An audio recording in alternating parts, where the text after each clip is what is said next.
Hey guys, Stack here. It's been a while, isn't it? Some of you may be wondering where the hell I've been for the last, I guess, 3 months, and if you count that, 2 months, I suppose. A lot of shit happened basically, and I had to take a massive break from YouTube, because of so much that went on. There would have been absolutely no way I could continue doing YouTube with all that was going on. And our start from the beginning, I suppose. There was a time when I thought 2020 was the shittest year that I've ever had, but 2021 may have just blown out the water. It all started around, I think it was January. I'm not 100% sure, but my great aunt died, who was 89 years old. I didn't know her that well. She was my grandma's sister. So I didn't know her that well because she lived in the Isle of Wight, and I lived nowhere near the Isle of Wight, really. I didn't know her that well, so I wasn't too, like, blown out the water when she passed away, because she was 89, and by the time you get to that age, it's sort of, like, looming over you, I suppose. So yeah, obviously, when she passed away in January, I was still making videos that, you know, I wasn't affected that greatly by it, really. Of course, I was sad, obviously, as anyone would be, but I didn't know her that well. I think I only met her like a couple times in my life, I think. So yeah. As we go on, there were some good things, such as me getting my job at Electric Games, and which is great. But something happened really, and I'm gonna talk about that in a minute. But yeah, another thing, I haven't spoken like. I haven't done any commentating apart from work for, like, ages, so it's gonna feel very strange talking to myself again and not reading out a script like I do for work. So, it's gonna be odd. And hopefully I'll get used to it again a bit, but this video might be a bit like, might be some stuttering here and there, so... But anyway, so yeah, I've got my new job, which is very enjoyable. However, unfortunately, my contract is coming to an end on the 25th of October, and unfortunately, I will not be working there any more from that point on, which is a shame. But it's made because of the I was on the startup scheme for them, which was the contract. My original contract was 6 months, but unfortunately, the company hasn't made enough money to the point where they can keep us on longer. So unfortunately, I've been let go, which is a bit sad, and which is a shame. So I really enjoyed my job, and it's a massive shame to really let go of it, really. So that will mean I'll be looking for other jobs as well, which is annoying, painful. I don't enjoy job searching at all.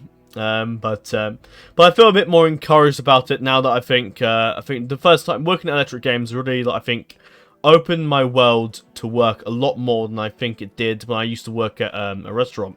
But nonetheless, I'm sure I'll find another job at some point, and again, start my world of work with whatever that job will be, because I have no idea right now. I will be looking for something in IT related, I think. That's sort of the way to go nowadays. I did consider doing something photography related, but it's kind of difficult to find a job that isn't self-employed, and I don't... As self-employed could be great, but it wouldn't be a good idea for me to work self-employed, really, because it's a lot of work, and I don't think I'd keep up with it, to be perfectly honest. Self-employed, being your own, like, business owner is just tough, and I don't envy that for anybody at all.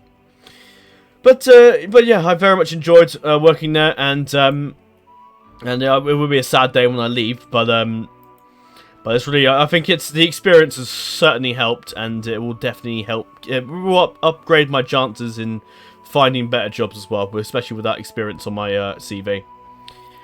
But anyway, enough work. I will discuss it because we do have an Electric Game YouTube channel, and we'll go into a bit of detail about it later on. But for now, I haven't done myself a script for this video at all, if you're wondering, as you can probably tell, because I just want this to be a video where I talk. Now, the title of this video is likely going to be 500 subscriber special, an update. Am I going to call it an update video? Is it going to be called like maybe an overview or something or other into my YouTube and Discord? Because, you know, so there's a lot to talk about, as well as my break as well. Later on, when we got to about July, is when things started to sort of go downhill. I will go on here and actually show my sort of video history, and you can see when the last time I uploaded and all that. Towards the end of June, I was kind of getting, I guess, burnt out with work. I was enjoying my job, don't get me wrong. But when you finish working and think, alright, I need to record this video and then do this video and then record this. And it's sort of just like, I couldn't be bothered. So as you can see, from, I guess, the 5th of June onwards, I sort of stopped uploading as frequently as I did. It was sort of became, I think, was it once a week, I think now? Till about, yeah, once a week. These 3 videos about once a week, I believe.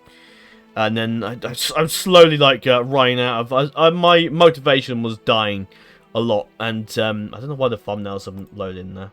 I'll refresh the page. But my motivation was a bit crap then. And it didn't really help. So I took a break from the 26th of June till about, I guess, the 10th of July. I would have come back to the 10th of July. However, some things happened. And I'll talk about that in a second. But essentially, I was sort of losing motivation with YouTube for a while. Even before everything really kicked off. Which didn't help me, really, now. But I've sort of... when I was off from that 26th of June to about the 10th of July, I was sort of thinking about what ways I could do to change my channel and do things differently, perhaps. So that's why I took that little break. And then... a few days afterwards, was it a day afterwards? It was the same day as the Euro final in where was it? Wembley Stadium against England and Italy, which sort of started it all off really that day. Basically, as many of you will know, England lost that game, which was expected, I suppose. I'm going to get some comments now, aren't I, about people saying, "Oh no, England were going to win." They weren't going to win. Italy was going to thrash us. It was certain. And Italy did. Although it did come down to the penalties. So, but yeah, there were some close calls in that game. And I think it's the first time in a long while where I've sort of actually enjoyed watching football. I think it's mainly just because I enjoy watching England play, as some of you may think otherwise. But I enjoy whenever England's, like, say if it's the World Cup or Euros, that's why I show the most interest. And usually when England gets kicked out or loses out of the tournament completely, then I sort of just lose interest. I'm not at all really that much of a football fan or someone that is like interested in the Premier League. I'm not a massive football person, really. And yeah, so on that day, of course, it didn't help when England lost, and I was a bit annoyed. I'm sure many people were who supported England, and I think. I was a bit miffed off. but yeah, even though England was probably going to lose, I did kind of really hope that England might have actually managed to win, which would have been amazing, but it just didn't happen. On that day, on the evening, about when we got to about extra time, I got a phone call. I didn't get a phone call. My dad got a phone call, and I was, I lived with my parents, so I'm in the family discussions pretty much. And he got a phone call. From one of my sisters. I have 2, basically. That's why I said sisters. And they called him up and said, and my other sister, who was pregnant at the time, gave birth to a baby. My nephew, because I have a niece as well, but she was born back in 2019, so that was ages ago. Well, ages ago, really. And the pregnancy was alright, it's fine. But the thing is, though, the baby was born 10 weeks early. And for some of you that aren't too familiar with pregnancy and stuff, being a premature baby isn't great. You're more excuse me. I can't speak. I can't say that word. What is it? I want to say it, but I can't. You're more susceptible. What is that the word? It's more common that you might get an illness or the baby might not be unwell. And it was all right. As you can imagine, the pregnancy went quite well. But unfortunately, he was put in an incubator, I think, literally right after he was being born, because obviously he was a premature baby and he was very small, and he isn't getting enough vitamins as he would have been if he were within the womb. I'm going to like really doctors and hospital logic here, aren't I? Really, I've never done this in a video before, but here we go. But yeah, other than that, it's fine. But recently, in this week. We found out that he had 2 holes in the heart, and it's something that basically, if you have 2 holes in your heart, it needs to have an operation. And an operation on a very young baby is, it's common. It's been done many, many times before in the history of the entire planet. But it is quite scary because if the operation goes badly, the baby may not survive, and it'll be it's something that I hope will not happen at all, and I think it will probably send the entire family over the edge, really. But yeah, I don't know. I think he's having the operation in a few months at some point, so around that time, I expect I'll be a bit on edge during that time. But yeah, with an operation, should hopefully solve it and repair the holes in the heart. And hopefully things should be okay. Isn't going to cause him any life-changing ish problems, really. He may not be may have a few learning difficulties, but that's not the end of the world. I'm sure learning difficulties as opposed to death is I think something that every single one in the family wants or would rather have, I suppose. But yeah, that's the nephew saga. Now on to the next bit that happened sort of in a few days. Well, the Monday was okay. The Tuesday and Wednesday were trying days. On the Tuesday, recently my cat had been quite unwell. He'd been sneezing or coughing quite a few times. But before Tuesday, we thought it was probably just like, maybe I might have picked up perhaps an allergy or just picked up like a bug or something, and thought, it'll pass in time. But then he kept he couldn't sleep, and we noticed he would sit on the landing. The landing being, where the staircase is in my house, and he'd sit by the landing and he'd just sit still, and then he'd shake a bit, and it was really strange, and you could tell that something was definitely wrong there. And on Tuesday, it's about the afternoon while I was working, he was making very strange noises. We didn't know really what it was until we saw it, and he ran up the stairs, acting very strange, and eventually was choking. He had his mouth open, and it was a horrible sight to see. But he was dribbling, and it was an absolutely horrible sight to see. And I wouldn't wish I wouldn't wish seeing that on any animal, really. Or I wouldn't wish. I can't speak today. It's difficult talking about these things. I'm sure many people will know, but it's a sight that I wouldn't wish upon anyone to see of an animal or animal that you love, and seeing that was just very difficult. We tried to move him, because he was jumping across. He was acting very erratic, jumping on desks and jumping on chairs and all sorts. And we tried to take him off and pick him up and put him down, or try and move him to somewhere safe, but he wouldn't have it, and he attacked back when we picked him up, and ran in back into my room, and then sort of just fell on the floor and started breathing heavily, and you could see his claws gripping the carpet. Obviously, I called my mum upstairs, and we made a decision to take him to the vets, because we had to. We called up the vets, and they said take him to the veterinary straight away, because it's not a good sign. We were told that straight away, and we took him there. And we then realised that he had liquid that was filling up in his lungs. Now, I can't remember what exactly it was that caused it. It did happen in July, and a lot's happened since then. But it happened in July, and we don't know how exactly the liquid was filling up in his lungs again. I don't know if it was age or something. I think it's something that happens it's his lungs, I think, were falling apart because of old age. And I'll get onto how old he was in a minute. But we realised he had to have an operation, which cost us quite a bit of money. But we'd rather have our cat than not at all, so we paid quite a bit of money for it to have it done. And the operation went okay until a few hours after the operation, and unfortunately the lungs kept filling up with water, or liquid. Not water isn't really the right word, is it? Liquid is the better word. And unfortunately, there was nothing we could do apart from take him all the way to Reading, or was it London? I can't remember now. And then get his do the chest drain again. That's what it's called. And the chest drain just takes out a liquid, as you can see. That's what a drainage is, isn't it? Really.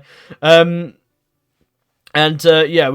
options were to take him to Reading, but there's a very high chance that the operation wasn't successful, or he might not even survive the operation, and the cost of the operation was extremely expensive. It's probably something we couldn't really afford, and especially for a chance that he may not even survive, or he may not even live very long afterwards, or and there's a chance that the chest drain might not work.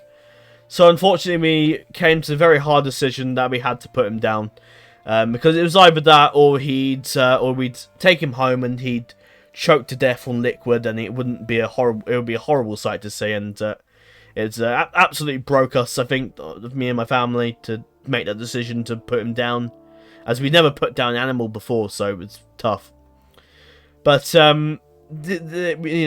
we were present at when he was put down. We weren't going to leave him, and we were there with him, with the cat, and it was quite heartbreaking, really. But yeah, the putting him down went okay. Really, he wasn't like struggling and all that. He was very calm, and he was very calm that we were present with him and all that, and it was really sad to see. But it was either that, or he would die a lot horrible.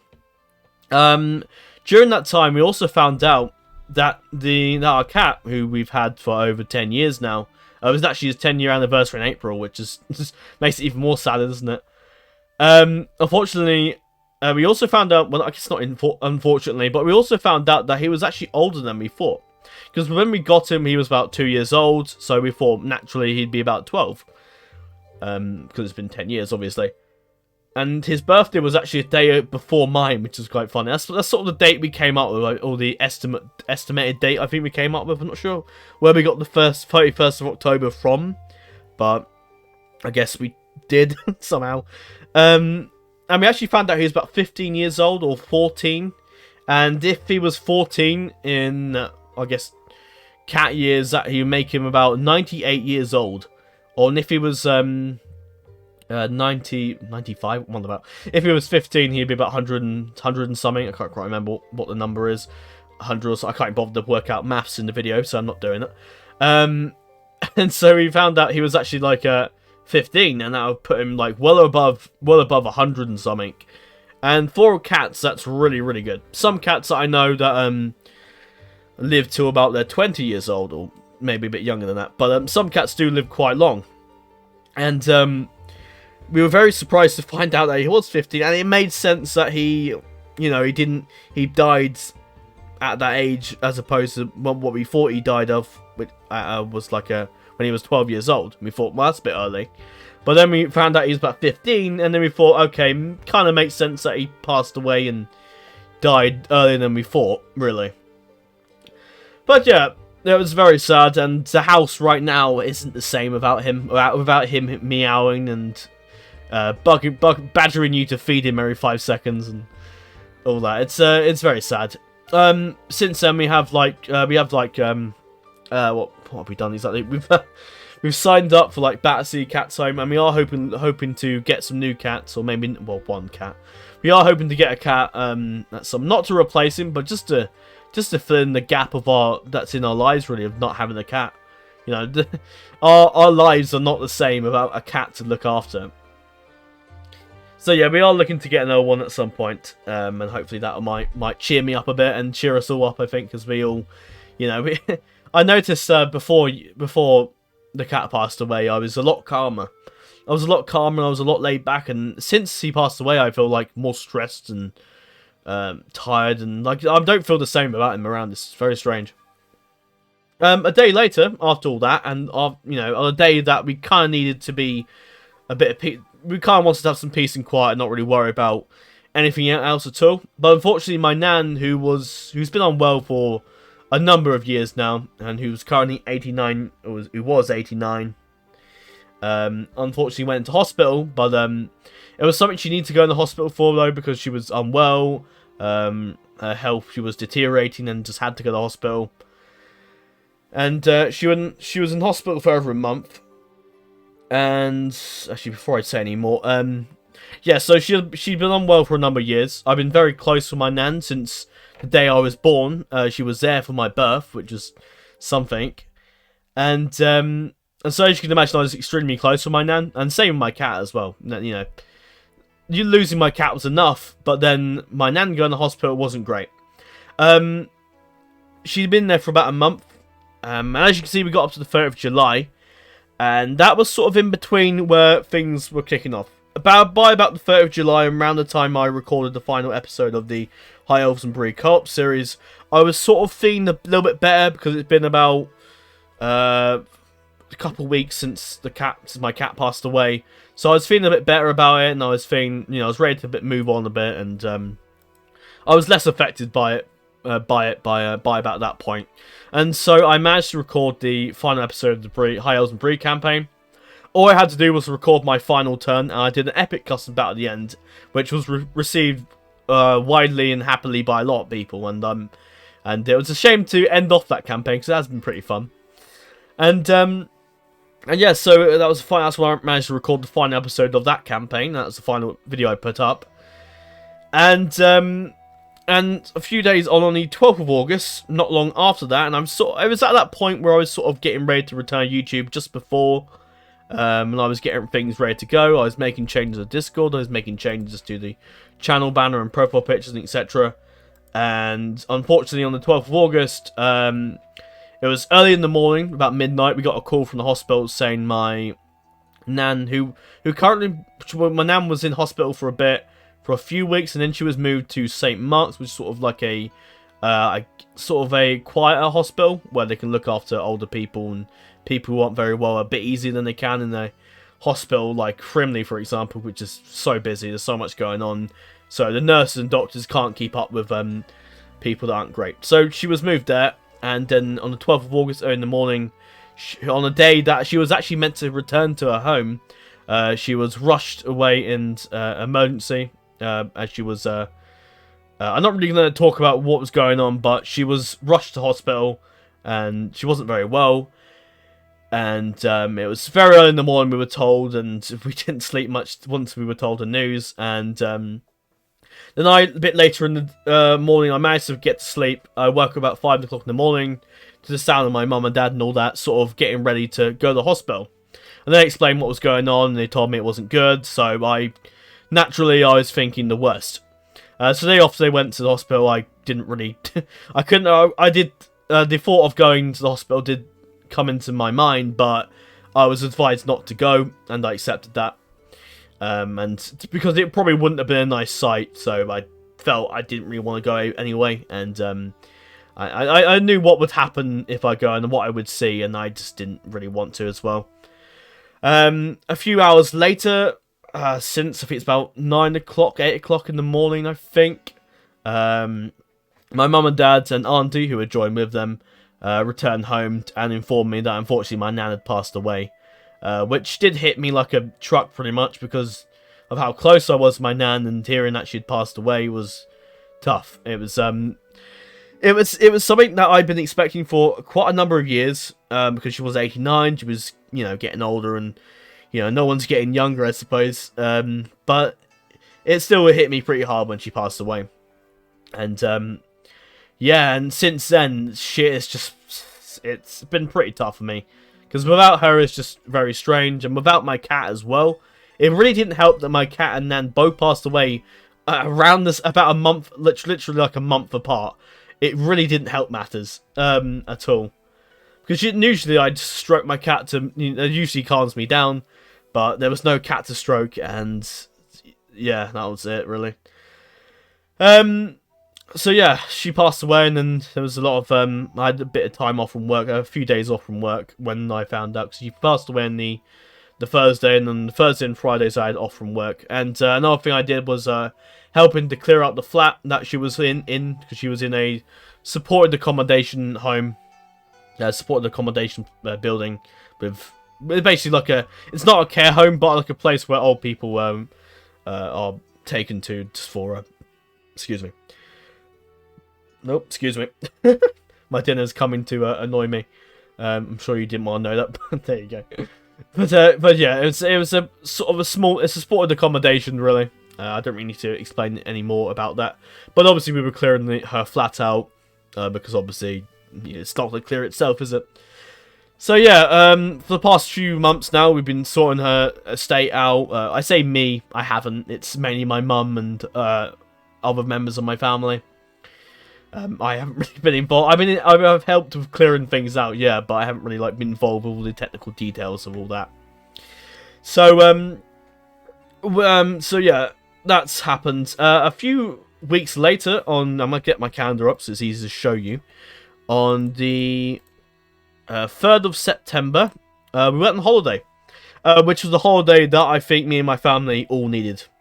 After the holiday, we had the funeral. Actually, before I get to the funeral, let me talk about my holiday for a minute. So I went on my holiday. I left on the 3rd of September on the Friday, not long after work, and it was actually the day where I actually received my second COVID vaccine. So I'm fully jabbed now until I get a booster again, which I believe is, I think for everyone now, everyone's getting a booster. I think they're going to be tying, or they might not be, I don't 100% know, but they might be tying the flu jab in with the COVID booster shot. So at some point, I'm not too worried about the flu jab because it doesn't really affect people. I mean, you can still be ill with the flu jab, definitely, but it's less chance of it hitting me really badly as it would someone who's a lot older than me. And I'm sure I'll probably take the COVID boosters because it's probably quite safe, and you want it. It's not really about keeping yourself safe. It's like keeping your family safe as well. And in my family, I have quite a few old relatives, so it's pretty, and quite a lot of old relatives, so it's pretty key that I keep them safe. So yeah, we went on a holiday on Friday. We stayed at a hotel, which I admit I didn't enjoy because I was sleeping on the sofa bed and that wasn't very comfortable. And there was a lot of, and then we were in the hotel. It was a lot of noisy people around. I think there were people getting up early in the morning to go to the airport, and there was so much noise, and it was just intolerable to get to sleep. So it wasn't a fun time. So we went up. It was in Manchester. We went from Berkshire, where we are now, to Manchester. And on the Saturday, we travelled up further to Inverness, and we stayed at a beautiful lodge called Blue Sky Lodges, which was absolutely fantastic. It was an amazing place. The lodge itself was beautiful. You had an amazing view out from the balcony. Not balcony, sort of the decking veranda bit you got. It was absolutely fantastic. Inverness was amazing. We weren't like in Inverness. We were on the outskirts of Inverness, in the sort of like the country area, but we could still see like the airport and planes flying off from the airport as well. So we weren't that far, but you couldn't hear the cars or the aeroplanes that much. So it was all right. There was a beautiful view, and if you want to see some pictures, I recommend. You look at the photo. Well, no, it's pretty far away now, I guess. So it'll take you like a good 5 minutes of scrolling to find it. But at some point, I'll post some pictures over to Instagram, and you'll see them again if you follow me on Instagram, which I recommend you do. It's the best place, and I'll explain a bit about that later. But it's the best place for you to see what I've been up to in life. So yeah, we were there from Saturday the 4th till the 18th, and on the 18th we travelled home, which was sad, because the week after that, on the 21st, we had the funeral of my nan, and that was a bit of a... It was a good day, because obviously funerals are a day for you to remember your loved ones, not so much for you to think, oh god, I don't want to go through all this. It's a day for you to remember your loved ones and to spend time with your family. Which obviously really isn't the best time to spend time with your family, but it's funerals and weddings and... I guess baptisms are pretty much the three main cases where you spend time with large numbers of your family. And it was very nice to see everyone after, especially after like, because some people at that funeral I hadn't seen for over a couple of years, because we just, lockdown hasn't helped really in seeing people, so it didn't help at all. But yeah, it was very nice to see the family again, and the funeral service went very well. It was a beautiful day, and it was a perfect day for that funeral, definitely. It was a shame it happened after our holiday, really, but it was nice. I think the holiday was necessary in sort of having some time, having a break from everything, and it was definitely needed. But yeah, the place I was staying was lovely. We had the hot tub and the sauna. It was fucking fantastic. I'd love to go there again, but the problem is it's just such a long journey. The travelling on Saturday took about 12 hours. keep in mind we weren't like on the road constantly. We did stop for breakfast, lunch and dinner, etc. And we got home. We left about 7 o'clock in the morning, and got home about 8 o'clock in the evening. So it was a tiring day, that one. And I don't think we'll be doing anything like that ever again. We did plan to fly up there by plane, but unfortunately the car hires that we wanted to get, because we were going to hire a car, unfortunately were all closed on Saturday for whatever God knows, whatever reason, which is bloody annoying. And then we decided, right, we're going to buy a new, well, my dad brought a new car, and said, right, we're going to drive up there, and and it worked out a lot better. But yeah, we had the funeral on Tuesday, which went well, as funerals go, I suppose.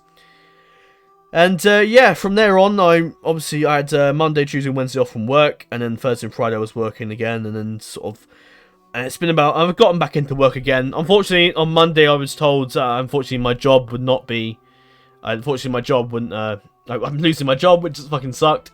But I have absolutely no hard feelings against the employers. It's really down to the money, the financial situation.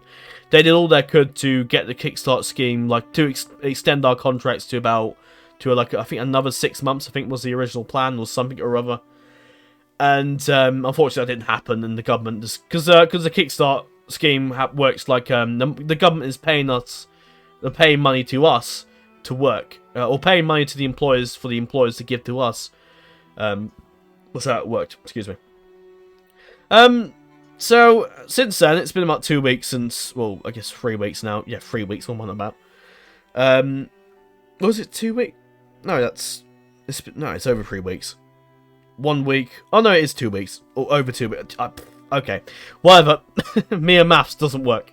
Anyway, so it's 7 October and things are okay. Unfortunately, we got some other bad news. I think it happened sort of before we went on holiday, but unfortunately, my other grandmother, my last remaining grandma has unfortunately got Alzheimer's, which isn't great. Unfortunately, right now she's okay. Like, she remembers who we are, but she is quite forgetful. But it's not looking great, but she's certainly in good health at the moment, and she's doing very well. But she may have to go into like an Alzheimer's, a care home for people with Alzheimer's dementia. But that's not the end of the world. She's quite happy to do that, as opposed to my nan, who was very stubborn. And I remember a phrase she once said, I'm never gonna ever get in the wheelchair, and and she kept that phrase quite true until a few weeks before she passed away. And unfortunately, the only way for her to get somewhere was by a wheelchair, and yeah, that's how bad it got in the end. But with my grandma, she's quite in good health, and she's very open-minded about the world, and she's very content and happy. So that's very good to hear. So I'm making the most of seeing her as best I can. But yeah, that pretty much sums up why I've been pretty fucking busy. The holiday, funerals, and passing away with a few family members, and it's sort of just, it knocked me out for like the past couple months, because I had so much going on in my brain. I couldn't fucking, the idea of finishing work or spending some time to record a video, record a Hotseat overview, or record a campaign video, just couldn't. It didn't happen. I just couldn't physically do it, and I'm very sorry for those that wanted me to keep going putting videos out, but it was never going to happen. And had I done it, had I pushed myself and done videos, there's a good chance I would have left YouTube completely, and the videos themselves wouldn't be very good in quality at all. However, in the time that I haven't been recording or making videos, I have been doing work for Electric Games, and this is some of the work I've been doing. I've been doing a lot of video essays for them, and I've been doing video essays for over 3 months now, as you can tell by this. Most of the videos that I've done here are basically mine, apart from the live streams. That was sort of I guess a company effort, really. And these 2 videos were done by one of my other colleagues at work. But most of these videos are pretty much mine. Of course, the views on them aren't always wonderful, and it's not really about the views. It's really just about making those videos and being consistent with keeping the YouTube channel going, and keeping the and promoting the website as well as the primary function of this channel. And I will show you the website actually, because I'm quite proud of it. It's really great. But yeah, it's Electric Games, so if you want to see some videos and listen to myself narrating the Origami 2 or Deathloop or whatever, then feel free to. And but yeah, this is it's a great little channel, and we've done quite a few videos. Oh no, this is a video that's done by someone else. But yeah, I've done mostly most things on this channel, but a lot of I'm not. It's not just me though. Don't worry. It's a community channel, so there are other people making the channel. But unfortunately, my time making videos here is unfortunately going to come to an end, which is a shame. So I quite enjoy making them, and it will be quite sad on the 25th of October. So I probably won't do any. Probably I won't be recording then. I imagine, because I probably just won't feel like it. But yeah, it's a brilliant channel, so I'd recommend you check it out and look more into it. But anyway, unfortunately, the Electric Games saga in my life will sadly come to an end. But anyway, this is the website we've done. Well, if I say we, well, yes, I say we because it's been a group effort, really. Although the main person that's done it is the main thanks of the existence of this website goes to, of course, Miguel, who's done an absolutely fantastic job at getting this website going. And we also have a nice little not contact us page. What is it? This our team page that I did, and it tells you about the different people and work on the company. And at the bottom here, you'll find myself. And then you can see my nickname, Frozen Stag, and some of the stuff I like favorite characters, Geralt of Rivia, Arthur Morgan, and my first gaming experience with the Lego Star Wars: A Complete Saga with the original Nintendo DS. I still remember that. Still remember the light blue one. And then, of course, something interesting about me was working on my own YouTube channel, which is what this is, I guess. But yeah, that's Electric Games. It's a really good website. I'd recommend, if you want to get some games a couple pounds cheaper than you will anywhere else, then this is definitely the website to go. And I think I will definitely be returning, even after I finish working at the company, to purchase some games here. But yeah, that's Electric Games. Fantastic place. So yeah, while I've been, other than working, I've been pretty busy changing up a few things to my YouTube channel. And if you go back to the 300 subscribers special I did back in December, which, if you look at now, you look at my channel there, and then look at that picture there, and I go back. Oh, shit. Oh, I've gone fucking all over the place. Right, so you look at this channel here, and then you go, and hang on, if you look at that in the bottom right corner, you can see the massive difference I've done. The background of the actual channel banner is the same, but the profile picture looks different. The subscriber has obviously gone up a lot, and which I'm quite surprised about. But yeah, the channel banner changed, this has changed, and I've come up with a lot of plans as to what the hell is going to happen with my channel and Discord, and the kind of things that you'll be seeing on there henceforth. Now, I'll get onto that in a bit, but I'll explain the other thing I've been doing as well.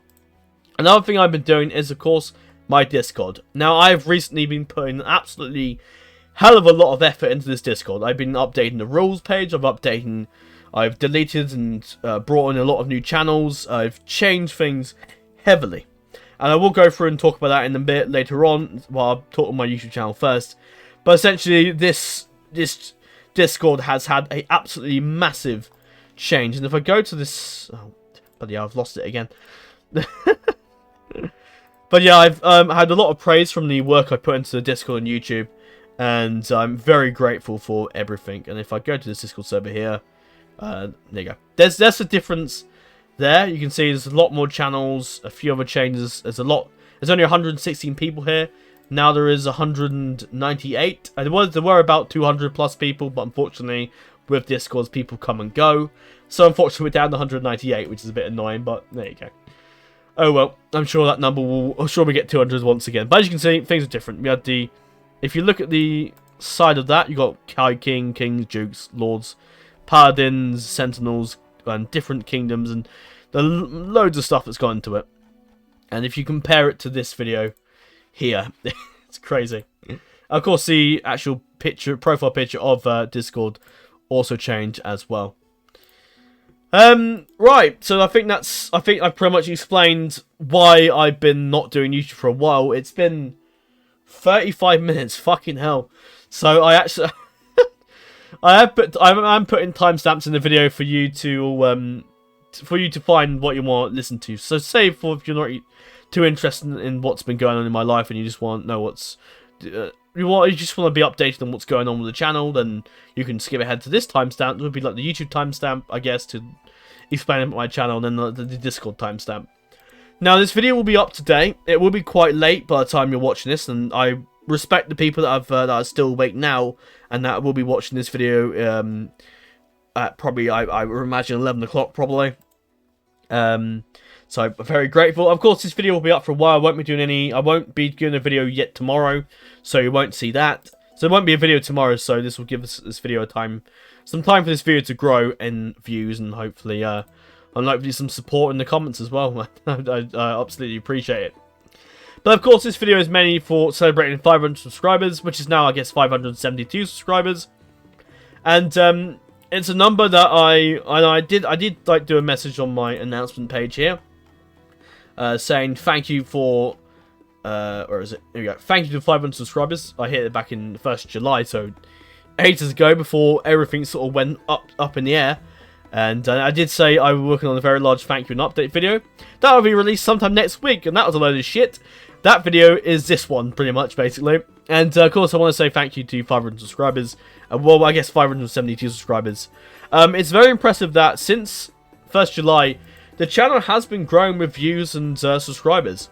And it goes to show that that people have been like catching up on videos and watching past videos and all that. If you look down my popular uploads, you can see the stainless steel installation guide that I made back over a year ago is on 14,000 views, which is absolutely insane. I'm gonna stop talking so loud, by the way. But yeah, it's actually incredible to see those videos get the views they have. It's just fantastic. And I'm very grateful for those people that have subscribed as well. Even in the time where my channel probably looked pretty dead, people are still going out of the way to subscribe. And I'm very grateful for that. So, yeah, so thank you to everyone for subscribing. It means absolutely loads. I'm so happy to have that number of subscribers. It's a number that when I first went into YouTube, I'd never thought I'd ever get anywhere near, let alone 100 subscribers. I never thought I'd get anywhere near 100 subscribers, let alone 572. It's absolutely fantastic. And even now, we're not even that far from 600 subscribers, and that's just, it blows me away. I do have something nice planned for 600 subscribers, which will be a nice little battle overview video, which will be like it'll be like the 600 subscribers special, but for like a battle overview, and I'll talk a bit about that later on. But yeah, I'm very grateful for the subscribers. It's just fucking amazing. And yeah, you can see the announcements. I did put an announcement about my nan and my cat passing away. I am quite open about things on my Discord. I like to be open because I like to talk to people normally and talk to people, like, express my feelings, like how I feel, and explain to people what's going on, because some people I might not be replying to some people because, you know, I might just not, and then some people might wonder, oh, why is he not replying, and why has he not done this for this hot seat or whatever, and then that message there should just explain everything, what's going on, and then people won't wonder why I'm upset or why I'm not really talking to people, not doing much. And that, you know, explain why. I took a break when each of those issues came up and those problems came up, and I took a break. However, I have still been doing a lot of stuff with Discord. I've still been doing a lot of Hotseats. I've been helping getting those going and all sorts, and sort of getting the turns moving and all that business. So I have been doing stuff for like Hotseating wise, and obviously the changes to Discord have taken me ages to do. I probably would have done it a lot quicker had I not had so many other external, personal, and family-related issues going on, but unfortunately that wasn't the case. Right, I think it's actually time we actually talk about the changes that are coming to my YouTube and changes that are going on my Discord. I will start with my YouTube first, because that's sort of the main thing that a lot of people will probably hear for, I suppose. Maybe some people aren't too interested in my Discord, really, so some people are just here for my channel and what's going to happen with that. Of course, again, I've said this multiple times, thank you for the milestone of 572 subscribers. It's incredible. And I think, you can understand why my views hasn't, you know, why the subscribing number hasn't gone up. Well, the numbers of subscribers hasn't gone up recently. And obviously that's because I haven't been uploading for, like, recently at all. So that's why views haven't been... Well, no, views have been fine already. If you look at the last few videos, the views on those have been great, and they've been going up a lot since then. Even then, I still have comments and all that from people saying, how do you install this? Or how I'm having problems with this mod, can you help me? And all that. And I still reply to comments and stuff all the time, so that hasn't affected me. But Yeah, so, where do we begin? So, as you can notice, my channel banner has changed. You can see I've got 2 black stags on the side of the wall, and obviously the frozen stag that's had a nice little new logo. Not really logo, that's sort of a logo, isn't it? But anyway, this has had a nice little font saying frozen stag, which I really like. I did debate in perhaps having some lines, or perhaps moving the frozen stag bit up the top here, and at the bottom having like campaign overviews, campaigns or previews or whatever. But I eventually realized, came to the conclusion that my content, no matter what I do, or no matter what I say, like I'm going to say, right, I'm going to do this for my channel, will probably change. So I'm just not going to put it there because I have to end up changing the channel banner. Additionally, I noticed that image I found for the channel banner is really hard to find. Like I found it once, and I was stupid enough not to save the image somewhere on my computer, and unfortunately, I can't find the image again. So I've kept the channel banner as it is. Now, of course, it probably would have been more fitting to put white stags there in place where the black stags are. But if I put a white stag there, you're not going to see that stag. And I felt the black stags stand out a bit more than the white stags, at least on the channel banner. And besides, it was a bit difficult to colour the stags in white again, like I did with that one there, because that was a bit easier. But these stags were harder to colour in white, so I just decided I don't think anyone's going to worry too much that my channel banner has 2 black stags. It stands out, it looks a bit better, and I just prefer it.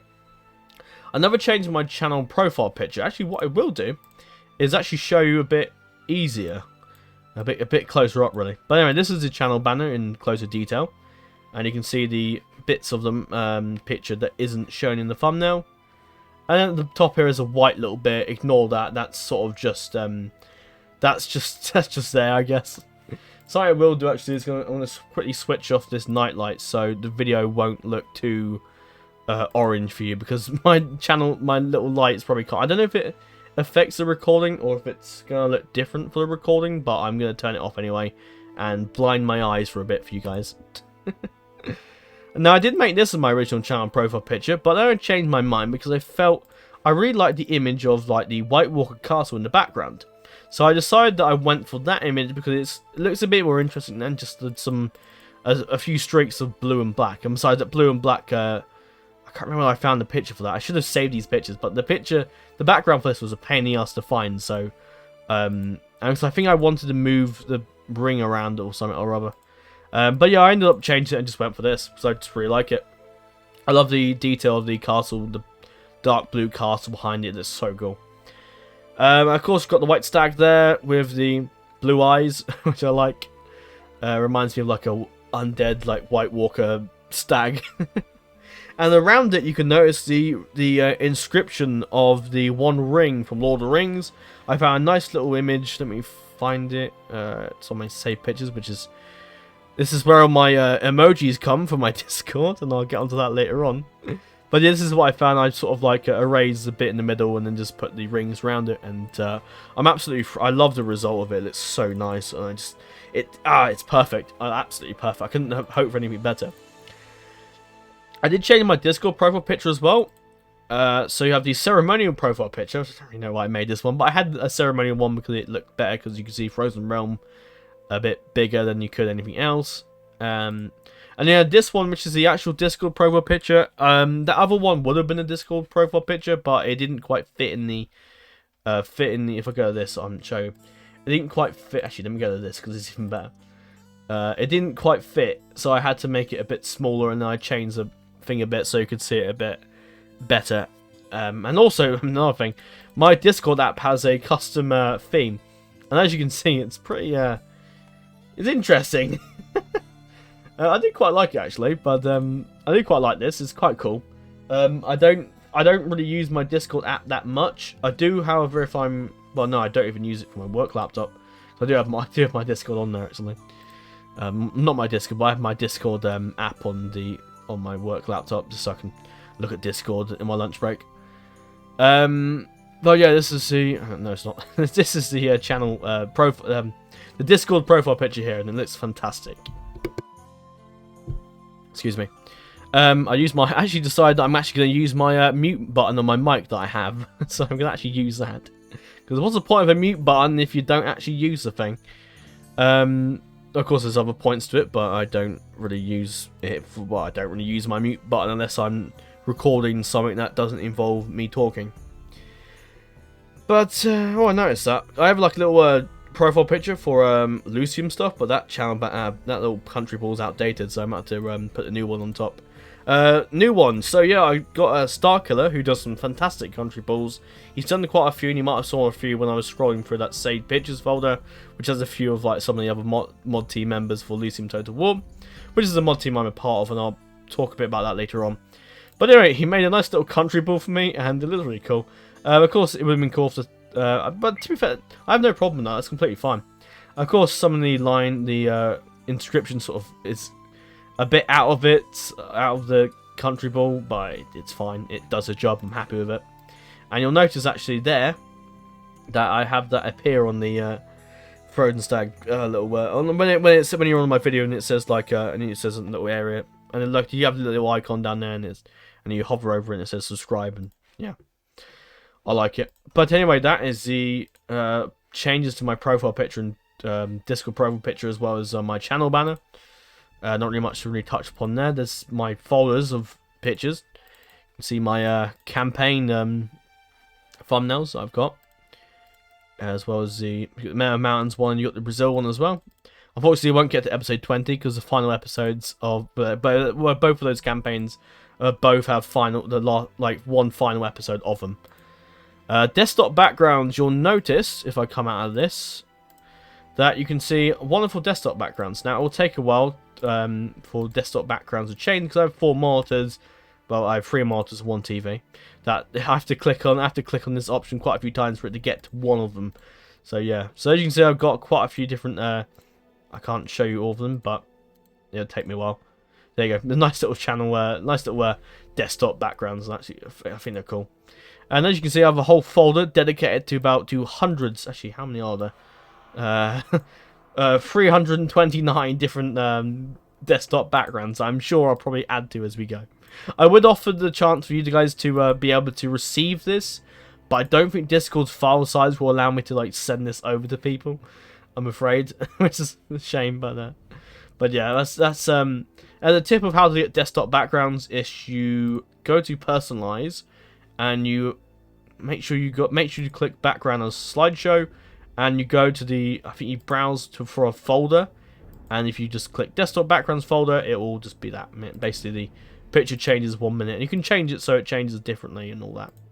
I can put shuffle on as well, and it might mix and match with the different ones here, but I kind of want it to be I kind of like it to go in some sort of order, so you can actually because otherwise you won't see half of them if you put in shuffle, and I still don't see half of them because I don't really look at my desk. It's not something you look at much, is it? Your desktop background. You just sit at the computer screen one day and just stare at it for like 5 hours, and yeah, I've got better things to do, mate.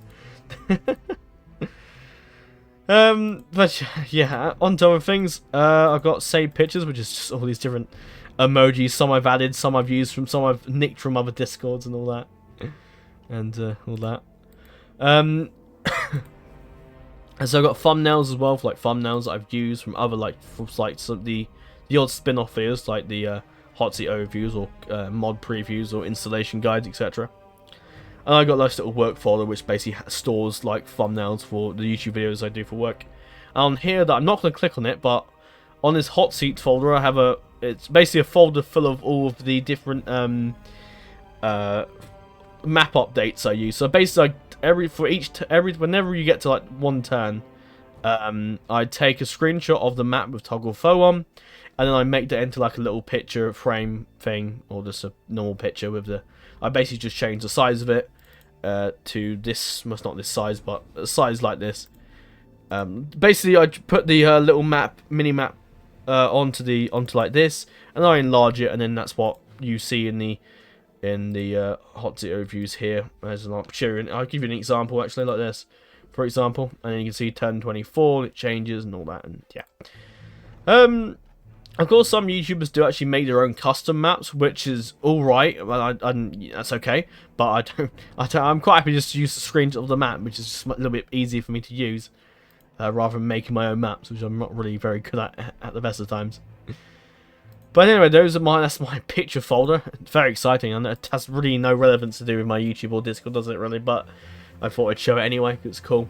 I'm showing another thing that's sort of something to do with my YouTube and Discord later on. And I'll get onto that in a bit. This video is likely going to be, I'm facing the other way, so my voice is going to sound quieter, but basically the video is going to be very long. I don't know how long this video is going to be, or when this will be uploaded. Well, it will be uploaded today, but it will be uploaded pretty late. But, so it's going to be a very long video, and I will make sure timestamps are in the video. If I've forgotten somehow, then just remind me and I will put them in. And that's a new thing I'm doing for all my videos. I am putting timestamps in for all my videos as well. And you'll see that in full force as we go forward. Excuse me. My dinner's annoying me and making me make stupid noises. Thanks, dinner. What am I talking about? Anyway, on to my actual channel. This is a bit most people are probably here for. You notice my description's changed a bit. I've actually added in subscriber milestones and Frozen Realm Discord server members. I've noticed I've changed something. Hang on a minute. Actually, no, I don't need to. I was going to make it so like subscriber milestones / YouTube, but you know it's a YouTube channel. You're looking at it and you're looking at the subscriber count. So yeah, so that's my milestone. You can see I hit 100 subscribers back in the 12th of March 2020, 200 back in August the 18th of 2020, then 300 on the 1st of December last year, and then 400 2nd of Feb this 28th of Feb.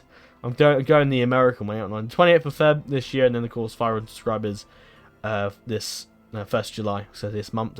But yeah, it's weird talking to myself again. I'll rehash that.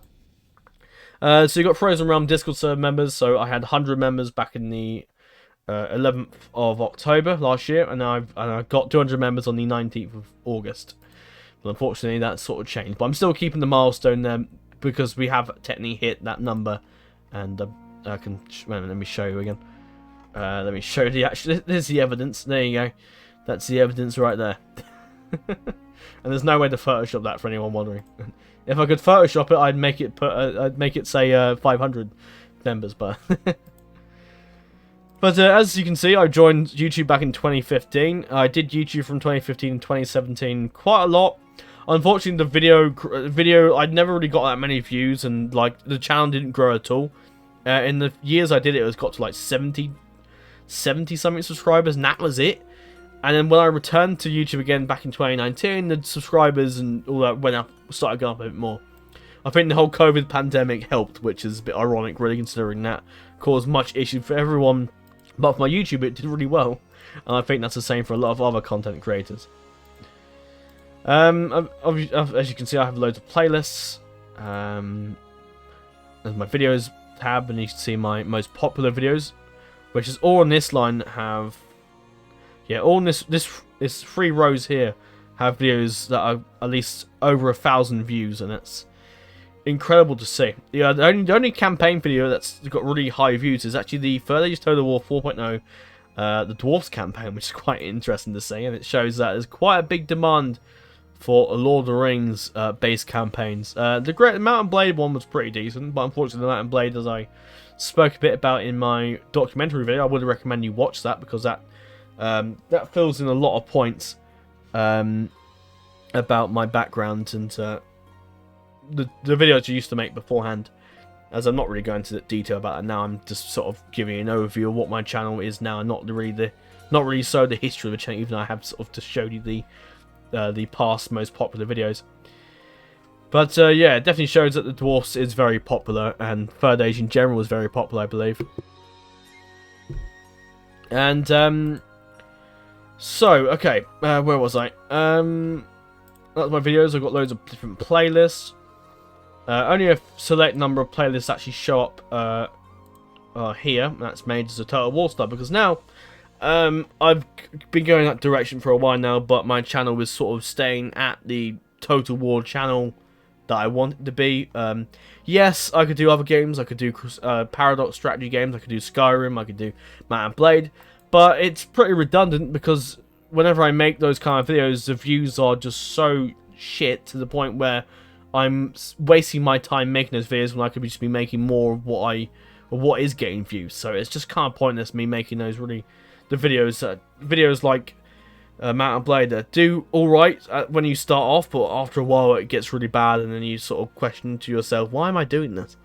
And that's sort of just what I've come to the conclusion with. Of course, later on, perhaps I may play some of those strategy games, or some other strategy games other than Total War, or Mount and Blade, or Battle for Middle-earth 2, or Battle for Middle-earth 1 as well, or The Elder Scrolls 5. But I'd like to be at a level with YouTube where whatever video I put out, it's going to get views no matter what, and there's going to be at least a decent sizable amount of people that are actually watching the videos, rather than me putting them out and then they're getting no feedback or likes or comments or anything. And it just makes you think, what's the point of me making these videos? So I like to stick with what I'm doing Total War wise.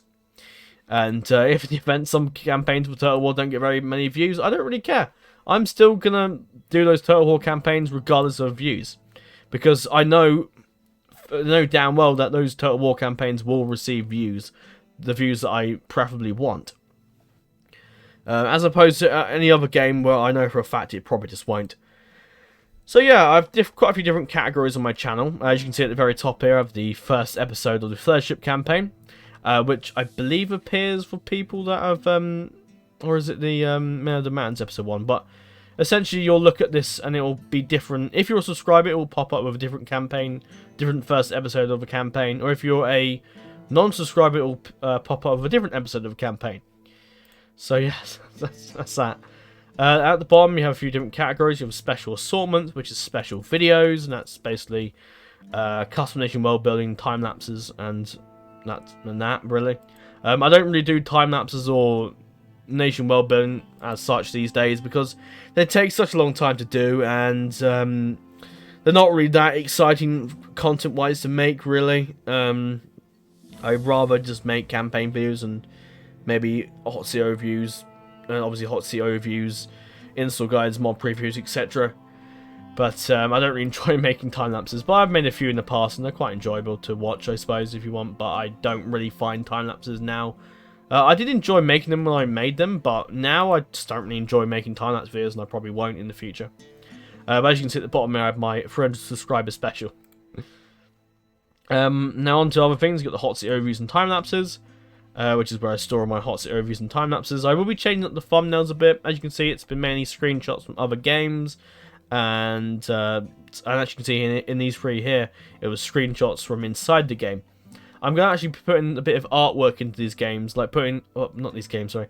I'm going to put in some artwork onto the thumbnails, so it looks a bit nicer and cleaner, really, as opposed to just random game screenshots, because they look a bit odd out when you have, like, I mean, you got a Britannia Hotseat, which has got screenshots from, I believe, Friends of Britannia. The Crusades Hotseat's okay, because that's got a picture of, like, the Medieval 2 Knights. Then you got the Medieval 2 Total War 2 Hotseat review time lapse, and it's clearly a screenshot from the 12 AD mod for Attila. And the Americas one, that's fine. Crusades one, that's not. That's from, I don't know, I think it's either Rome 2 or Attila.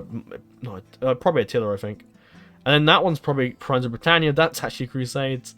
That's a screenshot. I'm not entirely sure where, but I think it might be possibly 12 AD once again. But yeah, I think I'm going to prefer doing some more artwork and just making the thumbnails look up to quality with the campaign thumbnails, as you can see here, which I absolutely love. And this is the format that will be staying with thumbnails, by the way. I will be putting the counter number of what episode it is on the left and the bottom left, because as you can see, if you look at the Man of the Mountains one, you can see the 12, and it's sort of stuck behind the number of the length of the video, or how long it tells you how long the video is, and it's sort of stuck behind that, and it's sort of like, you can't see it, so it's like, why did I do that? So I'm going to put it on the left hand side in the future, and that would be how my thumbnails will stay. And of course, I could do what quite a lot of other YouTubers do, and they put like characters in the thumbnail, like a picture of, like, say if I'm playing the Reunited Kingdom, like they could put a picture of Aragorn up there and in the thumbnail, but I'm not a huge fan of that, really. I prefer to leave my thumbnails as they are, and I like to show off the artwork that I've used for the thumbnail. I feel like putting too many flashy characters into the thumbnail kind of just I don't really like it. I just prefer like my thumbnails how they are, and that's how I'm going to be keeping them like that. And I don't really like what am I trying to say? I don't like doing what everyone else is doing. I like to do my own thing, really. It's like you get people on YouTube like who take pictures of their faces and put it on thumbnails for like views and trying to get the algorithm up, and it's just what you're doing to yourself. Making a complete utter fool out of yourself by putting pictures of your face. Which I don't know, maybe people might like that. Maybe people might find that maybe people don't mind putting their face in a thumbnail. But for me, personally, no. No, thank you. I don't want to see a picture of my face in the thumbnail, thank you. Because no doubt I'll get ridiculed for that for fucking ever. If I put a thumbnail of me doing some stupid face. And oh, God, no. No, not at all. But yeah, I've been keeping the thumbnails how they are. With the beautiful little artwork. So yeah, you got installation guides and campaign overviews. Now, what I have done with my mod previews, as you may remember, my mod previews would always be, well, it would just be called a mod preview. And I did think about myself about perhaps doing like faction overviews for certain factions for mods or whatever. But then I came to the conclusion that I'd have to find so much research for just one faction. And then I thought to myself, why would I want to do that? Because it also requires me to get in contact with the mod developers and find out what's going on, what does this faction do? Because sometimes mods don't really have it written down what a faction does or what the events are, and some mods are a bit annoying like that. And then sometimes the creator of the mod might not even exist, or might not just be on any kind of social media. It might just be on ModDB and then probably doesn't check messages or something like that, and it's just a pain in the ass to try and find information about one faction, and then it takes ages covering one faction as well, when you could just be covering that look at one campaign instead of like one faction from like DAC, which would be like 26 different videos. And it's just, it would make sense if you're the actual developer of that mod, and you're the lead developer of that mod, like Gallo, for example, when he was making his Divide and Conquer faction overviews. Of course, he's no longer on the development team now, but you know, he's still very much invested in that mod. And it'd be alright if I was solely a Divide and Conquer YouTuber, then sure, I'd make only faction reviews for factions in that mod, but I couldn't. But that's not the case, and I don't think I could ever really be someone that literally just focuses on, that only plays one mod like for the time on YouTube, just like one mod, and then with a bunch of different factions. Like, granted that DAC has very unique a very unique amount of factions, so it's very easy for you to play lots of different factions for DAC and be a full-time DAC YouTuber. But for me, no, I want to be a YouTuber that's just focuses right now on Total War and does all kinds of Total War stuff. I don't want to just be limited to just Third Age or anything like that. And I don't know what. Hopefully my mic's okay, because I don't usually mute it and unmute it. So I don't really know if it's like giving me an audio bug at all. Hopefully not. It should be fine, hopefully. So yeah, as I'm quite clearly trying to state, my channel will be a general Total War channel, basically, or variety Total War channel, I suppose. But yeah, as you can see, I do a lot of installation guides and campaign overviews, and what I was saying earlier is that the campaign overviews is something, instead of just like a mod preview, it's going to be a campaign overview and a battle overview. So the campaign overview will just be me showing off the campaign, going through the factions, showing off the campaign map, and going through a few events with a few factions that I'm aware of, or you know, if I'm aware of at all. And I'll try and get in the habit of chasing up some developers and say, right, what does this faction do? What's some of the events? Because if in the event, like, the events don't, like in the campaign, it doesn't show what events the factions can do, then I'll probably contact the developers, or I might just try and do a bit of testing of the different campaigns myself, and hopefully try and provide a decently well-made campaign overview with very high quality standards. And then of course, we're doing the battle overviews, will essentially just be me showing off the factions units, and yeah, basically that's essentially what it is, really. Might do a bit of like a battle at the end, perhaps, of the video, perhaps, but let's say. But yeah, that would just be me solely showing off the battles and what the battles will look like and what the units look like, mainly. So yeah, installation guides, that's pretty much going to stay the same because it's pretty simple. You're doing is showing someone how to install a mod, and as long as you know how to do that properly and you're not stumbling around and you're going into the wrong file, and then people are going to be like, oh, well, I've got this wrong because you've done this. And yeah, you don't want to be getting into that. You want to make sure those videos are done perfectly well, because you need to be clear for the audience that you're showing, the people that are watching it, so they know, because they're coming to you to installation guides to figure out how to install a mod. And if you're not doing the very good job at explaining how to install something, they're going to get confused and then leave a dislike, or they get annoyed and then leave an angry comment. So it's better to get those videos done correctly rather than atrociously done. Now, as you can see, I do have like a playlist, because I do a lot of fantasy campaigns, I do a lot of historical campaigns too. I like to sort of split them into two so people can have a look for some historical stuff and have a look at some fantasy stuff if you want. So, as you can see, I've got a lot of historical campaigns. You can see I've got the Kingdom of Georgia series, which is the first campaign for Lucium, and I guess in Total War and as a whole, that was sort of like where my channel started to make a serious comeback for Total War videos, because I used to play Total War pretty shit, and then until not long after, I think, a few campaigns, and when I started that campaign up, I was determined to play the campaign properly and be completely and utterly focused on that campaign. And I did a fantastic job, and I've done pretty well since then. I got the Bolivar's Revolution campaign we did for Lucium with the Spanish Empire, that was very enjoyable. The Total War Attila co-op series I did with Mythic, that was enjoyable as well. Then we did the Scotland campaign, which was quite fun.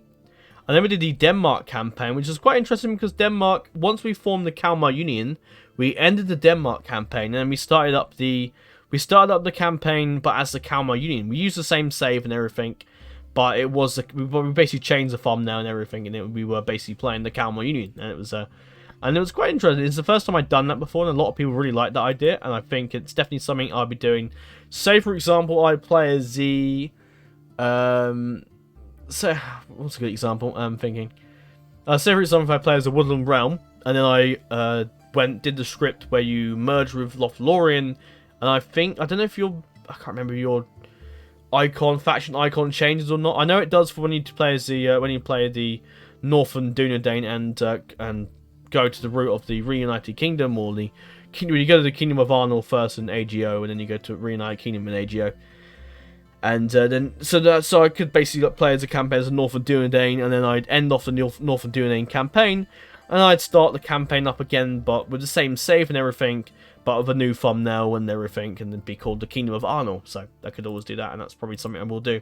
And then you got the Lucium Total War South America's Empire of Brazil campaign, which is actually a campaign I'm doing over on the Lucium channel.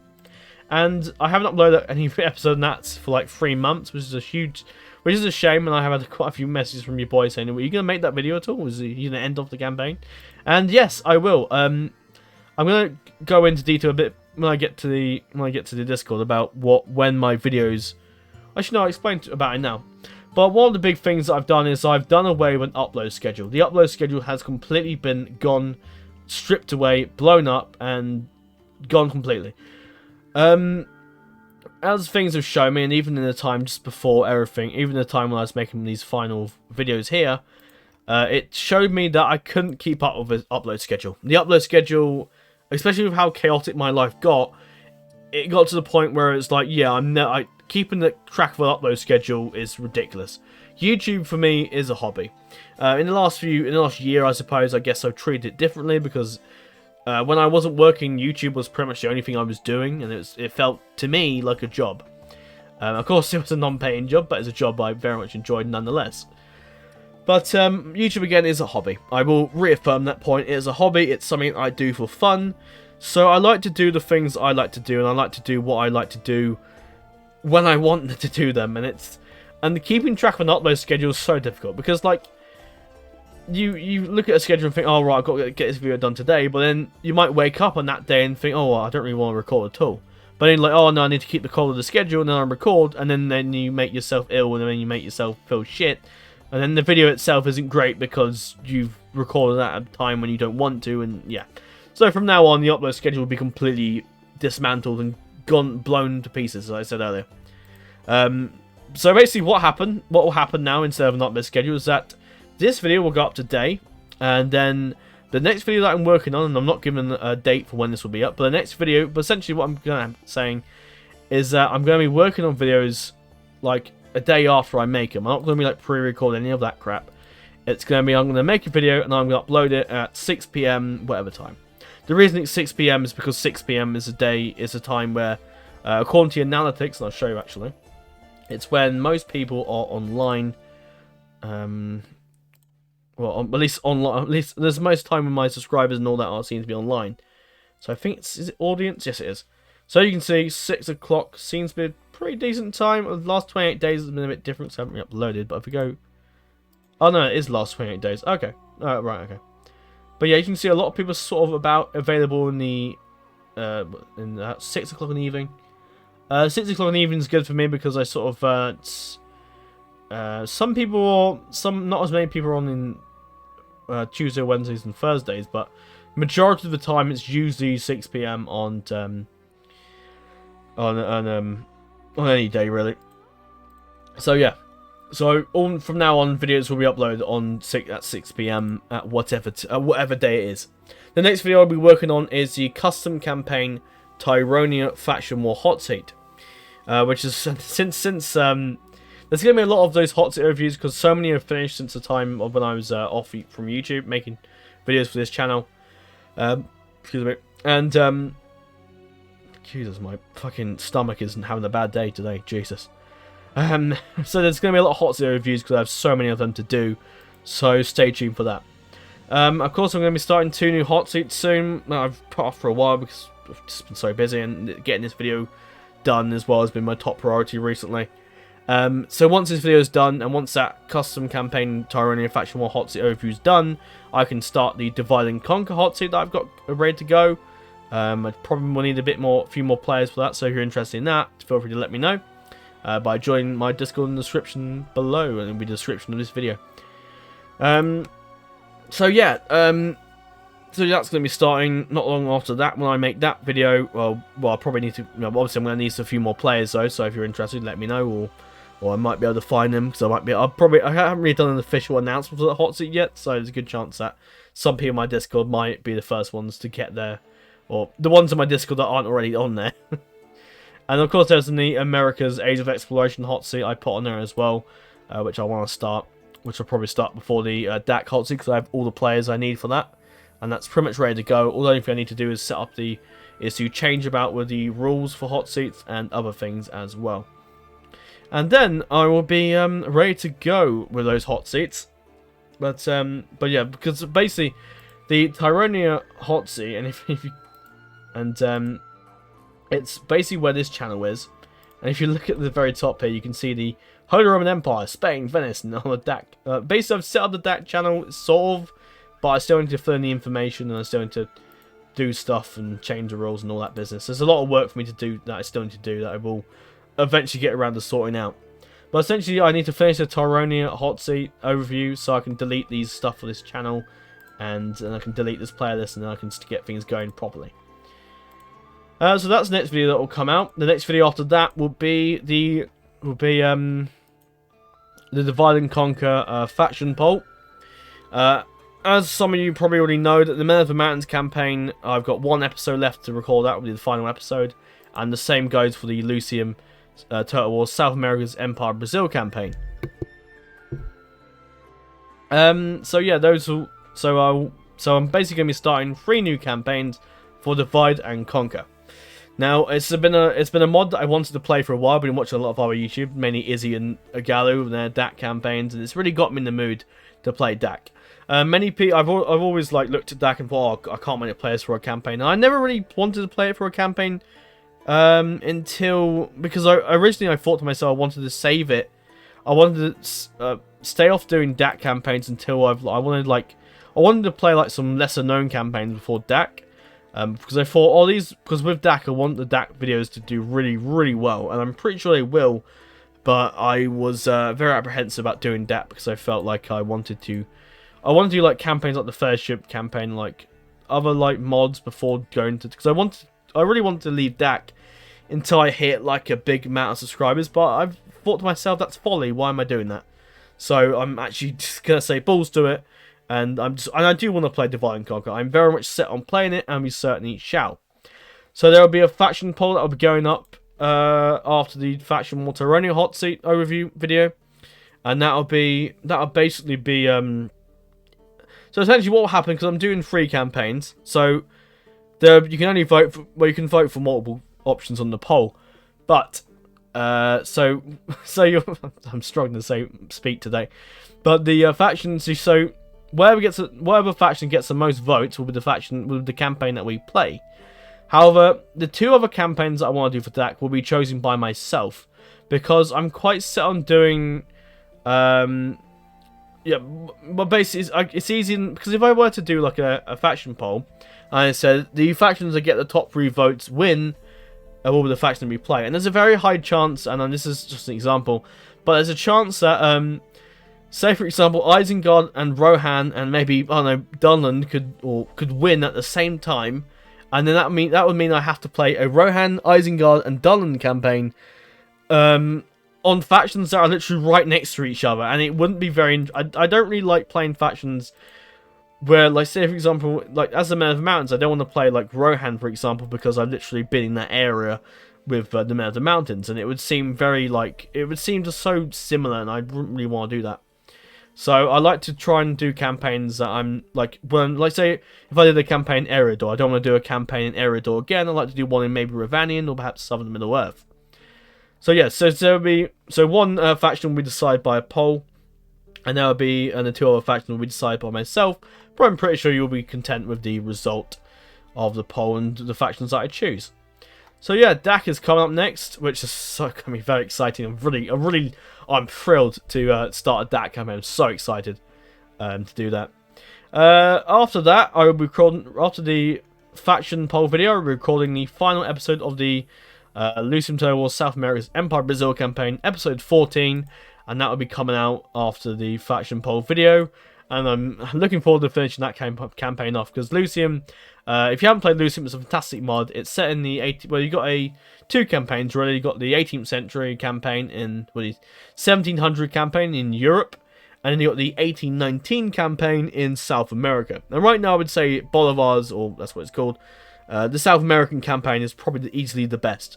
We are currently working on the Lucium 3.0 update, which is a massive overhaul of the Europe campaign.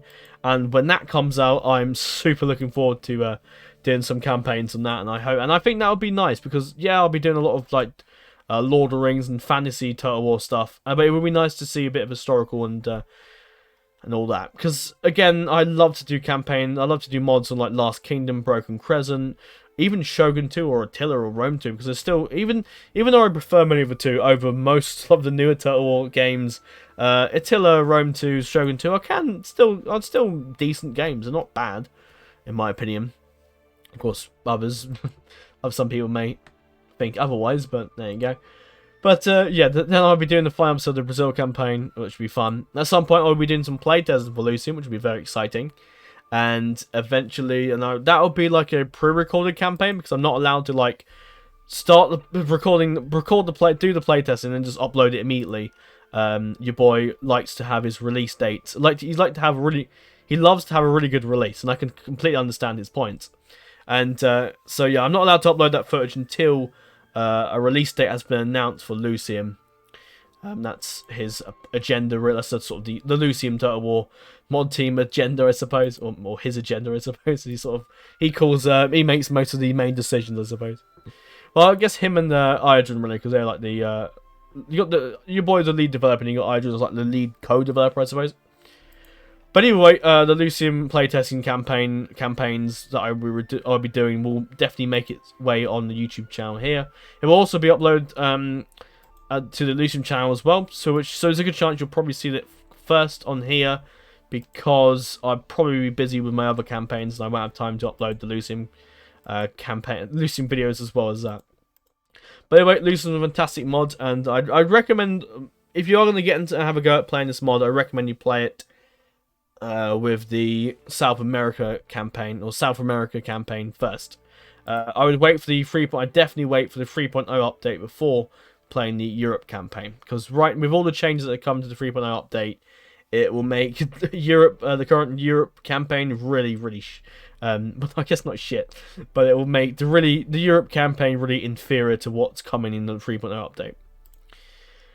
But yeah, so after I've done the Lucim episode, which won't be on this channel, so yeah, so it might look as if I haven't uploaded for a little while, but then eventually I'll upload the Mountains final episode, which will be fun. I'm looking forward to ending that campaign off in the Blaze of Glory with the hopeful downfall of Sauron, which will be fun.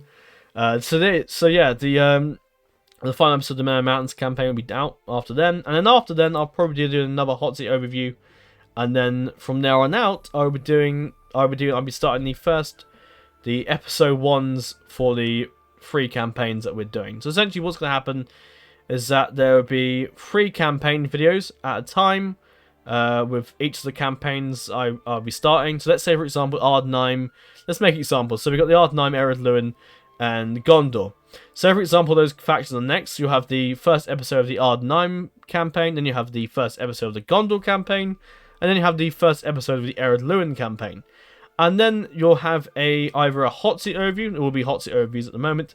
You'll have either a hot seat overview or perhaps a special video, a hot seat overview, a campaign overview, or a battle overview, or an installation guide on either whatever day that I upload that is, or whatever video it is after those 3 episodes of those different campaigns. And then basically what will happen is it will basically repeat itself, and I'll try and be more frequent with my uploads. One way I'm being more frequent with my uploads is essentially I'm cutting down a lot on, because originally I used to make intros, like intros where you'd have like a script of bit of text, bit of a story, and then you narrate all that text, and that's all great and all, but it takes a hell of a lot of time to write all of that up, type up the intro and the script that you're going to read out. And as I've found out with Electric Games, because the video essays that I make are done with a script, and it takes a while, and obviously I'm not writing them up for Electric Games, so it don't take as long, but typing up a script and typing up a story takes absolutely ages.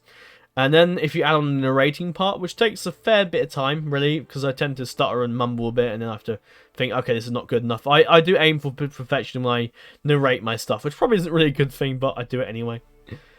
And if you add on like some of the little songs you're going to put in the background of the intro, and then you're gonna have like different clips from different clips from Lord of the Rings, or perhaps like some artwork you'll find on the internet, and it just and all that on top of like, let's say, working. I will be unemployed 20th of October onwards, so I might have a bit more time, but I still don't really want to spend my time doing those intros. Yes, you can make them really fun, they can be amazing, but it just takes so much time. I just rather get into the campaign and play more of the campaigns, and then, you know, what I might do is do like a few cinematic intros at the beginning, just to make things a little bit more interesting, and that'd be it really. But I'm not really going to be doing intros anymore, I'm afraid, which might upset a few people, but it is how it is, I'm afraid.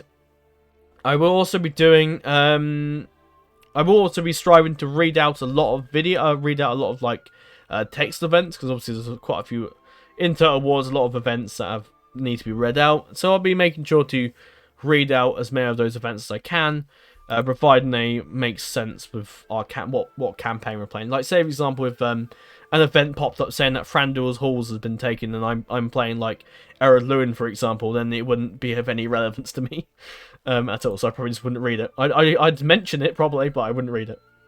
Another thing I will be editing out is the loading screen between, like, say if you're going from the campaign to the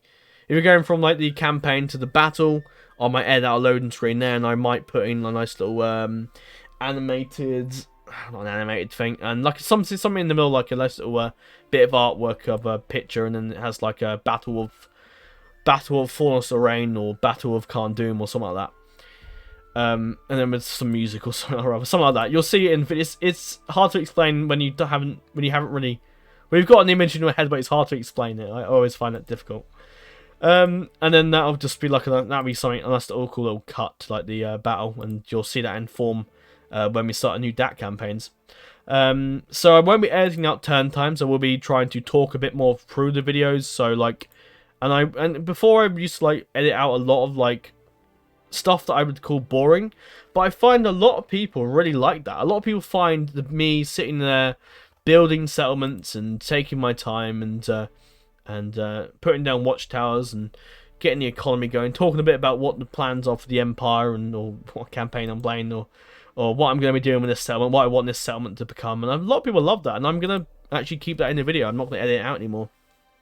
With turn times, a lot of stuff tends to happen during the turn time, so I'm just like, so it just seems pointless me editing out, because like you want to edit out a turn time, and then all of a sudden like you have a like something happens, like the rebels sally out against you in a siege or something, and you think, oh wait, hang on, let me quickly why did I edit out the turn time? This is going to happen, or another faction might attack you in the turn time. It's like, oh, I won't edit this out then. So yeah. Another thing I will be doing to my campaigns is house rules. Now, I've been having a lot of inspiration from Izzy with his house rules, where he puts like different challenges. So, say for example, like you can't like get any ceasefires with any faction, depending on like the culture you're playing. So, say if you're playing like Isengard or Mordor, you're not allowed to get any ceasefires or alliances. It's either war or death, pretty much. I will fight to the death kind of thing. And then you have like other rules where like you can't ally with a certain nation. You have to kill that nation. And you have like house rules for objectives for like taking certain settlements. Like you have to take Edoras or Helm's Deep, and that's like your main goal. Another thing I will also be doing, in addition to the house rules and other things, is custom gem rules. Now, I did say a very long time ago that I was going to do a custom general overhaul, but unfortunately, the schedule, it would take me so long to make that video, and say if I were to make it for DAC, it would take absolutely ages, and it would take me, it would be like another month or so before I'd started YouTube again, or maybe 2 weeks perhaps, but I don't know. But either way, it would take absolutely so long, and it would just take me so long to the point where I'd get to the point where I just wouldn't enjoy doing it, and I'd stop doing it. So I'm just not even going to bother going that way with it. I will be adding like custom generals for like factions that I'm playing. Say if I'm playing the R9, I'll add in a few custom generals for that. Another thing that I did think about doing is adding in custom generals that are like in a certain area of the map that you can't use them. But you can use them, and you can teleport them to you once you've taken, say for example, Mistrand or Finabel or Umbar or Barad-dûr, and you can spawn in one of the generals you've got in like an iron, like say if he's like in the corner of the map of up in the Isle of Spiders, and he's just sitting on the tile, can't move anywhere. And then what I do is I teleport him over to us once we take Mistrand or something like that, for example. So that's something I'll be doing to make things a little bit difficult, and to make things like, so I could put like custom generals in and make it so I have them from the game start. But I think setting objectives where you have to take certain settlements before you can have this certain general, I think is a nice way to make things less easy on you, really. So that's how I'm going to be changing up my campaigns, and I'm super excited to give that a go for the DAX campaigns and their onwards. Now, I'm going to be doing quite a bit of DAX, or I want to in the moment. I feel like DAC is a good thing to start the channel, to start the resurgence of the channel with. From there on out, I expect after DAC campaigns, we'll be doing campaigns on Elder Scrolls Total War, perhaps Warhammer, Rome 2, Attila, Shogun 2, other DCI Last Alliance, Lucium, Last Kingdom, Broken Crescent, the Warcraft Total War, and there's billions we could go through and talk about now, but expect to see a massive variety of campaigns. If in the event that, and I do expect it to be quite popular, but if in the event Divide and Conquer is extremely popular, then I will try and keep maybe one DAC campaign on the go at once, or perhaps one Lord of the Rings Total War campaign I go, maybe like a DC Last Alliance campaign as well as other things, or a DAC campaign as well as other things, we'll see. I did debate in putting perhaps Third Age Total War 4.0 as well as DAC campaigns, like so instead of like, as well as so we have like 2 DAC campaigns and 1 Third Age 4.0 campaign. But I changed my mind because I recently had a look on the ModDB page, and I discovered that in an article, I can't remember, it was one of the articles, I think it's only one actually, that I think about it. But in one of the articles it said that the next update to Third Age Total War 4.0, and this was typed out on the September this year, and it said the next update is going to be a massive update. And I thought to myself, okay, I think I'll play Third Age 4.0 again when that big update drops. Because I feel like, because I did hope that mod Third Age 4.0 will have some new factions and new stuff, a lot of new stuff to it, and I really hope that my wish comes true. I have set my sights on the Oricani Dwarves as a faction that I really want to play for Third Age 4.0 if I play them again.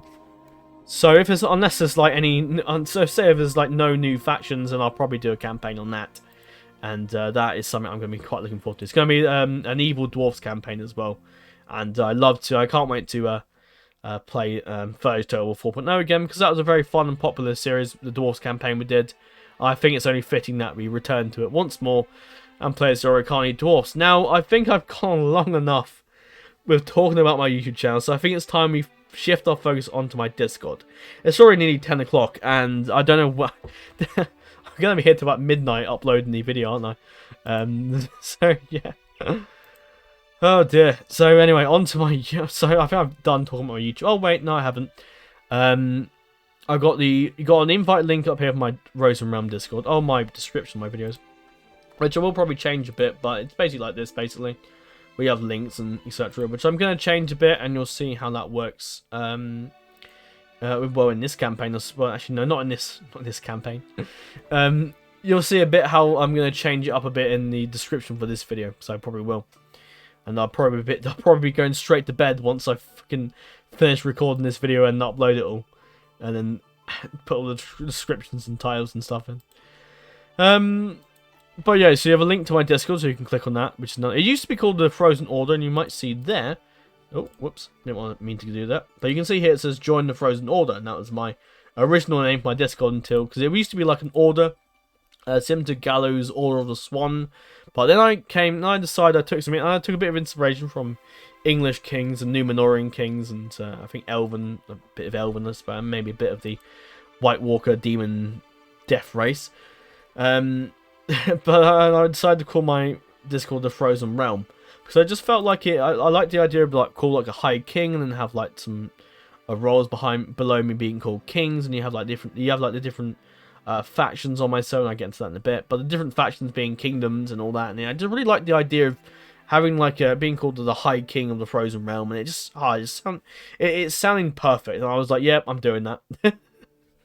Then of course you got I don't know why it's like blurred out, my Xbox account, so if you want to follow my Xbox, go ahead. I haven't played much of my Xbox recently, but I probably will at some point. I'm still, and it's funny, something I did mention in the 300 subscriber specials, that I'm hoping to get a Xbox Series X and PS5 in that video, but unfortunately I still haven't got one. Which is just ridiculous at this point, because it is really due to the whole COVID thing, and it's just people can't there's enough people to manufacture the consoles, and that's why the stock is just so crap for. And it's one of the reasons why Electric Games isn't doing as well, because they can't get the new consoles in to sell them.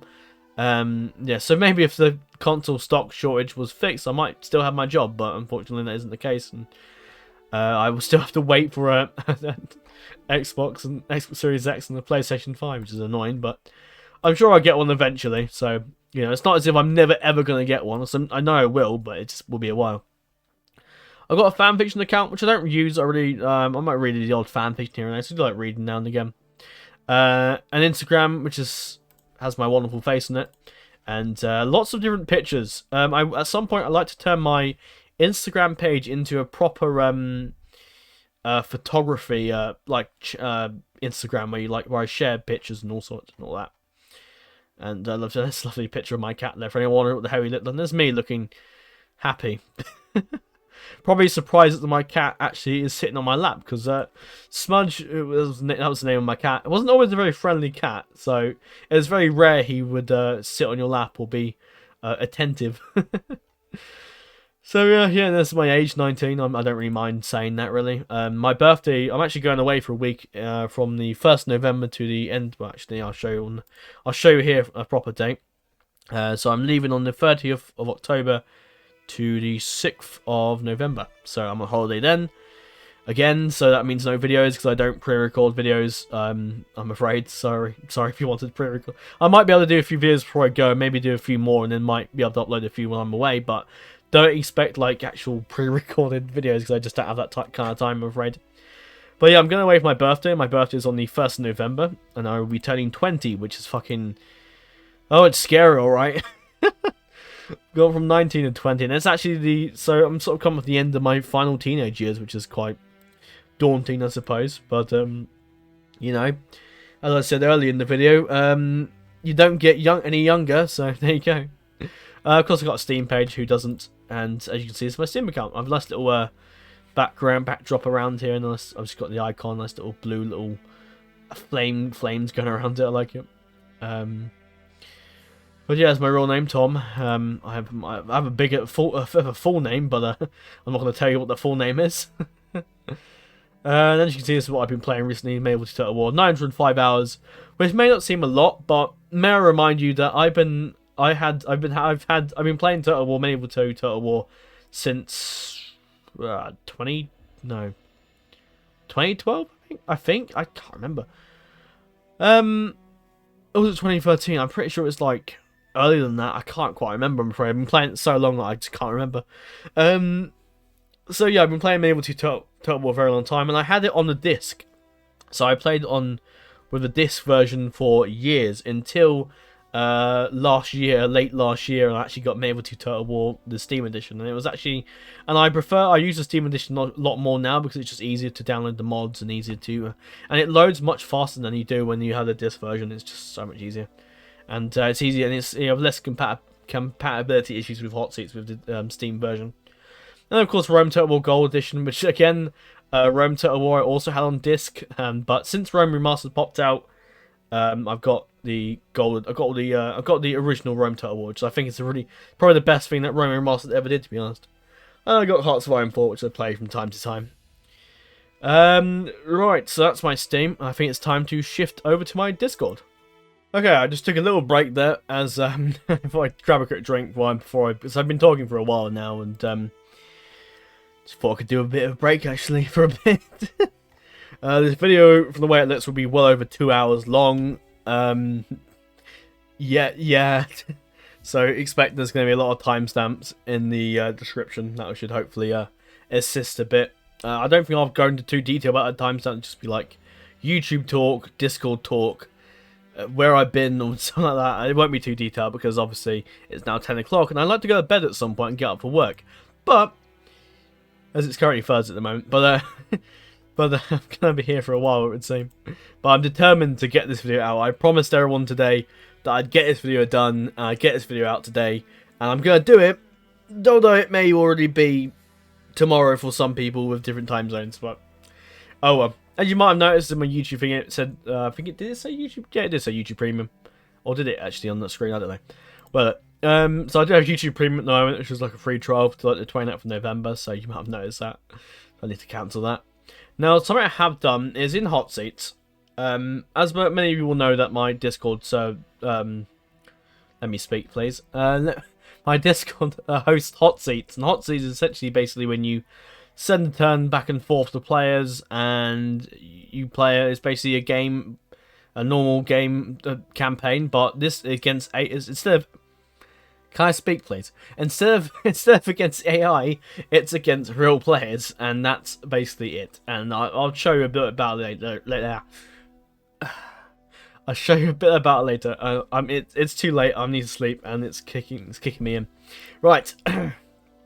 Okay, so with Hotseats, you kind of need cheat codes, such as like, because obviously you have like an admin password. So I've done an example here. So set password. Actually, no, hang on. Before we get there, so obviously you have like an admin password, and to stop people cheating, that basically the console was disabled, and to enable the console, you have to type in log on. Say for and this is my example, you have to log in type in login Nitro, and if it's like a capital N, you put a capital N. You get the gist. So these are like all the list of like cheat codes for stuff that I need in Hotseats and stuff that I need in case there's a bug on the map, or say if like the game keeps crashing because of a unit that's stuck in the bridge or something or other, or a river crossing. You need to find the coordinates of the location and teleport that character over to that location. Or if you just want to be an evil cheaty bastard and just get the money cheats up and all that. Just screw around. Yeah. Anyway, I also have like a hot seat reminding bot. I'll talk about the bots later on, but I have like a reminder bot, and I have like I use Kelder as an example. And basically, I sometimes use a reminder bot, but I haven't really bothered to use it really. But it's there for people that want to use it. And if people who are admins want to be able to remind people with the bot, then I recommend you use this message. And I'll likely send out this message with people that want to use it. I also have a few Discord translation guides, such as the different kingdoms and the different channels. One thing you will note in my Discord, I have different kingdoms, such as the Kingdom of Reinda, or Kingdom of Reinda. I don't know if I've actually ever actually said it out loud yet. Kingdom of Reinda, the Kingdom of Isloras, Kingdom of Lulanixe, I think, and the Kingdom of Elantawa. Now, these all stand for things such as Reinda stands for, Ra stands for, or was it Rare? Is it Rare or Ra? I'm not quite sure. Ra stands for lion, and Ender stands for heart. So essentially, a lion's heart is basically what it means. So essentially, the kingdom of what do they call it? Where do they put it? No, that's not it. That's down here. Here you go. This is actually a better place to read it. So Kingdom of Reinda, so Ra translates to lion, and Ender translates to heart. And this is all in Elvish Quenya, by the way, because calling it Kingdom of where is it? Kingdom of the Lionheart, Kingdom of the Moonstar, Kingdom of the Sapphire Frost, Kingdom of the Star Garden. They don't sound that interesting, but when you put a bit of Elvish Quenya in there, it sounds really cool. I love them. I really like these different names. Some people may look at them and think, "Oh, well, what the hell does that mean?" And we'll read this. But yeah, I love the Elvish. Even though Elvish it's not a language you speak, really, is it? Don't go to your parents and be like, and start saying, Margivan and Melanina well met indeed. No. But essentially, the Elvish and all that, and I like it, and it makes the name sound a bit better, in my opinion, anyway. So, the Kingdom of Elantawa, so Elen translates to star, and Tawas translates to garden. So, the Kingdom of the Star Garden, basically. And it tells you a bit about the kingdoms, and I'll speak about that again later. The Kingdom of Lulanixe, Lule translates to Sapphire, and Nixe translates to Frost. So, the Kingdom of the Sapphire Frost. Then you got Isil, like Isildur. Isil translates to Moon, and Oras translates to Stag. So, the Kingdom of the Moon Stag. And then you have the Kingdom of Lionheart, as I pointed out earlier. Oh look, I did an emoji that someone requested a minute ago for someone requested, so I've done that for them. And I'll show you a bit about the emojis, the custom emojis I have, because I have so many on there. I also have a little list of, because I send out reminders for every single person. So say for example, if a player, so usually in my Hotseats you have 48 hours to play a turn. Now not many people really like this idea really, and some people think it should be 24 hours. But 48 hours works for me, and I do what works for me really. And 48 hours to play your turn is, I think, fair enough, because a lot of people tend to ask for extensions anyway, and it's basically normally it's 24 hours to play a turn, and you can request an extra 24 hours, but most people request it anyway, and 48 hours just works for me, and so that's what I do. Now I know I'm sort of like showing people out in the open this, but if you don't want me to keep sending reminders, because I send it for everyone, then just let me know and I'll put you on a list, like I have done with Alert, Epic, and Rubens. And so none of those players will receive reminders, so on their head be it if they miss the notification for when their turn pops up. Of course, one thing you can do with Hotseat reservations, if in the event that you know that a Hotseat is starting, or I've talked about I'm going to start a Hotseat on, let's say, Broken Crescent, and someone might have appeared and said, right, I would like to play as the Abbasids, such as what Fable did. And you can request any faction you want, and then I will put you on a reservation list. Now we have a Rome Remastered one, because in an ideal world, Rome Remastered would be Hotseat compatible, but for some reason, CA thought, no, we won't do that, because nobody plays Hotseats, and then they forgot that of the Hotseat community that it exists. It still exists now, and, it's now something that my Discord's become a firm part of, alongside the YWM clan and the Hotseating hub. Of course, Total War Center was the one that started it off, but Total War Center is still an amazing place to do Hotseats. But I'd recommend. But nowadays, Discord and sort of I guess, place for it these days. I mean, people still do hot seats on Turtle Center, don't get me wrong. But I feel like Discord, at least for me, personally, I prefer Discord. And I think a lot of other people tend to prefer Discord because Discord is just easier and you can... I don't know, if it's just more convenient and easier, really, I think. Really. I'm sure I'll get Jadley in the comment section later saying how Turtle Center is the best in the world. But, but anyway, he had some people that requested for spaces for Rome Remastered. And Divide and Conquer, and this is one of the reasons why this hot seat is starting. Originally, I did think about doing Divide and Conquer, a Divide and Conquer hot seat just set in Eridor. But then I thought to myself, I might do that for hot seat. For example, I'll say I'm starting the hot seat on, let's say, DAC. If I don't get that many players, and I might think, okay, what I'll do is we'll do the hot seat, but just in Eridor.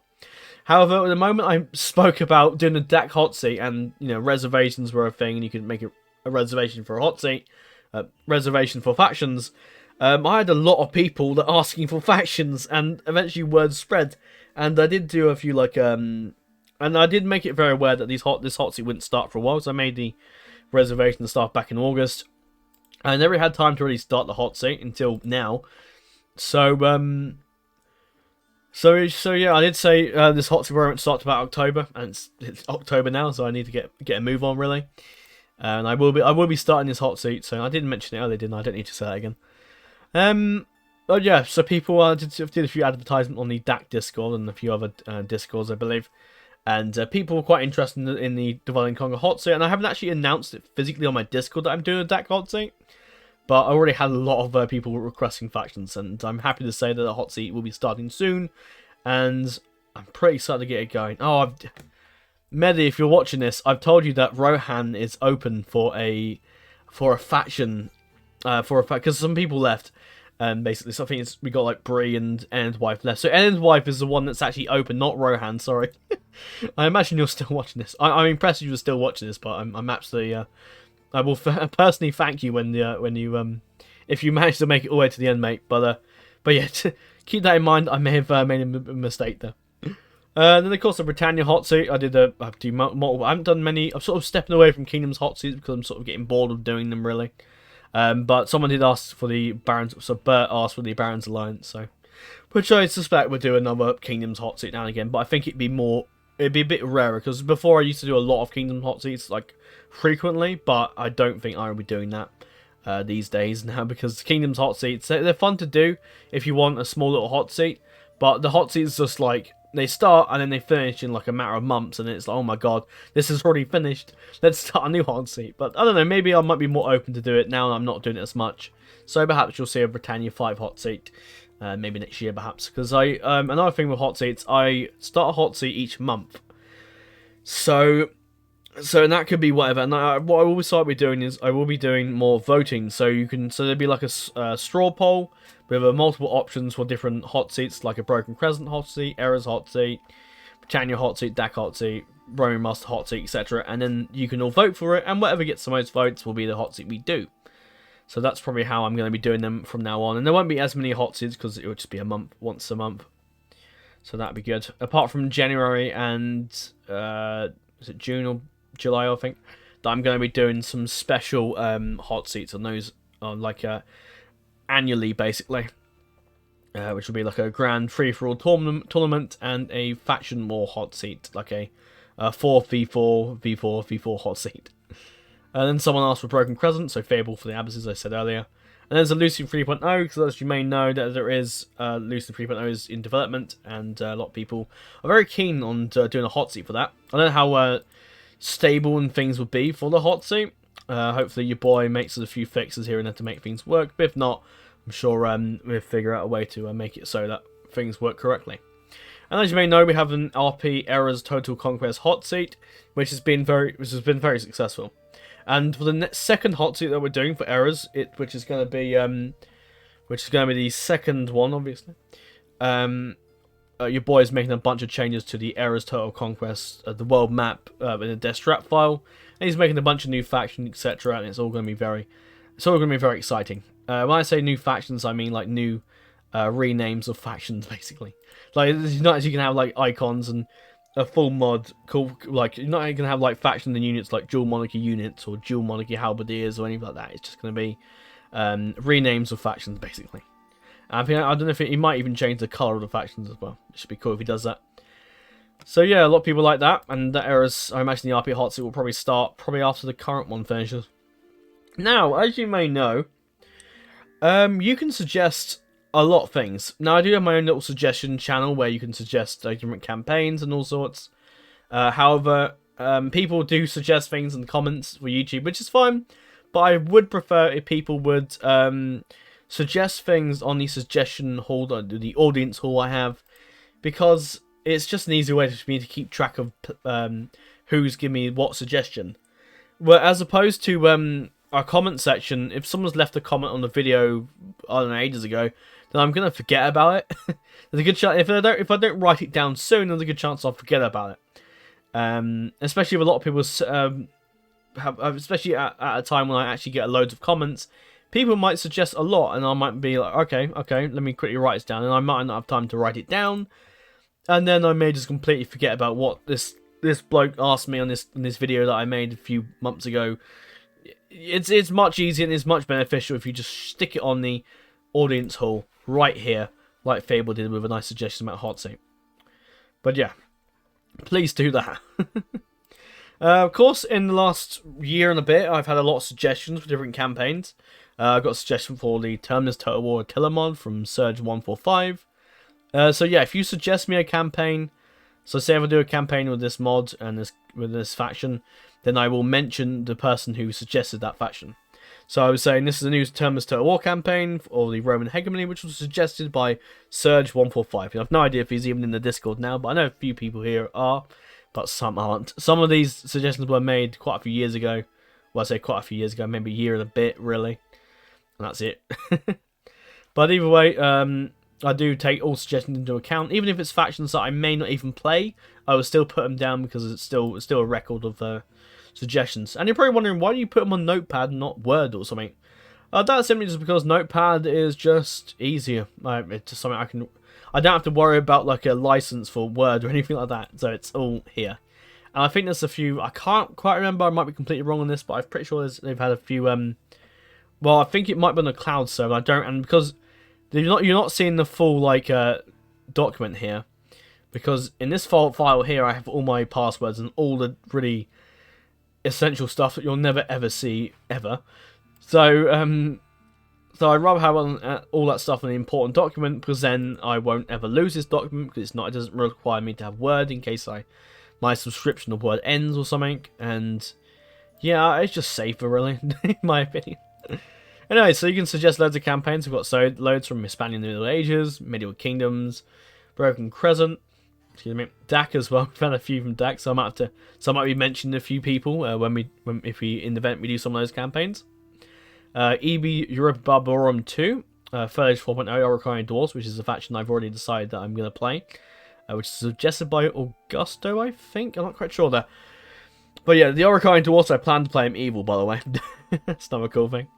Age of Pater Kings as well. Last Kingdom, which is a fantastic mod. And I've been watching Vikings and the Last Kingdom TV series recently, and it's really got me in the mood to like do some Viking stuff. So there's a good chance you might see something Viking related after my DAC stuff, perhaps. And then you got the One Real on Earth Total War, which is a mod that hasn't come out yet, but it's like a big update of the Falcon 3 Total War, I think it is. But it's like a big world map mod that came out a couple years ago, about a decade, I think now.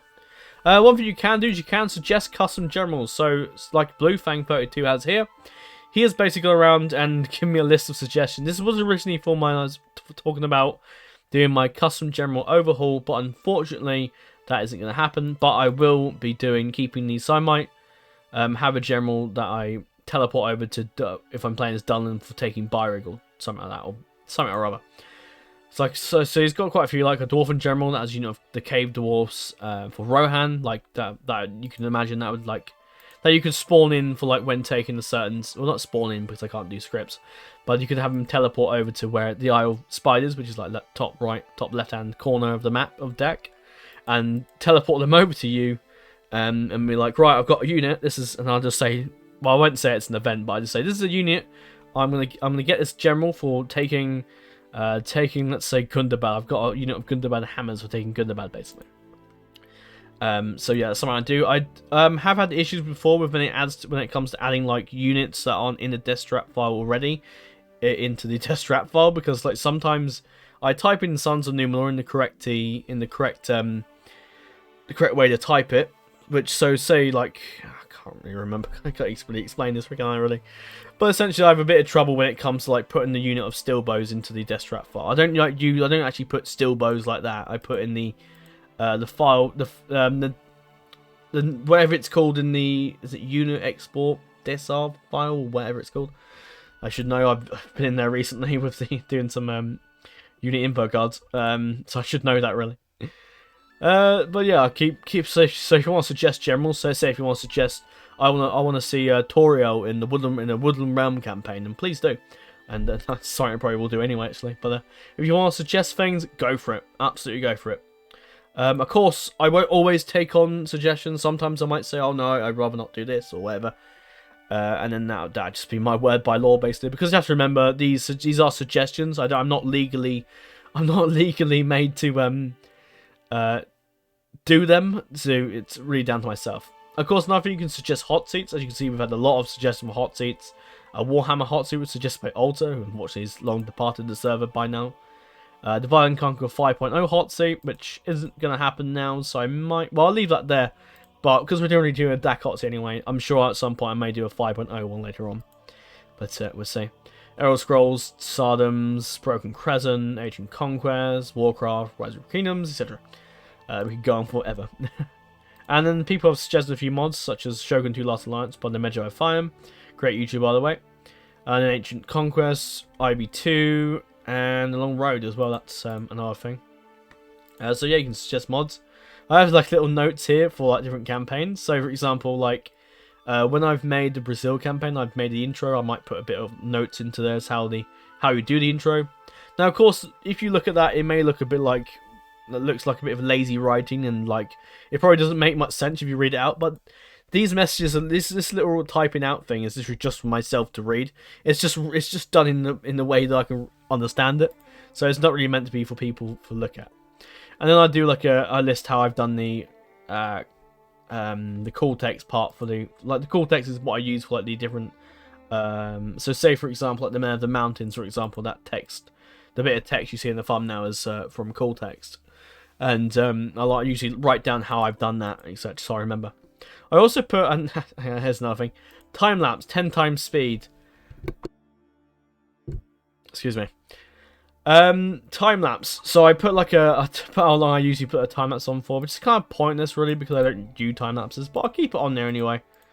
Might come in handy. I do actually now with live stream. This is something I literally forgot to mention earlier. I did say I probably would do live streams, but unfortunately I've decided that I'm not going to be doing live streams. Which may upset a few people, but my internet's been a real bitch lately, and I still really haven't got, like, I don't know.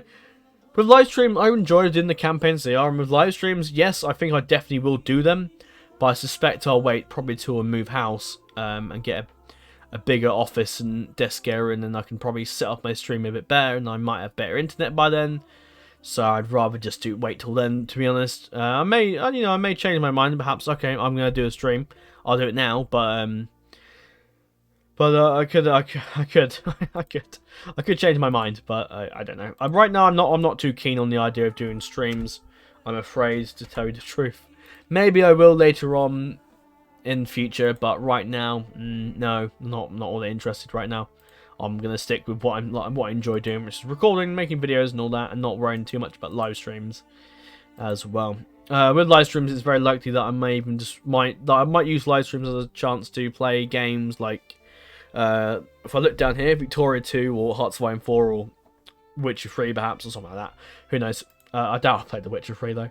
I'd probably play like strategy games or like Crusader Kings 2, Bannerlord maybe, and stuff like that. I would imagine for live streams. As you can see on my desktop here, you can see I've got my huge list of Total War stuff. So I've got all the Total Wars, Medieval 2 Total War, of course, Friends of Britannia, Attila, Rome 2, Shogun 2, Rome 1, and the Barbarian Invasion, Napoleon Empire, Total War Saga Troy, Three Kingdoms, Warhammer 1 and 2. So yeah, I'm pretty Total War mad. And as you can see, OBS, which is what I used to record. And then I got 4K capture card for like console recordings, and if I wanted to do that, which I doubt I will. And I got the cheat engine if in the event I'm stuck on a certain thing for a game.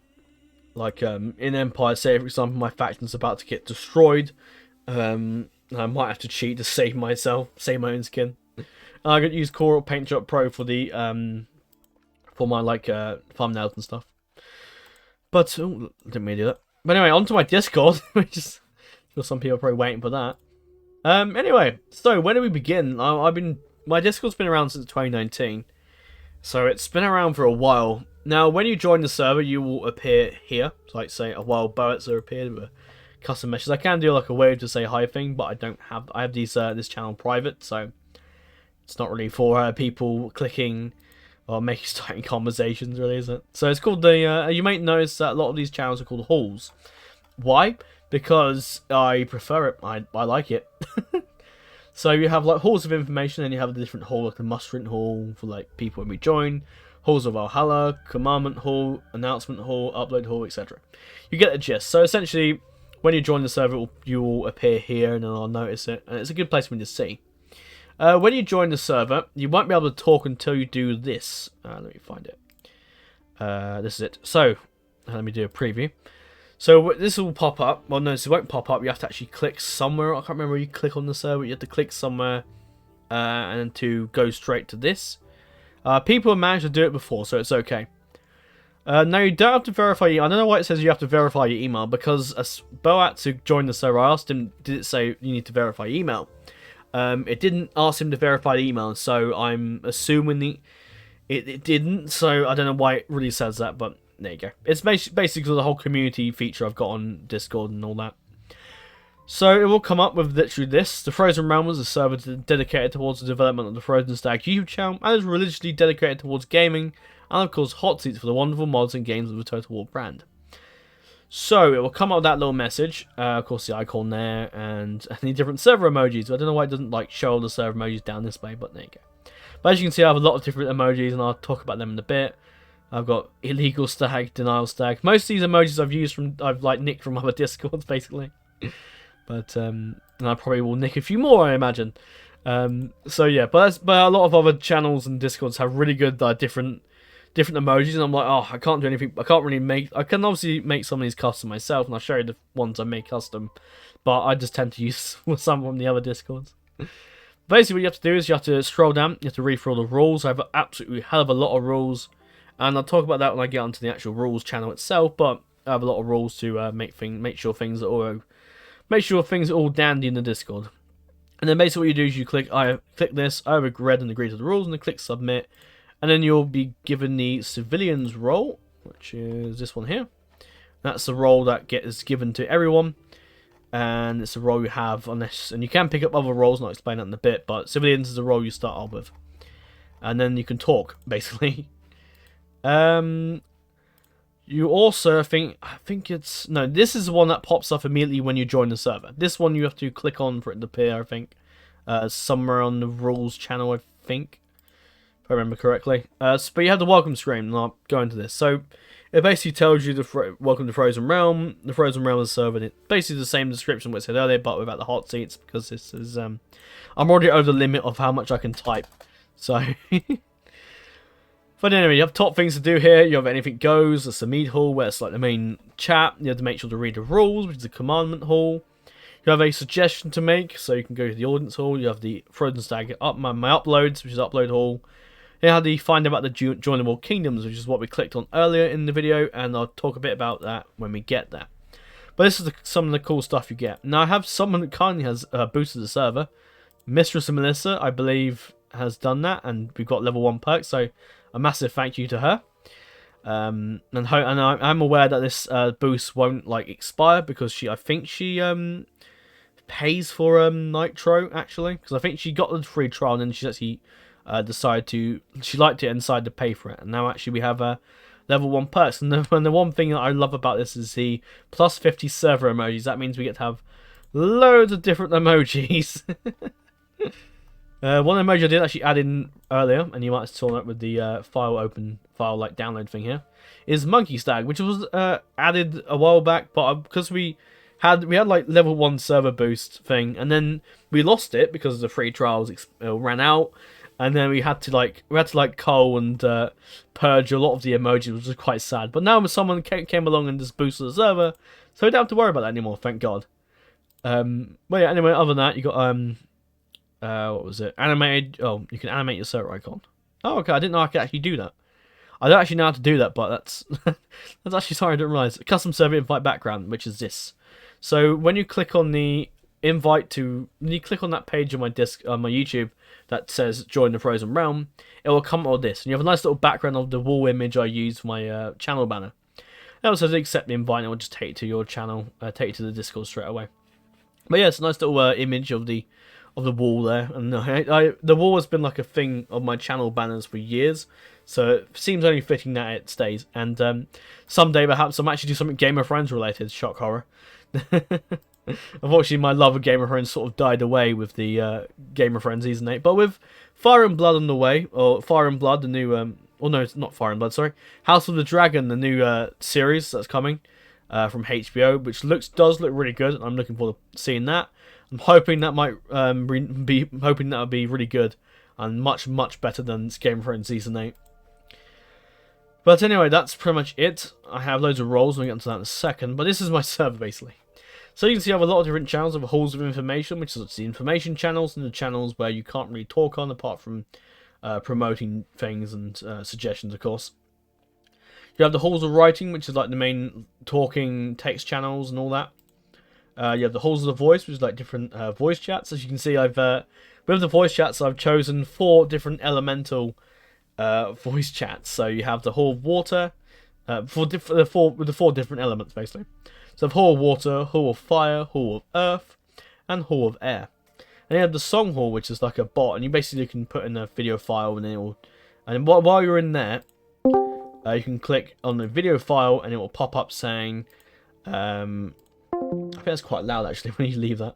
But I don't know, because I have my headphones taken off because it was hurting my head. So because I don't really need my headphones on, so I'm not really listening to anything. But I've had that bot for a very long time, as you can see. And essentially, you just put in the link or something, and it tells you some stuff up here. I'd recommend you click on that, and you can you can sit in the voice chat and listen to some music, and it's really cool.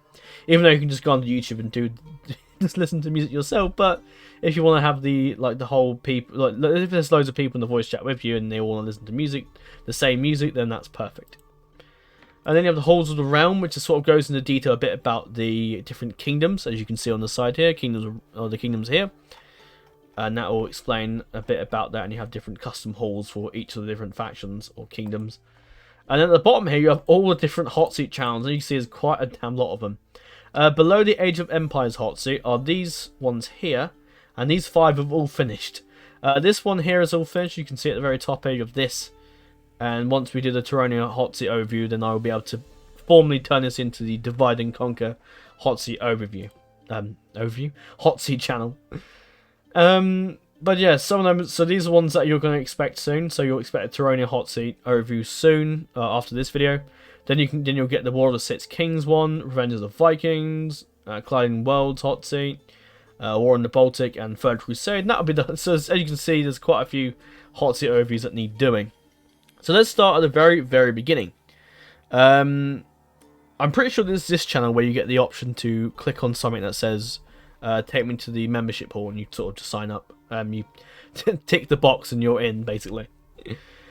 So you get the mustering hall, so this is where you appear. You do get a custom message. It pops up in Mead Hall. And the reason it pops up in Mead Hall is also so people that are talking to Mead Hall, or because it's the main chat, welcome you as well. And it's also a place that I can just directly welcome the user.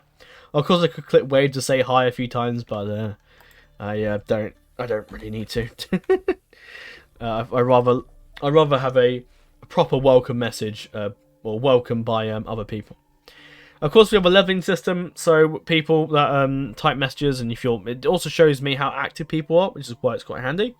And it shows different what levels you're on, how active some people are. It also gives you a nice little leaderboard as well. It shows you who's in the lead. As you can see, myself firmly in the lead, Bert behind me, and RP as well, and a few other active ones below as well. that's all dandy. Onto the welcome messages. Oh yes, so basically, if you were to leave the server, you pop up in the halls of Valhalla. As you can see, quite a few people have come and gone. That's the way with Discord servers. People often join and leave.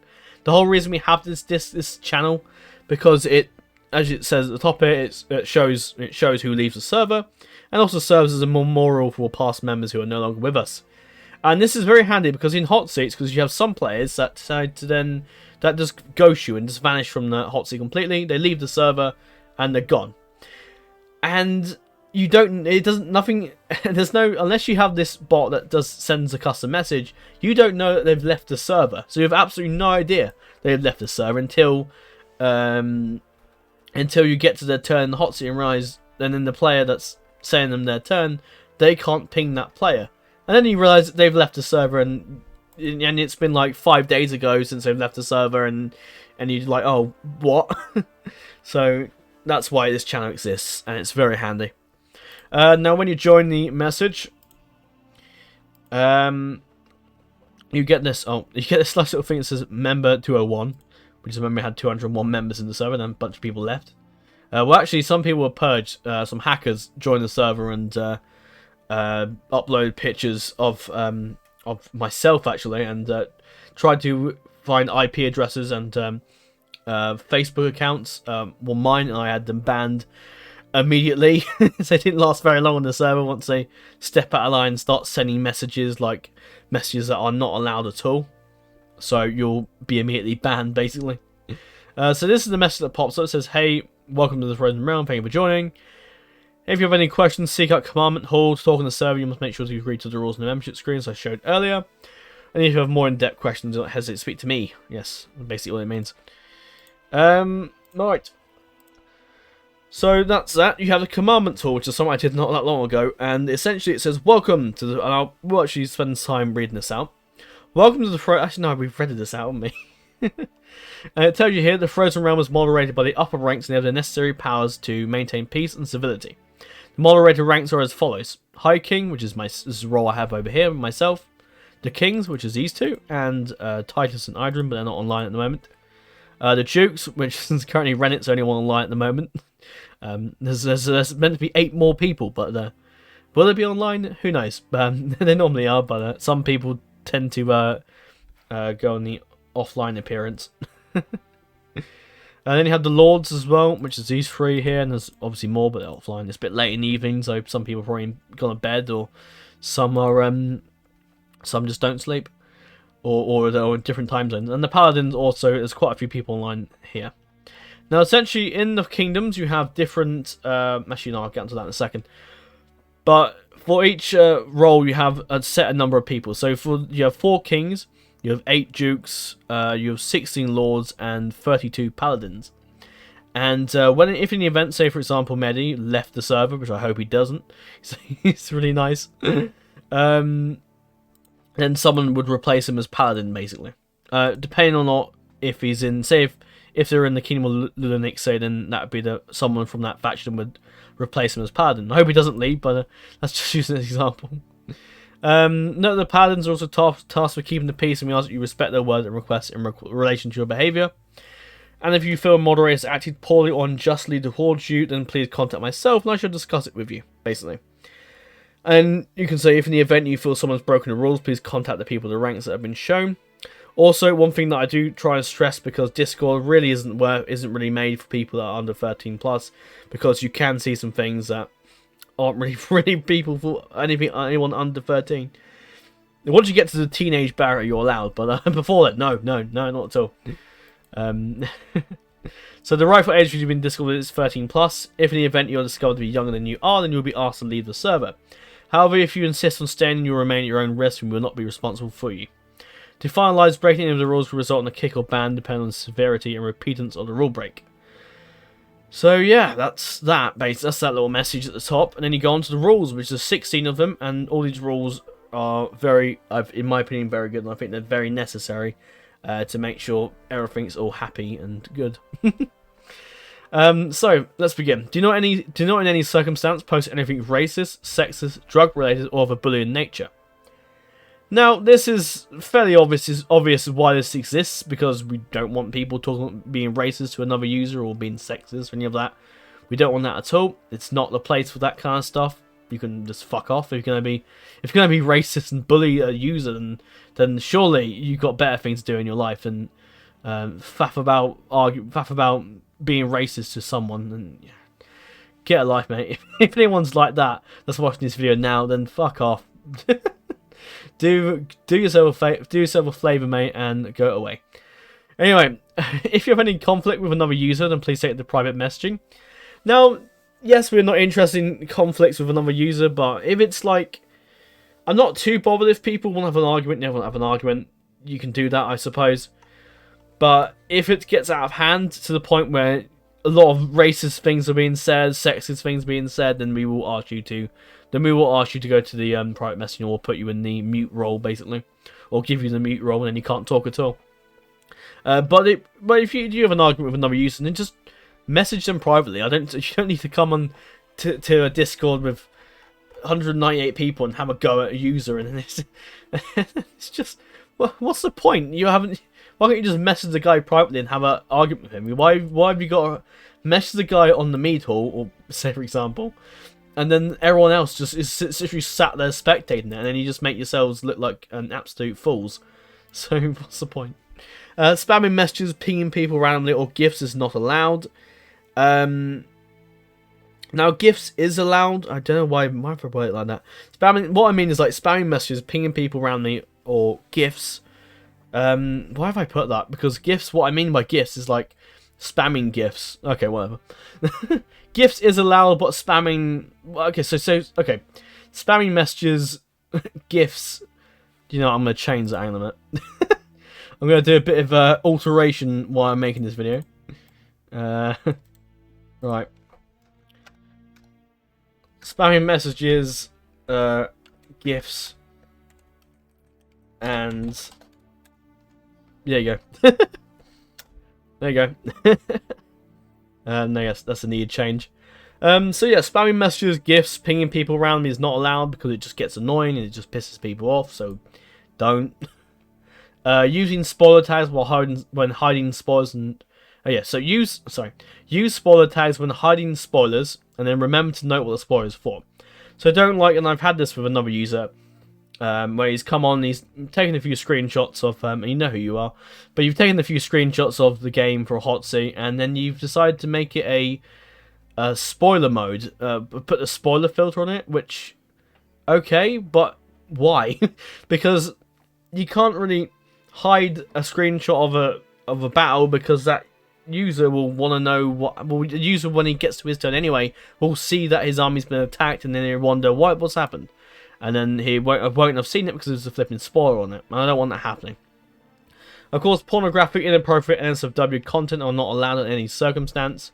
A very long time ago we did actually have like a Realm of Lust haul, but since then that's been done away with, because I just don't really want my server to be have all of that NSFW stuff, a whole dedicated for NSFW. I don't really want that on my Discord anymore, and I don't think promoting it on there is a really good thing, or promoting it by having its own little haul is something that should be on Discord, really. So definitely not on my Discord anymore, I'm afraid, for people that enjoyed that haul when it was a thing, but that's gone. That's been done away with completely.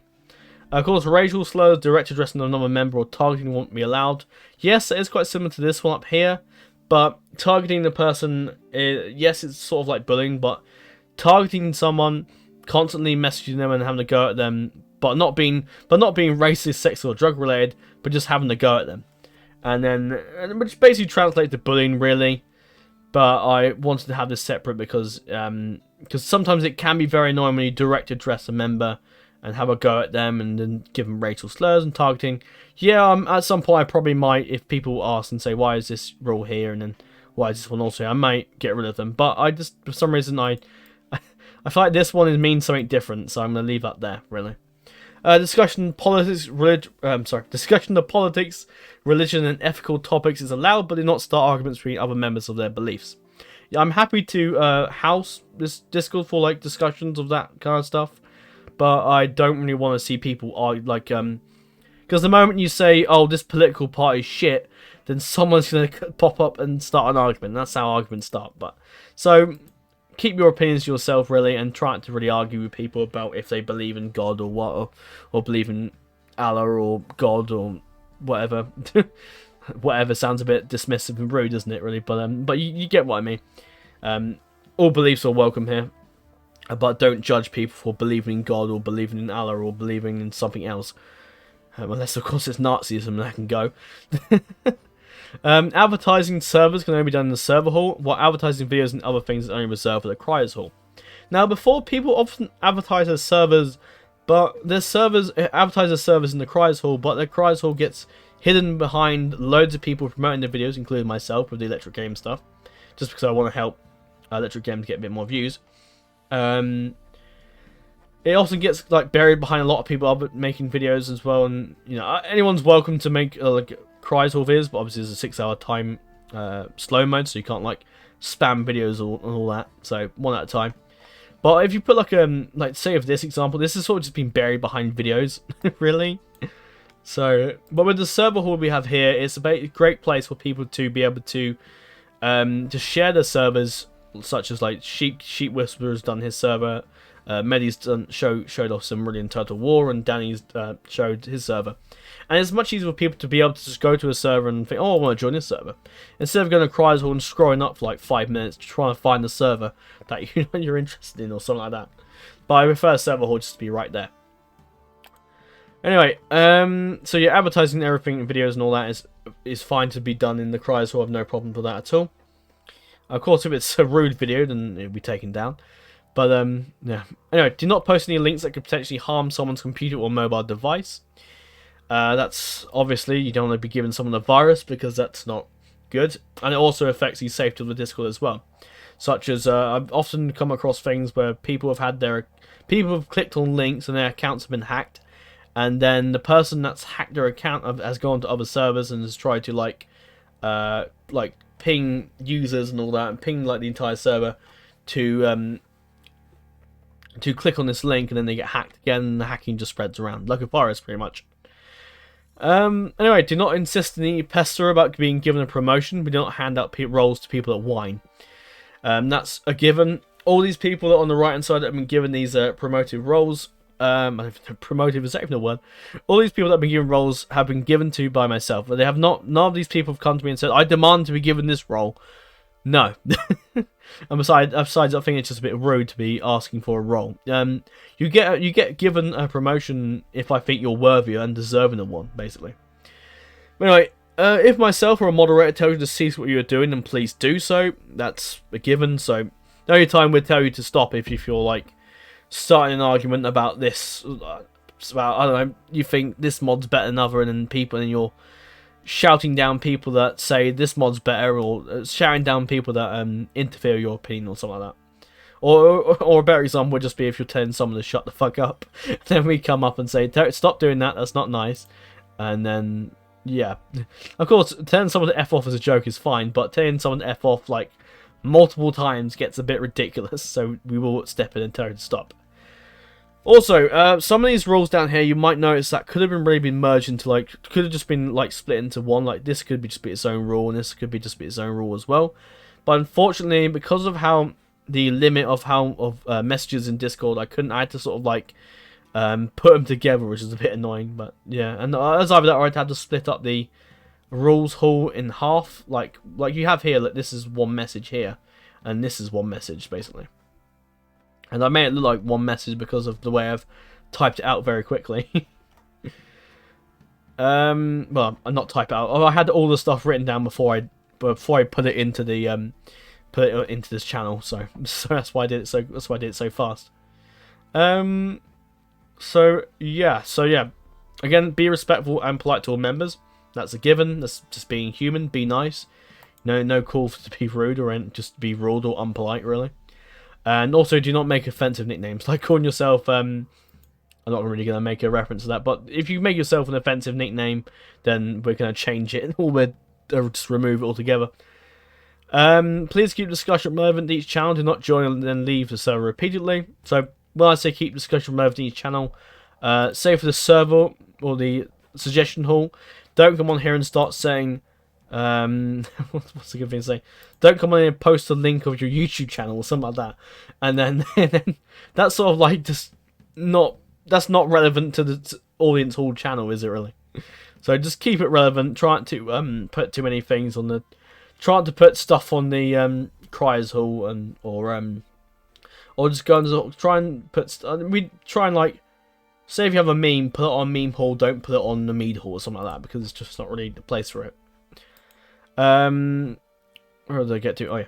Also, do not join and leave the server repeatedly. This could be a thing if perhaps in the event you've been kicked from the server and you join back, and then you keep leaving and joining and leaving and joining and leaving and joining and leaving and joining. In that case, we'd probably just ban you if you kept doing that. But yes. Decisions made by the moderators and myself are final and without extreme repentance, they will not be revoked. So if I made a decision on if I decided to ban you or kick you or put you in the what's it called? The Halls of Valheim role, which is like the mute role, basically when you can't type at all, and you can't type on any channels at all, apart from ones that are like that already have like talking restricted, like the like most of the ones on here. So yeah, so if we've made a decision, then you can't change your. We're not going to be like, oh no, okay, we'll change our minds. No, when we've said you're being banned, we're not going to say, oh, actually, okay, fine, we'll change our minds. It's not going to happen. Of course, impersonation of other users is not allowed, and posting a picture of another person without their consent is also not allowed. So don't do it. Like when I say impersonate, say for example, if Iadron decided to copy your boy in his profile picture and username, or I guess yeah, and then and they'd be basically impersonating that person. So that wouldn't be allowed. And posting a picture of some other person without their consent isn't really allowed either. It's alright if consent's been given, but if it hasn't, then that's grounds for it to be deleted. Now, finally, suggestions and questions are always welcome, but do not get angry or question if they're ignored, turned down, or deleted. Now, most suggestions I got, as you saw here, I do tend to reply to all my suggestions. But however, if it's a suggestion that I don't agree with or I just don't really care about, then I'll state it here and say no, I don't think will do that, or I'll just ignore it. Or if it's a rude suggestion, I will delete it. So you know, if you want me to, if you're going to suggest me to play a different campaign or something, then suggest it politely. I'm not going to accept it if it's like, play this fucking campaign because I fucking said so. No. So that's the rules, basically. Now onto the roles. You have, so of course, my one, the High King of the Frozen Realm, is in charge of the management and stability of the realm. Now I have pretty much all perms. I have all moderating powers, obviously, as the server owner. There are some people, such as Iadron, your boy, and some other people, who have the Nobles role. And now the Nobles role is basically the moderating role. Because I don't want to give like the moderator role out to like every member of the Dukes, Kings, and Lords. I want to give it to a select number of people. And essentially they have the power to kick people, basically. They don't really have the power to do that much, really, for now. But I think kicking people is good enough. And I don't want them... and they can only actually kick people below the Paladin's role. So if you'll be given the Paladin's role, then I expect you to behave and I'll deal with you myself. But anyone below here, they can take... As I say, for example, one of these users posts a pornographic photo, then they will be probably either kicked or just... Or the photo will be deleted, or no. Or they'll just be kicked, basically. On to the kings. You have the kings of the Elantawa, Lilinixe, Islaras, and Reinder. Iadron, your boy. Iadron is the king of Islaras, and while your boy is the king of Reinder. And then you have Titus, who's the king of Islaras. Sorry. Titus, who's the king of Lilinixe, and Bert, who is the king of Elantawa. They are sworn fealty to the High King and owe him their allegiance. In times of crisis, they stand as the Council of Kings in the absence of the High King. So, yeah. So basically, when I'm, like, say if I'm on a holiday and I'm unavailable, and say if I'm out for a while and there's a massive debate going on, then I'll leave it up to them to sort things out. And then sort of they stand as a council of nobles, I guess, a council of kings, I suppose.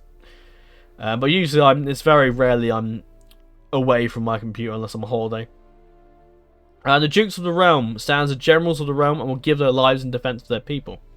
So the Dukes are like the main generals, like Duke Wellington, Yeah, Duke of Wellington, for example. He was one of the main generals in the Napoleonic Wars. So I like the idea of the dukes being like the main generals. You have the Lords of the Realms who are in charge of different castles and all that stuff. In the Frozen Realm lore, I suppose. Well, there isn't really a Frozen Realm lore. I guess it's just sort of what I made up, really. Well, yeah, I guess it is in itself lore.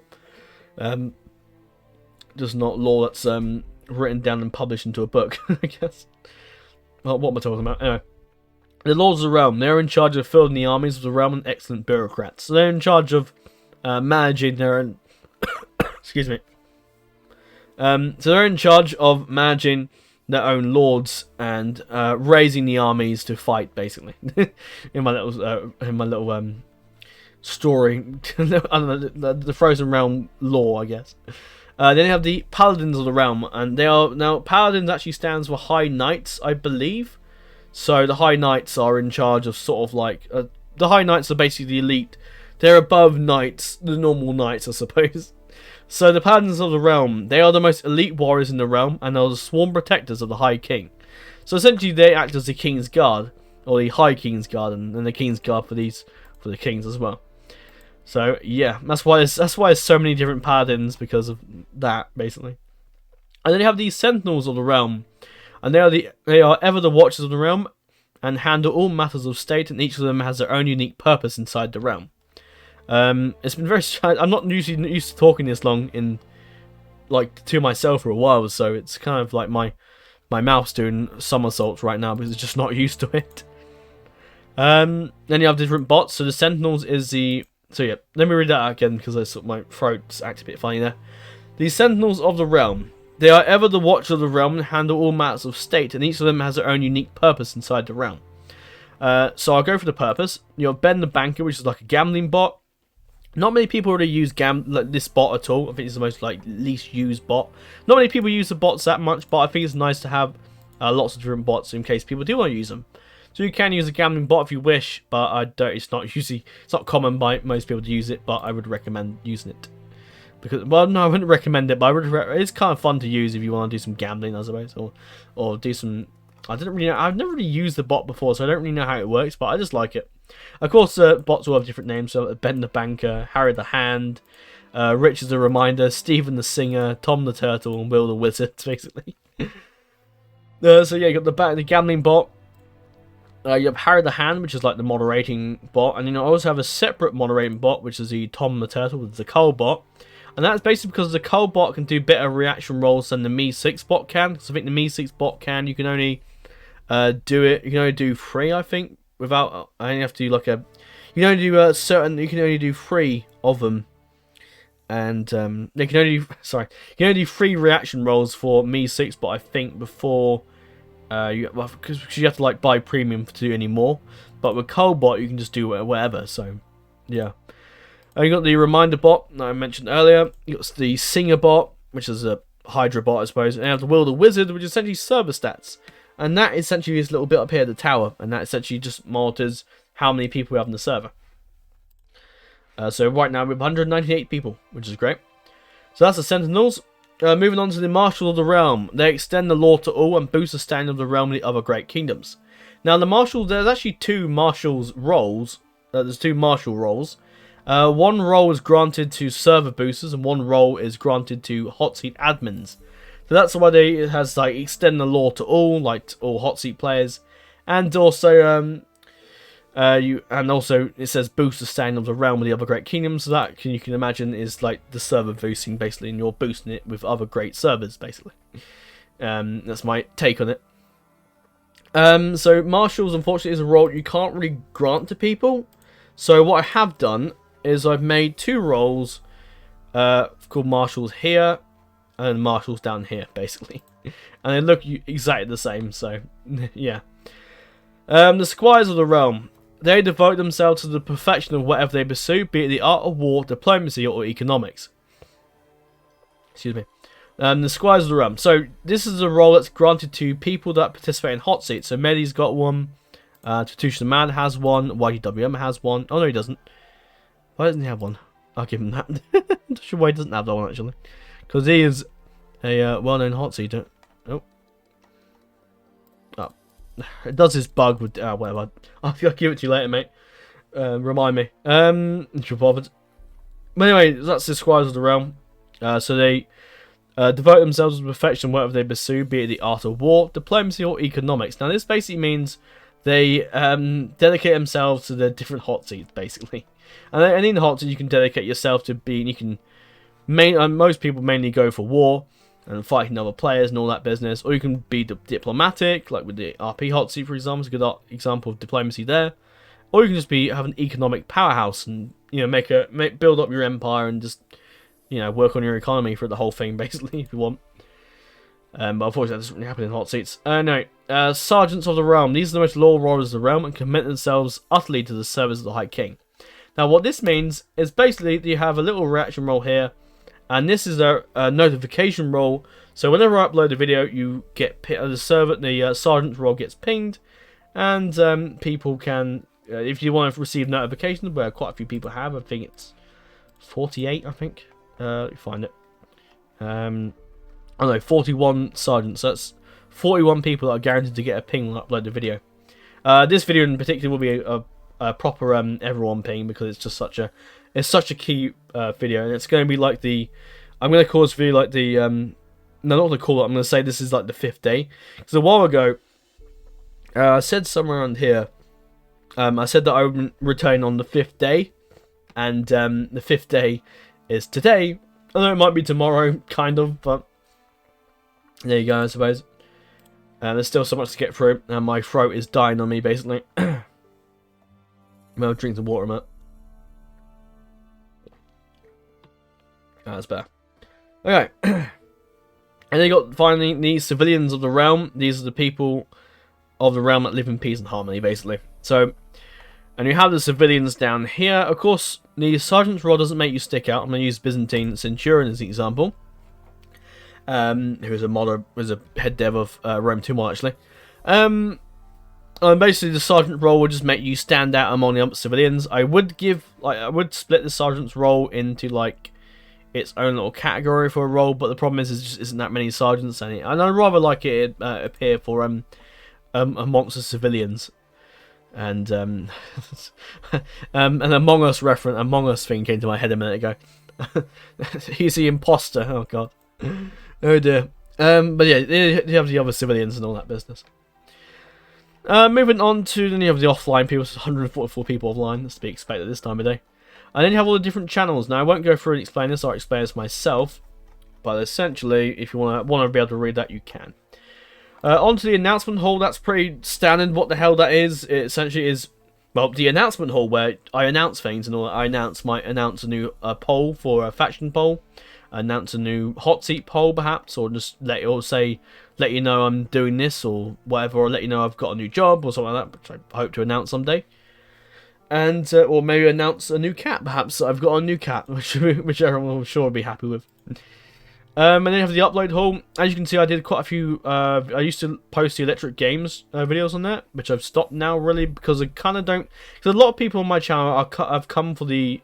Haven't come for electric games. Haven't come for like the the Call of Duty Vanguard video. They haven't come for that. They've come for Total War, and they've come for like the Frozen Stag channel. They've come for what I put out. And yes, these videos are, some of them are made by myself, but they're not what people are here for. And pinging them is just not worth it. And that's the last video I actually pinged. This is funny. Figured it's about time to. I can tell you all now that we're coming close to the 5th day of my proper return to YouTube. Yep, the 30th of July. Oh dear. It's funny how I put that in. It's just, it hasn't happened. It's like the fucking. It's probably going to be like the 8th of yeah, it probably will be the 8th of October. So the 8th of October is basically the 5th day, really. It went from being near to the 30th of July to fucking the 8th, pretty much. Or what, it will be the 8th by the time this goes up. Now, onto the audience hall. This is like where you can post suggestions and questions. So if you want to suggest me to players like, I don't know, as Gondor, perhaps for Divide and Conquer, or Gondor, or England for the Staying and Still, for example. Or if you want to suggest, or if you want to ask me a question saying, like, when was this Discord made, or when did you start YouTube, or something like that, I'll answer that. It's easier said than done. On to the, God, it's been a fucking long video, this one. God knows. It's going to be like that 4-hour long video. But I will endeavour to put timestamps in, because otherwise people are going to be able to, like, oh my god. Because the timestamps just make it so it's easy to get around. Anyway, social websites. This is basically just my different stuff. So you've got YouTube, Steam, Xbox, Instagram. I'll put PlayStation on there at some point when I make when I actually get around to actually getting a PlayStation 5. Be nice. Then you got the fan fiction account, Insta account, straw poll, because I have a straw poll dashboard. My last actual straw poll, and notice I did like this, which is like a little test to see what people would be most interested in. And the King's Men won that one, and I can assume that I'm sort of placing my bets that the R9 might actually win the faction poll when I do it. So there's a good chance you'll see an R9 campaign.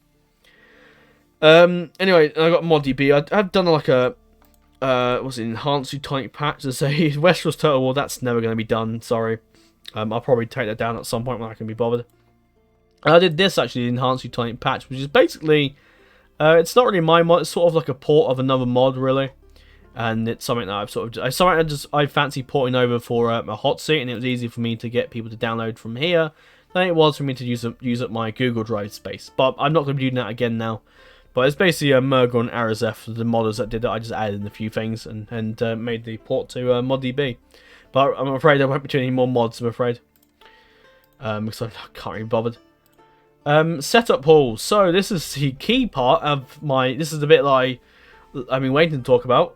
So this is a picture of my setup. And this is a picture of my room from basically where I am now, but a bit further back. Where the Shire is where, which is the screen I'm looking at now.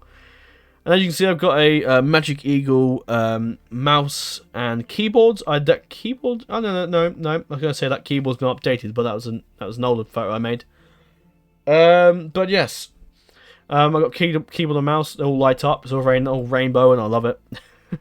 I got a HC Man mouse mat. That sort of is where my hand is now. I've also got a Himalayan salt lamp, which changes colour. It's not just a purple colour, which is now currently blue, and that's changing slightly over to to the colour to the pink colour. Okay.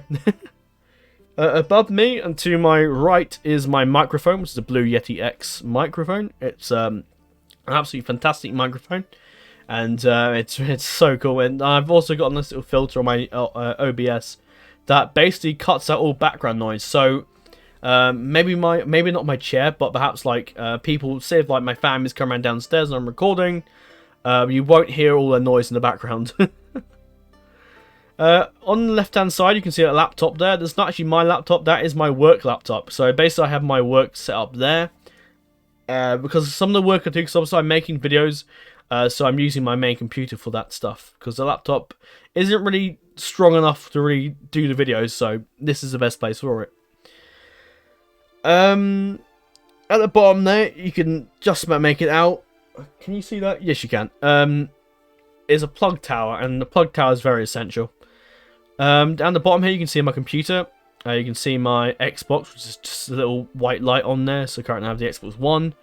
And then up the top there, the 360, and I've got the portable area for my controllers, so I can charge them up without having to use additional batteries, which is always handy. Then I've got a headset, which is, let me read this. Let me actually figure out what the hell this headset is. It's called a One Audio headset. Nice. I don't actually know, I can't remember where I got that from, but I had it for a while.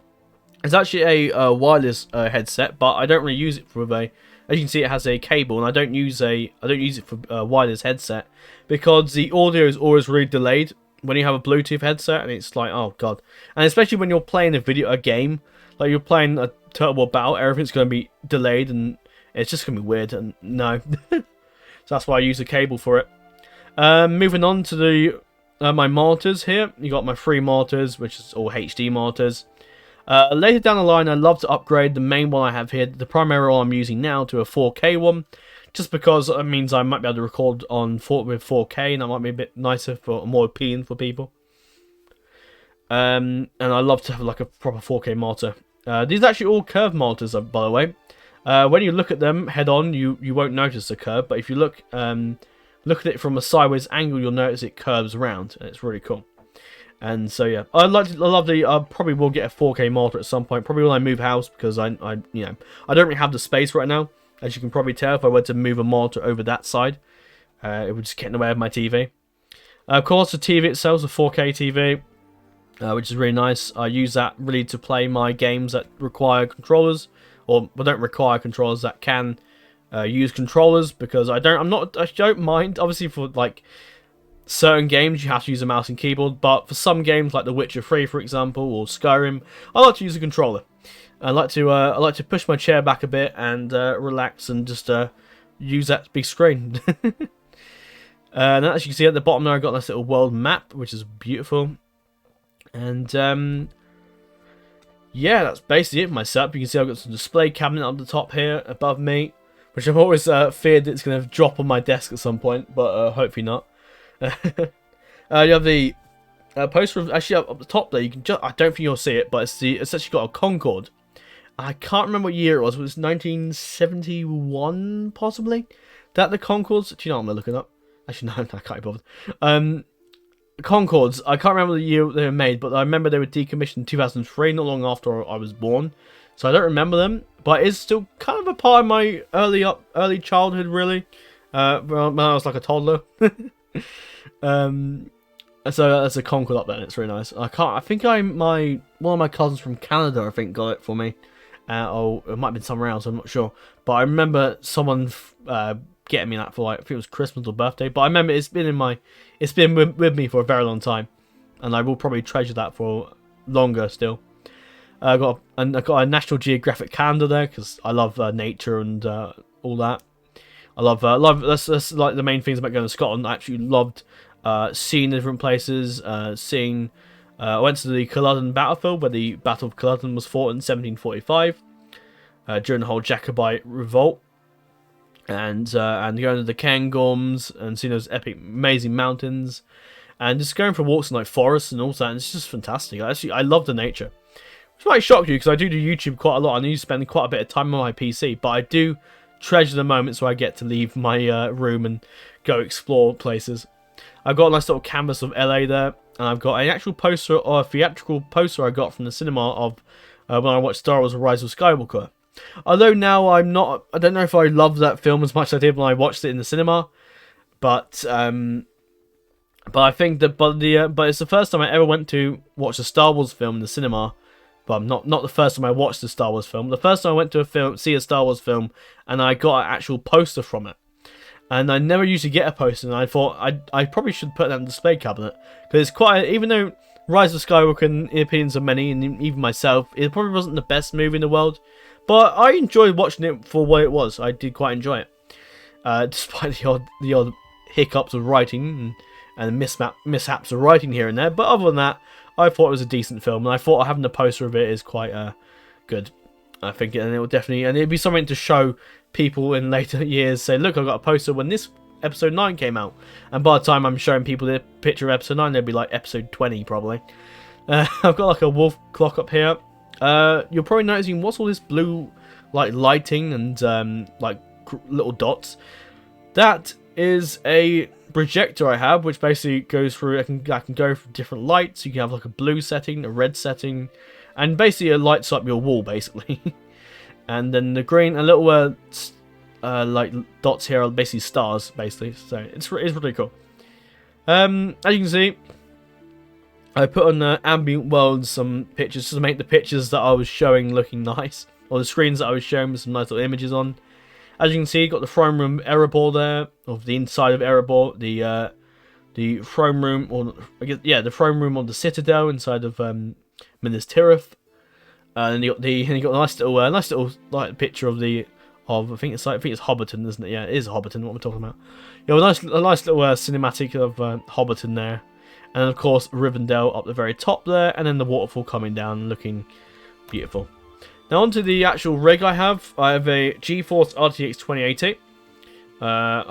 That's a driver version, ignore that. So that's GeForce, I think. That's just a GeForce driver version.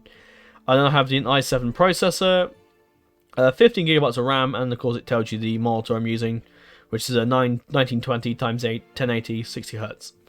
which isn't too bad. I'm sure, again, like I said, I probably will upgrade my PC, or perhaps upgrade the hardware and stuff on my PC, because I've done a bit of that before with the installation of my graphics card. So I brought a cheaper graphics card when I brought this computer, and I recently brought the RTX 2080 back in 2019, and I installed it myself, and it actually worked. Which is great, because I'm not really that great at hardware installation. I managed to actually pull it off. So I remember I was absolutely thrilled when I did that. So happy. But I'm sure I'll probably upgrade PCs, and later, it won't be anytime soon. I can assure you of that. It'll be about, let's say, a good couple years, I'd imagine, before I upgrade again, or at least definitely sometime after I move house, because I don't really want to worry about getting a new PC and then dragging it over to wherever I move house to. So yeah, but there's a nice picture of the actual computer. That's what it looks like. I can't really show you in this, because you can see there's the lights and that's it. But with this, it's I think it does it a bit more justice. And it gives people a general idea of what it actually looks like. On to the milestone haul. Now this is basically a channel where I keep records of my milestone. I showed you that earlier on my channel description. But here you are, this is it basically. Moving on to the blacksmith haul. Now you can get a different reactor. You can basically, so say if you play turn-based strategy games, you can click on this, and it will give you the different emojis. It will give you the different reaction rolls. It's getting late at night, and my brain's gonna shut off in a minute, so I don't want to spend too long on this. So yeah, you click on one of those, and you get a cool little reaction roll, and then I'll be able to say if we're like setting up a I don't know, a Valheim game, I might ping the role playing. I guess Sandbox role as well. I might ping a few roles. Say if I'm starting up a Valheim event, I think me and Idrin were in talks about it actually. So maybe we might. So stay tuned for that. Of course, the kingdom thing, and I spoke a bit about the kingdoms earlier, but now this is how you join it. So if you want to join a kingdom, you have to basically click on this one of these icons, and it will give you the different roles. So let's say Idrin, for example, has the, so if he were to click on that, he'd have the Kingdom of Islarus role, which unlocks him access to the other channels, but you have the private channels for that. And you also get given the Battle Mage of Islarus. So you have like different little classes for different kingdoms. And I'll talk about that in a bit, but essentially you get given 2 roles when you click on that. And if you make a mistake, just let me know, and I can always and say if you wanted to join another role, another faction, but you accidentally clicked on like Elentara, for example, and just let me know and I'll fix that for you. Of course, one thing you can't do is you can't click on all of them and then expect to be given the roles for all 4 kingdoms. It doesn't work like that. I've made it so that you can't do that. Of course, you can click on the emojis, but the bot will only assign you the roles of the faction that you clicked on, of the emoji you clicked on first. And of course, the sergeant's role down here as well. And then you have Cryers Hall, which is for YouTubers and to promote their videos, etc. And Server Hall I showed earlier. Moving down to the halls of writing. Now, as I absolutely love seeing previews from mods, I've dedicated an entire channel to showing off different previews of mods. So you can see the Nazgul for Third Age Reforged looking absolutely beautiful. There's some Conflicts of Eridor previews, some beautiful stag. As someone who's called a frozen stag, I approve of this heavily. Rise of Mora as well, that's a beautiful image there.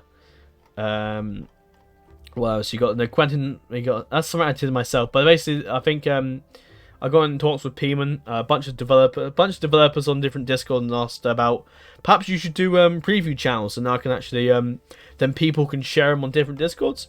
And of course, myself, I decided to share it myself on my Discord. What's this up here? This is like similar in Total War. They're pretty good. Let's see, Avari units, some text from Hyrule Total War, and then some battle map custom summon models for Winterfell and Riverrun and other stuff, and spiders and riderless wargs and all that. So that's great. So that's a nice little channel which shows you different. It keeps a record of different previews. Now they do appear in Feast Hall, such as like this. So this will appear in Feast Hall, and it's really great for people to then discuss it. So I mentioned the shoulder blades, and Medi comes out of 13 Nazguls. Why? And I just thought it might be for balance, maybe. I did say I was going to record yesterday, but unfortunately I had a bit of a bug. I planned to record this video yesterday, but but unfortunately, my microphone, for whatever reason, I don't think I tweaked it properly because I hadn't really used it for videos recently, apart from the actual videos on my for work, which is different. I changed the setting before recording, so I was gonna make it so it's a bit different for it instead of like how it was for what I was recording for work. And unfortunately, the audio sort of screwed up, and I listened to it back, and it was like and then sometimes I think wasn't the mic was muted, and I've sort of like wiped it out of my mind pretty much. Basically, what happened yesterday. I shan't speak of it really, but but yeah. Short story, it fucked my recording, and then my microphone audio was horrible, and then sometimes it was muted, some of the audio was like muted and then crackly, and yeah, I had to do it again, which wasn't fun. Mead Hall, now Mead Hall, of course, is in fact the main chat. Feastal was the second main general chat, of course, and it also shares the previews, of course, I said earlier.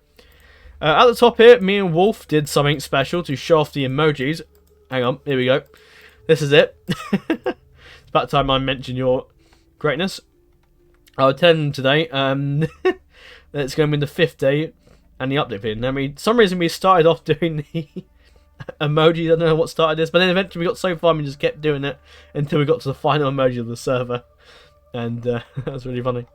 And the whole point, we actually came to the conclusion we did that. Although we sort of, I messaged him, privately messaged him saying, let's keep doing it so I can show off the emojis in better detail for the update video that I'm making now. So, let's begin. It's got the Flaming Stag, which is Elmo. It's funny. Shield Stag is a Swiss shield. The Fighting Stag with a diamond sword, a Pepe, which is quite funny. I got a emoji I used from Izzy's servant, Chad Stag. Of course, with Gimel Card or Gimel Chad. We got the Riot Stag, as Danny and Wolf and a bunch of people keep thinking they're going to start rebellion on the server. So stay tuned, that'll be fun. There's Riot Stag. Then you got Yes Stag. I like to have like a different one for like yes and no. So say if like someone's put a suggestion and I don't feel like replying to it, and I might just give the approval, yes, I'm going to do that, or I'll just send this emoji, or I'll put this on the I'll react with this emoji on their message, or I'll do the no emoji, and I'll show you that in a second. But anyway, this is yes emoji, as is like Sauron's eyes are looking at you with happiness, I guess, or yes, I'll do that, whatever. Anyway, a High Stag, which is a bit of a Gandalf, brilliant. Stag Comes, which is oh dear, what have I created? But yeah, you get a deal. You got Shocked Stag, which is a picture of a cat. You got Owl Stag. I don't know where that came from, but why not? Enigmatic Stag. That picture is something that Titus made, and it just like it to me, I look at it and think it means like poshness, or like just it means like being like fancy, and I came up with Enigmatic Stag, and I just went with that. And you got Crying Stag, which is how Titus calls crime for some reason. But I thought it was funny. I got Demoting Stag, and it's my sad face when I realise how to demote someone for whatever reason. And then they got Funking Stag, or Funk Stag, which is when I'm thinking. I have to bash my brain a few times for me to think. Yeah, see me. Then you have Wholesome Stag. that picture just speaks wholesome, and so there you go. And then you got Emo Stag, which is like the black Easterling helmet, and it just emo. Drunk Stag. I think that's a picture of Gimli when he was celebrating the death of when Sauron's tower fell down, or Barad-dûr fell down, and he was happy. But it just looked like Gimli's drunk. So, well, actually, no, it might be no, because in that scene in the Great Hall in Edoras, he was didn't have his helmet on, did he? But yeah, Drunk Stag. Then you got Scared Stag, and this one I really like. Denial Stag. Which is such a fucking funny picture of Gollum. You got the Bullying Stag, which is just looks like an image right after. It's kind of face you pull after you bullied someone, I guess. Then you got Happy Stag, which is my mood right now. Concerned Pepe. I might change that Concerned Stag, because actually I'm going to do it now. Basically, all these emojis are called Concerned Stag or Space Stag, Troll Stag or something like that. And I just like it. It's just funny. Stag Ball, which is the country ball one I put on. Where is it? Pika Stag. Concerned Stag thing. Yeah, Concerned Stag. And then you got Happy Go Lucky Stag. I don't know where that came from, but there you go. Confused Stag. And you got Crashing Stag. This is when the game crashes, and I just pull the face of utter I want to die. Pretty much. Crying Stag. That's that scene where I think Pippin was like, was it that scene when like Gandalf was saying death is not the end or something like that, and then Pippin was just crying. You have Hot Seating Stag, which is, you know, hot seats. It's a seat on fire. I shouldn't really have to explain that, but there you go. You have Cute Stag too. Now MT Explorer has like an emoji. Well, hang on. Let me find his this will take a moment. Let me find his profile picture and I'll show you what I mean. Have I gone past? No, I haven't. Hello, you're a bit further down. Where are you? There you are. The potato god. He has a potato emoji. He made a bunch of potato emojis. I think he got them from somewhere, but it just I just had to make the emojis. They seem so funny. Cute Stag too. Blurple Stag. That's when like there was I think it was like a Discord anniversary, and you can like name your you could like change your profile picture to a blue color, and he did it with potato, and we just made it Blurple Stag. And then we got Cute Stag 1, which is that adorable picture of Puss in Boots, and I can't remember what was it. Was it Puss in Boots the film? Was it Shrek? Or I can't remember. But it's just such a cute image. How can you not do that? You got the Troll Stag, which is cool. Troll Lives Matter. Dead Stag. Evil Stag. And you got the different actual faction icons as well. And I'll go into detail about this because Ellen Tower uses the faction icon from Dorwinian from Divide and Conquer. And because it means Star Garden, so I like to assume like the vine sticking out on the berries is like the garden around it, and then you got like the stars around it, I'd imagine, kind of. I couldn't find a decent like looking star garden like banner profile bit. I could have just like made these custom myself, but that would take ages, and maybe I might make them custom one day, but I'll just maybe that's for the future, I think. The Kingdom of Reindeer, the Lionheart one, is of course the icon of England. I think that's from Stainless Steel, or it might be from just the normal base game. But because it had Lion and Heart, I could have used a Stannis Baratheon one, but then again, that only had like the heart. It had like the stag heart, so it kind of made sense just to stick with the lions, the flag, or the English flag in Stainless Steel. Islaresh. Islaresh? What was that? Is that a Turkish restaurant? Oh god, I'm probably offending someone in the comments. Sorry. Islaras is the stag. Moon Stag.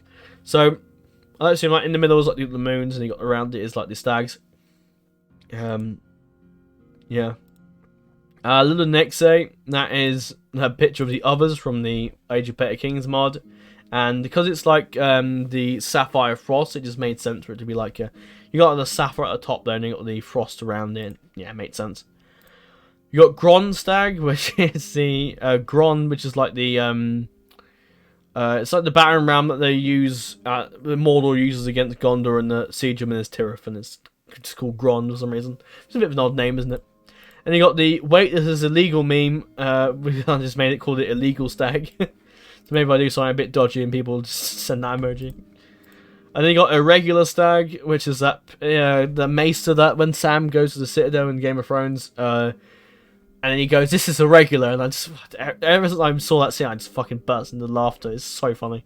I don't know why. It's just because of how irregular everything is. Because you have to imagine that this guy, this maester, is like just completely oblivious to like everything going on in the world. Like he's completely oblivious to the War of the Five Kings. Well, he knows the War of the Five Kings, but he's completely oblivious to like everything else going like beyond the wall, like all the stuff that's going on, like Jorah Mormont dying, Jon Snow being the new Lord Commander of the Night's Watch, and this guy's face is just perfect, and it's just the kind of emoji you put if someone put something really strange on, and they just put that.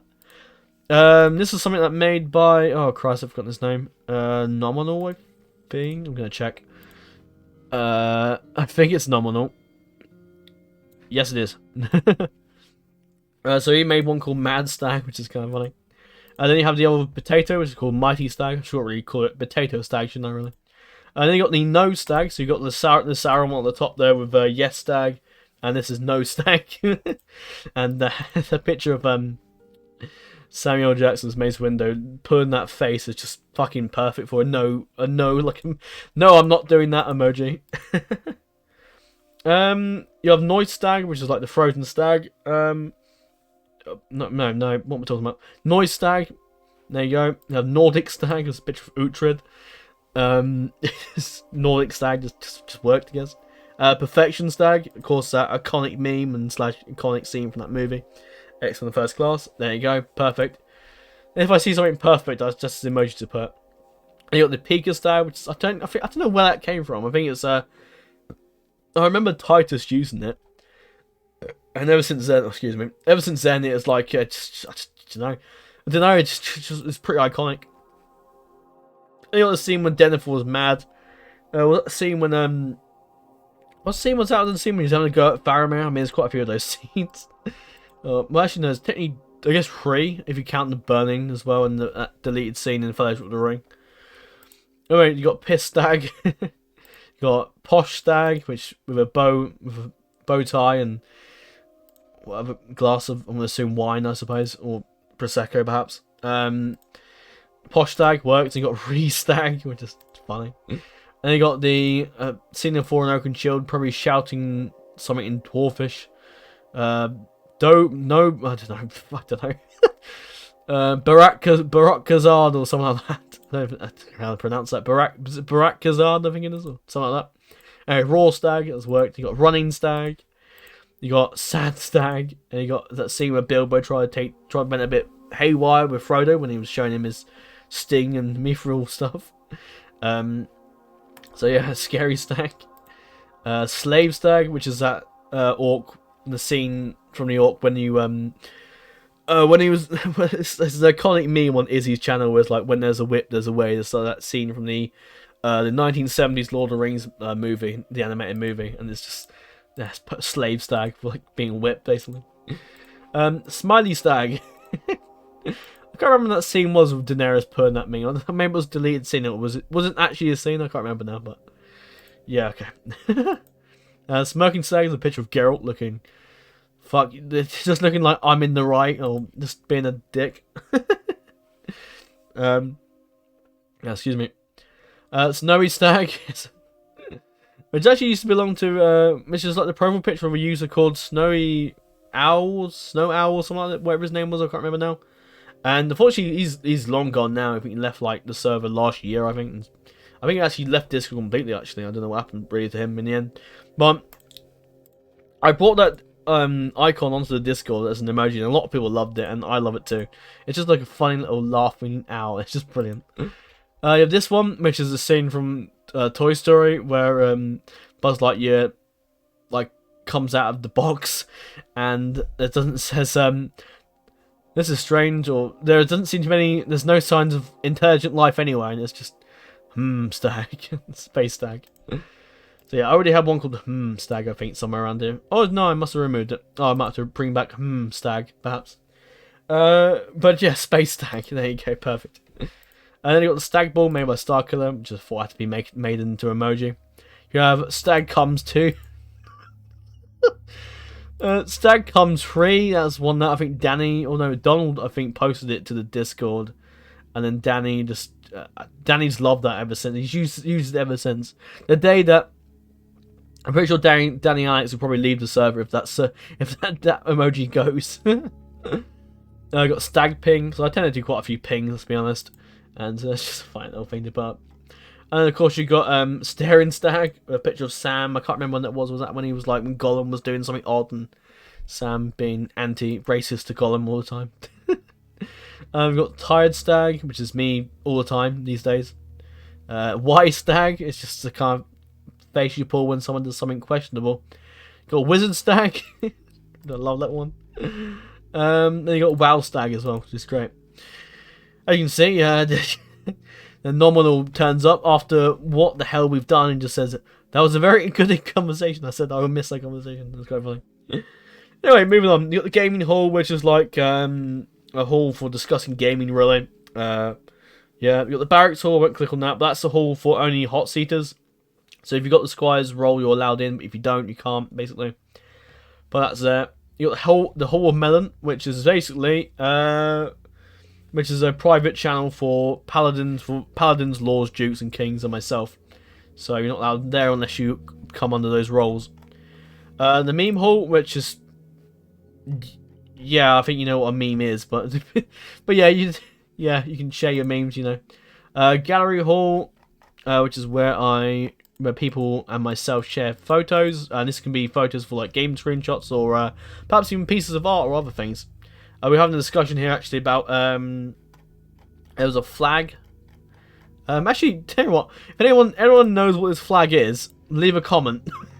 Maybe people know it, but we thought it might have been a French thing. So yeah, and this is actually something new I got in my room. It's like a jellyfish thing. It's not actual jellyfish because you can't really. I'm pretty sure it's impossible to get jellyfish as pets.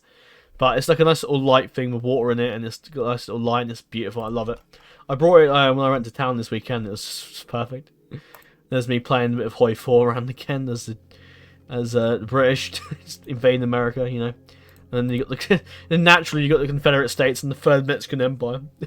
And you got different photos. Like there's a photo he put up there. There's a photo there. There's a photo of that day where the funeral. That's the church we went to for the funeral actually. That's perfect. And it was a lovely day and there's a beautiful church, and I just had to take a photo of that day. So it was such lovely weather. Story Hall is a place where people can make quotes. So you can make a quote like I've done here, made from Alfred the Great in Last Kingdom. Or you can make your own little custom story like Redhead King did here, which is done very well with. Pretty sure Magma did this as well, which did it for school. It was cool. And I used to do it when I used to do intros and stuff. I would write it up all, and I'd put it all on here as well, just to show people what it is. But since I've sort of just not done intros, because look how long, and yeah, I could have shortened intros a lot, but these intros were massive, and they were big because I wanted them to be big, and then they took ages for me to write. I'm pretty sure that intro alone took about an hour, like 2 hours to write. So that's another reason why I'm not doing intros, I'm afraid. Library Hall is basically like where people can share random archives of funny messages and conversation with several others. So like this, for example. Yeah. Level Hall is where things pop up when you get a level, and you can see people absolutely love it. You can see by the loving messages that people send. Let me get some more. He likes it, so that's okay. And that's something. He doesn't like it. Is there any funnier ones that we can find? Oh, someone's happy there. That's good. Temeria. You've advanced to level 16. Yeah. Bertos. Yeah. It's a bit of chav, you know. I consider chav, to be honest. Shut the fuck up. Oh my. Oh, this is just funny. Only one. Okay. Leave me alone. Okay. Die. Fair enough. Fuck Stag, you and your bots don't laugh. And that's natural. I had to put a laughing emoji. Wolf get annoyed as you do. Epic. Okay. A rookie is rising. What else? Fuck off. Yeah, you get the gist basically. People love it. That's the Hall of Writing. Onto the Hall of Voice. I did talk about that a bit later with the whole Hall of Elementals and all that for voice chats and all that. And they're public, so they're open to anyone, so you can do whatever. And I suspect I'll probably host a game there at some point. Now on to the last sort of bit. I'm not really gonna. Well, we'll talk about the hot seat, so I'll discuss that. That'll be last, and then I'll finally go to bed and upload this video and then go to bed. Because I don't really start this long, especially after I've got work tomorrow and I have to be up for like 9. So, hopefully I'll be awake by then. The Hall of Ardor. Now this. Oh my god. Right. I'm going to take a break from it and then I'll come back and we'll read through all this. Alright, I'm back. Okay, so let's finish things, shall we? I sort of just took a bit of a break there and just rest my voice a bit. Because my voice isn't used to... I'm not used to talking as much as I have been talking in the last few hours. So, and it's good to... And it's going to take a bit of time to get used to, but it's good to be back, really. It's good to be back in the habit of doing that again. Anyway, so let's begin, shall we? So we've got the Welcome to the Hall of Ardor. Actually, I will read this properly. I won't sort of... I'll narrate this properly. I won't sort of just rush through it. Welcome to the Hall of Ardor. This channel will detail different kingdoms and information about how it impacts the server. It is a requirement upon joining a hot seat that you are part of one of the 4 different kingdoms. If in the event you are not part of a kingdom, then you will be automatically assigned to one when joining the hot seat. The kingdoms is a route to future promotions as well. You can only get a promotion by being in them as a part of the kingdom. That's how it works. Because then it shows me that people are interested in the server by joining the kingdoms and all that. So that's why I feel like that's why I feel if you're part of those factions, then it should be then it shows me that you're interested in the server by being a part of one of the factions. So one of the kingdoms, really. So that's why I promote only those people. Of course, some exceptions might be made. I might not have anyone useful to promote in that's not already like a ranger, knight, battle mage, or musketeer. So I might actually just go into civilians. Say, I think you would like to. I might ask someone here. Would you like to be a paladin, for example? And then I'll probably just give them their own little role and give them the knight role myself. But anyway, so. The reason it is a requirement is because you can be awarded points for your faction by achieving certain challenges in the hot seat. Now, these challenges will only, before I go any further, these challenges will only take, these challenges, can't speak, these challenges and stuff that I'm going to mention here will only take, what am I trying to say? It's fucking midnight, I need to sleep, I can't think. Oh, God, okay. Okay, some of the things that I'm saying, like you'll get these points. You'll only get a roll of these kind of points from the Age of Exploration Hot Seat and Watering and Age of Exploration Hot Seat onwards. I'm going insane. so yeah. So before because I recently changed this up, as you can see by I've edited the thing, so it will look like I've made the change back in July, but it's not the case. But I made this changes to the points and all that, so it'll So it will only take effect for these this hot seat onwards, basically. The past hot seats will still have the old sort of system, I'm afraid, until they eventually end off, I suppose. So let's read that then, shall we? Where did I get to? Right, there you go. Vassalizing the faction will score 10 points. Destroying the faction will score 30 points. There are no assists for helping another faction destroy a faction. If the faction is destroyed by that faction, then that faction will receive the points. There's no assists or anything like that. A win in the hot seat will score 50 points. A win in the Kingdom's War hot seat will score 70 points. And now the Kingdom's War hot seat is the 4v4 4v4 thing that I mentioned earlier. So essentially the winning faction will get 70 points, sorry. And finally, if you win a grand free-for-all hot seat tournament, which will score you 100 points. Now, the grand free-for-all tournament is basically where it's basically a full hot seat with a bunch of players. It depends how many people sign up, really, and you'll be assigned to a certain mod. It might be EB2, DAC, it could be Elder Scrolls, or whatever, depending on how many people sign up. And it will be a free-for-all tournament, so no alliances, none of that. You have to fight every single faction and defeat every single faction, and then you'll be granted the 100 points. When I say defeat all factions, actually I think what I will do in that hot seat, because I haven't really set up yet, but that'll be the hot seat tournament that will start in Jan, and then the Kingdom's War hot seat will start in June, basically. Right, so when that happens, when the tournament happens, or the Grand Free for All hot seat tournament happens, you'll basically be pitted against everyone else, and you have to kill all those factions. You can't defeat them and beat them into submission so they become your vassals. None of that. You have to kill that faction, basically. Okay. In addendum to winning the hot seat with another person, in addendum, winning the hot seat with another person will score you 25 points each. or if it is with more than another person which you may get in a team Hotseat, then the 50 points will be divided amongst the individual victors.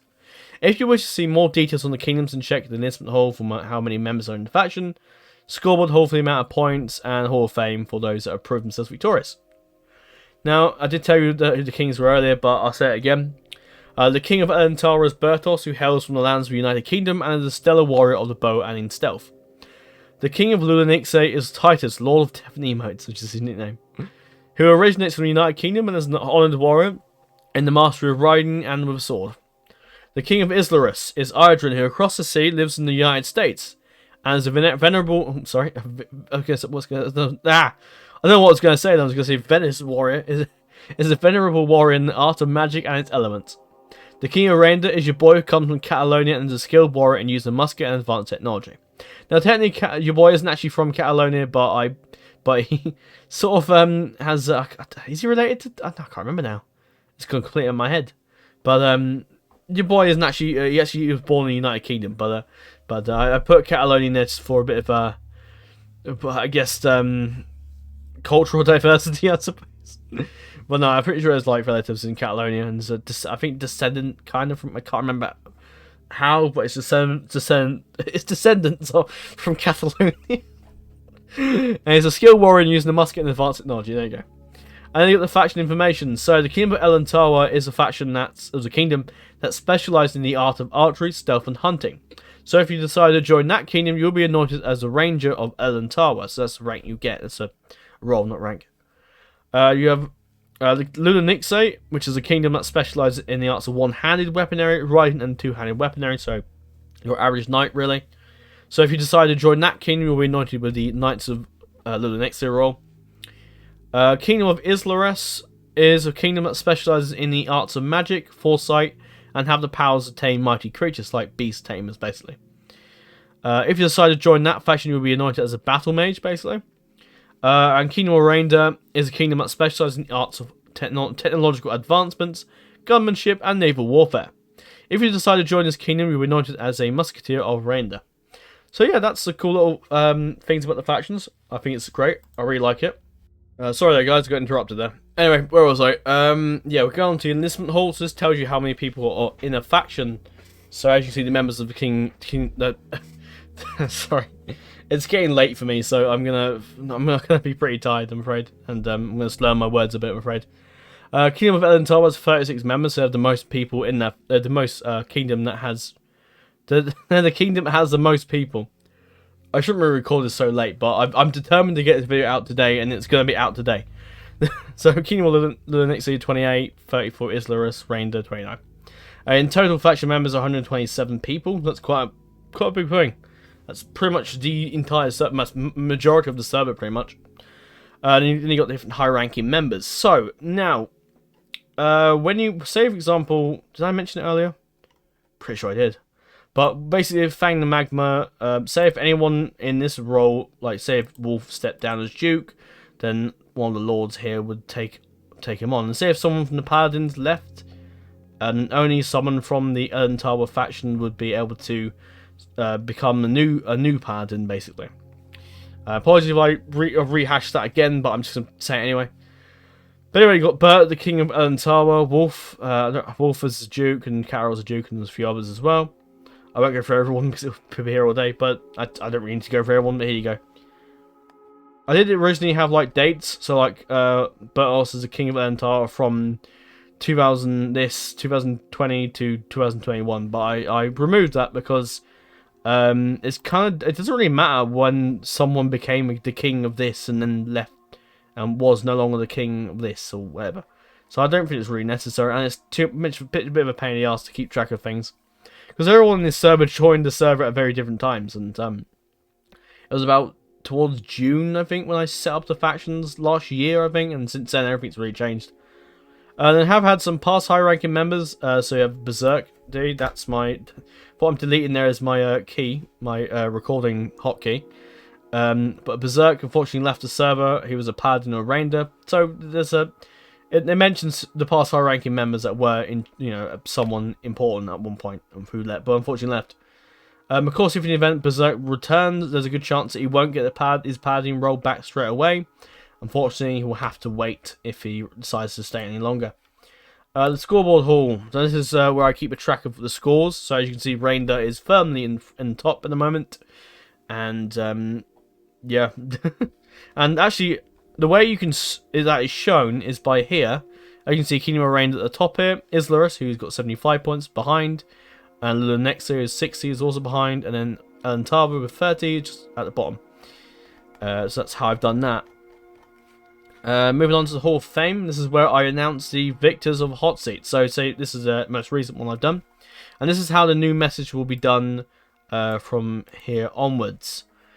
At the top here I did some, this is the first one I did, but this is the first Hotseat that won. So I did quite basic messages then, but now I've decided to put a little bit more effort into these little custom messages at the end of the Hotseats. Because the end of a hot seat is a very key moment, because hot seats they last very long, so it's very key to make a nice little announcement. I do ping everyone for these Hall of Fame announcements because it is quite a big thing. You know, hot seats take ages to go, and managing to defeat actual players, as you know, managing to defeat actual players is quite a big achievement, and I think it's definitely, you know, especially if you won the hot seat, that's quite a big thing, especially in this server, because this server is, you know, for hot seats, so it makes sense.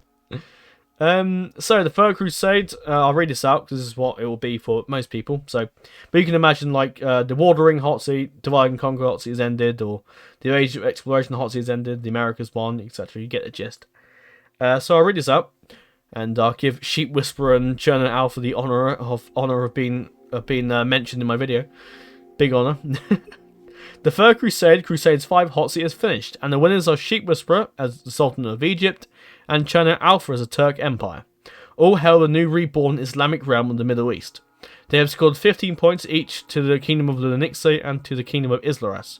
Congrats to the winners and honorary thank you to all the participants in the hot seat. And I do a few emojis like the factions, like I found it Iraq, which is sort of, I guess, where... no, Iraq, no, it's Egypt, isn't it? Not Iraq, sorry. Is that Egypt? I'm pretty sure it's Egypt. And that's Turkey, because he was playing the Turks and he was playing Egypt, and I put then because they're Islamic, so I put the Islamic Star and Crescent sign, and I put a clap as well. So that's all wonderful. So yeah, and then you have different group chats. Now, obviously, the Ranger Hall, that's for Elantawa, Night Hall for keep getting this mixed up, Little Nixay, and the Battle Mage Hall for Islarus, and the Musketeer Hall for Reindeer. And it's the same. They also have custom voice chats as well. So you have that as well. Oh, I forgot to read out this little bit down here. I'll read this now. Points will be added immediately provided sufficient evidence has been shown. Also, points will not be granted and can sometimes be taken back if evidence has been presented that points to the use of foul play or cheating. The point system will be reset half a year, and the champion will be chosen by myself and the king of the respective kingdom that wins. So that could be Idrin, but Titus, or your boy. This is someone who we think deserves the reward the most. Their reward will be the choice of a hot seat of their own choice, so they can suggest their own hot seat, and eventually that will be a hot seat that will be put into the next poll. Of course, if it's of course it depends on what the hot seat is he's suggesting, or she, it could be she. Like if it's a hot seat that is known to not work, if it's like a mod that he suggested for a hot seat that doesn't work, then we just say it doesn't work. Maybe you should pick another one. But if it's adamant on that choice, and then we just wouldn't be able to put it on the list, because if it doesn't work for a hot seat, then if the mod doesn't work for a hot seat, then it just won't work for a hot seat. You also get a special champion role. I'll show you the roles in a bit.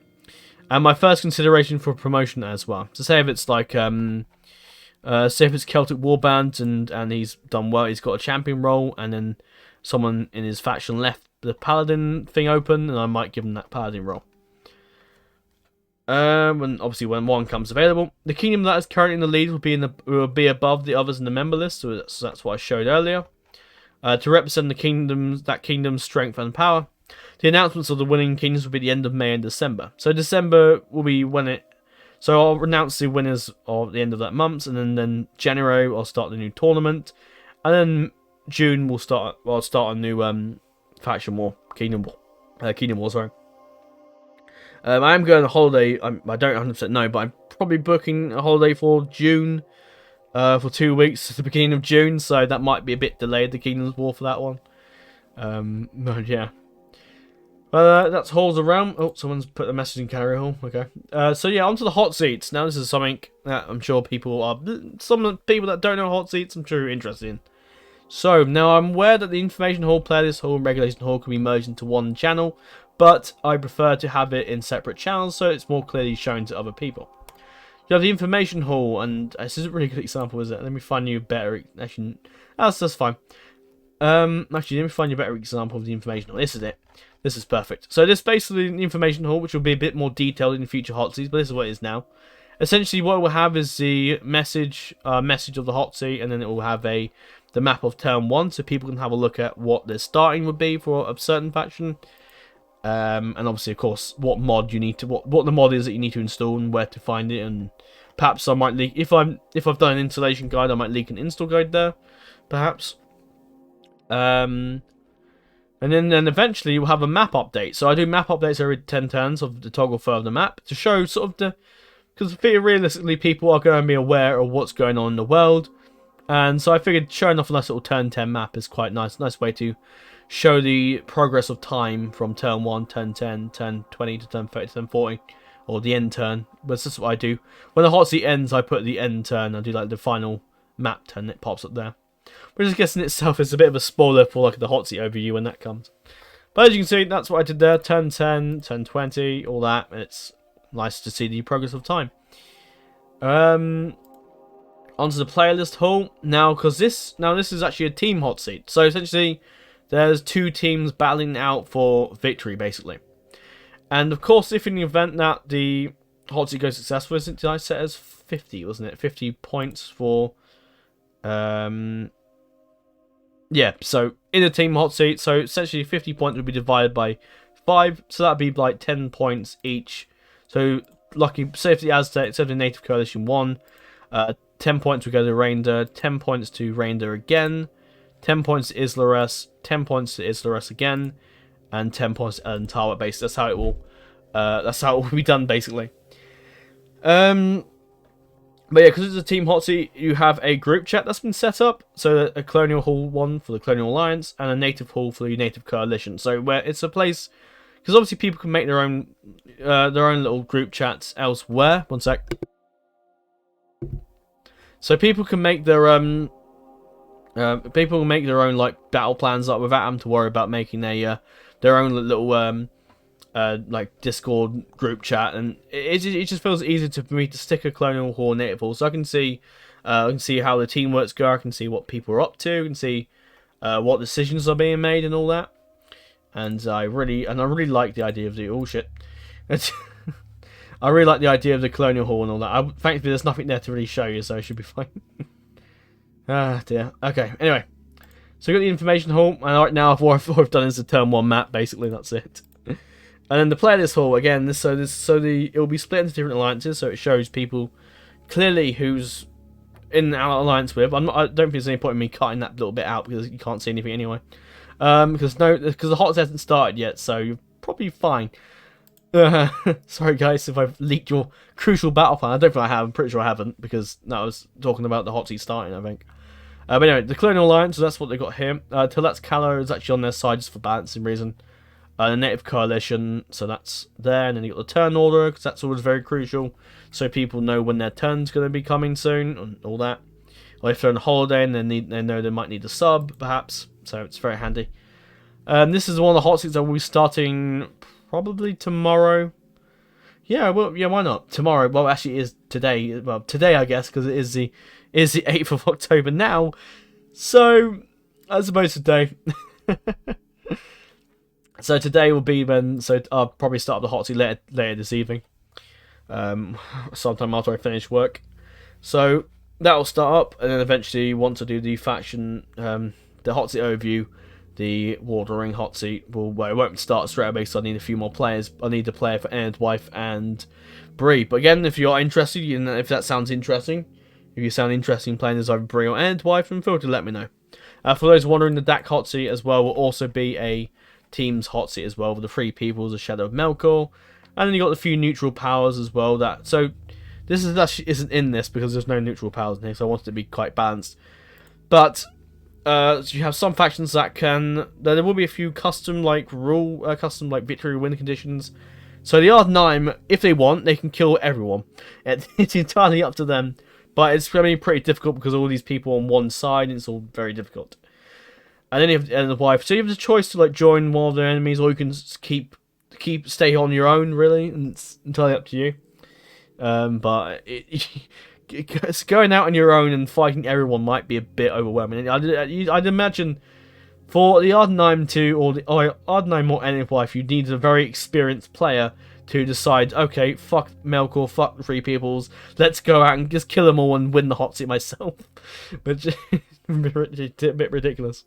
Sorry, I might do. No, I did think about doing this. Maybe not for the America's hot seat, but the thing I could is perhaps if the Colonial Alliance feel like they want the hot seat to go on a bit longer, then what I might propose is perhaps a alliance. It's perhaps like a civil war, so like the Viceroy of New Spain, Tlaxcala versus New France and Portugal, and then perhaps get Virginia as like a faction that's neutral, and one of the sides have to convince that faction to join the other side basically. So that might be something to do. I think it'd be quite cool to do that for Dak hot seat, but I will only do that if people want the hot seat to go on further. Some people might be content with a good like say if all these people defeated the Shadow of Melkor. Some people might just be content to end it. And essentially what I'll do is I'll do like a bit of a vote for the straw poll thing, and then people can vote, say I want a civil war, and people say I don't want a civil war, and then whatever the majority of the vote is, and we'll continue on. We can start up a trigger out civil war perhaps, or it will just end. Really. On here, I got the submission halls. This is where you submit your turns. Okay, whatever. So this is obviously you see people have like posting turns. Basically, this is the custom campaign faction war hot seat that I did do a video on. This is because basically what I do, and this is something I didn't mention earlier, but I reuse my hot seat channels because it's pointless to delete them all and then remake them for when you do another hot seat. So I just keep them to reuse them, so it's just easier. And so as you can see, this is where people send their turns. They send their turn like England. Captain Norway sends a turn and he pings Anorin because it's Anorin's turn. Then Anorin plays his turn, and he uploads a Spain turn and pings Gandalf, and Gandalf does the same, and so on. That's basically how it works, and you obviously have passwords on your turns as well. In Rome 1 hot seat you don't actually, so that's something. And these are the different rules. There's a lot of them. I'm going to be redoing a few of them though. Because you can see it says, the Turks defeated Jerusalem, my army, in an America's hot seat. Until I haven't altered it yet. But yeah, so these are all different rules. You've got military rules, agent rules, diplomacy rules, map rules, Discord rules, and I might do another section for hot seat admin rules, because obviously I need to make sure people are aware. I'll make sure other co-admins are aware of what they can and can't do, basically. Excuse me. Okay, so I won't really go through all of them, but just know that there will be a lot of changes to the hot seat rules later on. Not massive, like, major changes, but changes such as, like, might up the spy percentages, and maybe make it so that you can't use a spy on a capital settlement like London or Minas Tirith or Barad-dûr or Isengard or Paris, perhaps. I think that would be a nice little rule. I did before do an adoption rule where like I banned adoptions. That is something some people did like it and some people didn't, but I felt like it was a decision by myself too much dictatorially, where I was like forcing people to play the way that I play a turtle, because I don't like adoptions personally, unless I don't, because I like to keep the family tree like with just family members, no adoptions. That's just how I play Total War, really. And I will make a few house rules on that actually for my actual campaigns. But I've got rid of that. I may bring that rule in for perhaps Westeros Total War hot seats.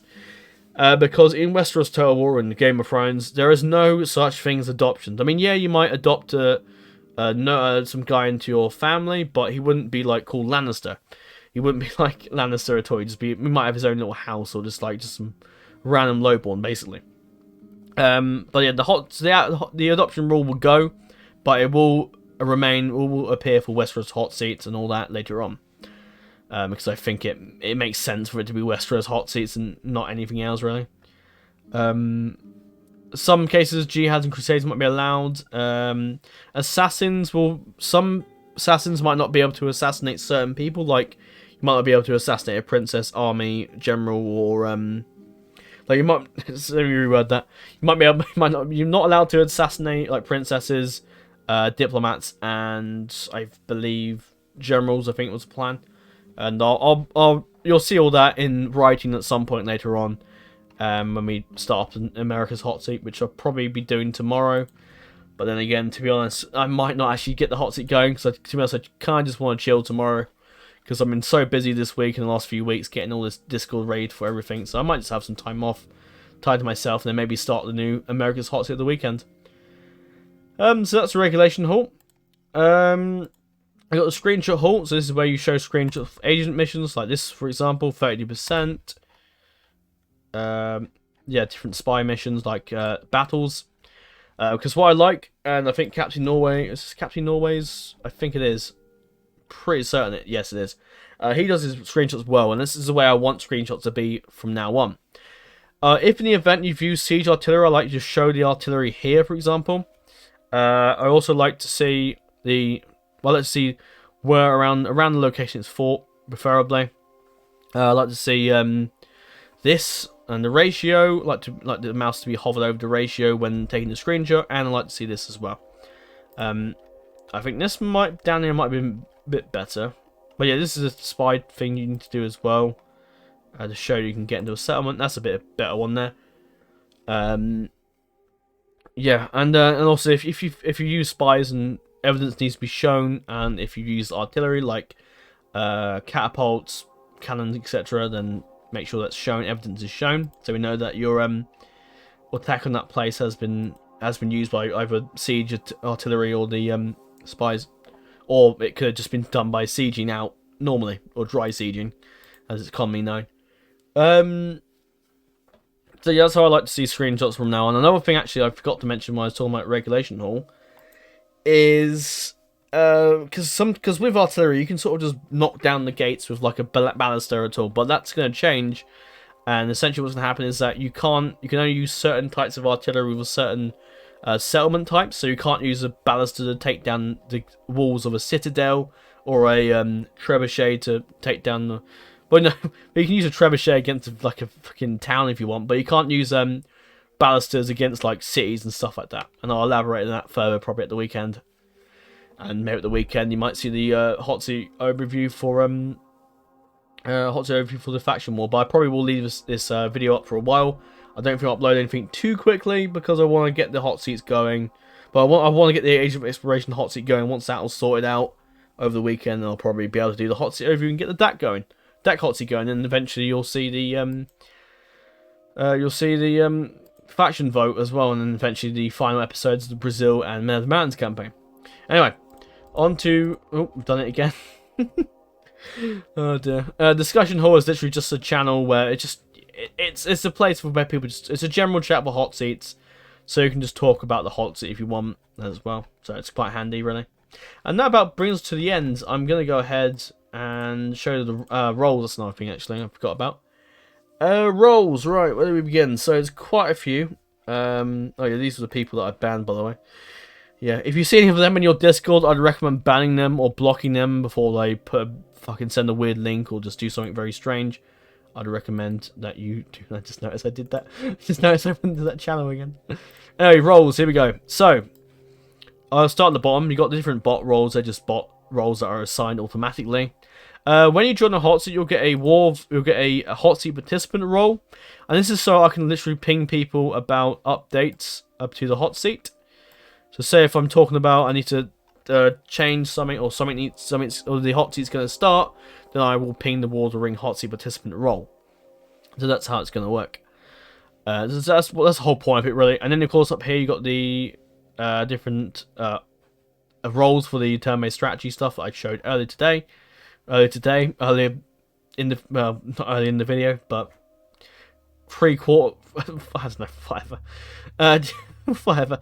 the reaction roles earlier for the gaming stuff. Anyway, and then of course you got the hot seat victors. So a role is given to victors of hot seats, or perhaps one, or unless you're Jimmy, who's got a hot seat victor, which is a bit of a Chad role. There you go. I guess, which is a very, if you got one role of, if there's a role called hot seat victor, that means you're very good. Then you got the so this is what's given to what the people who've done good, like who've been named champions. What I mentioned earlier, the Halls of the Realm. Halls of the Realm? Yeah, Halls of the Realm. And so champion early 2020 went to RP, and late 2020 went to Rubens, and Bone and the Drunk got the early 2021 role.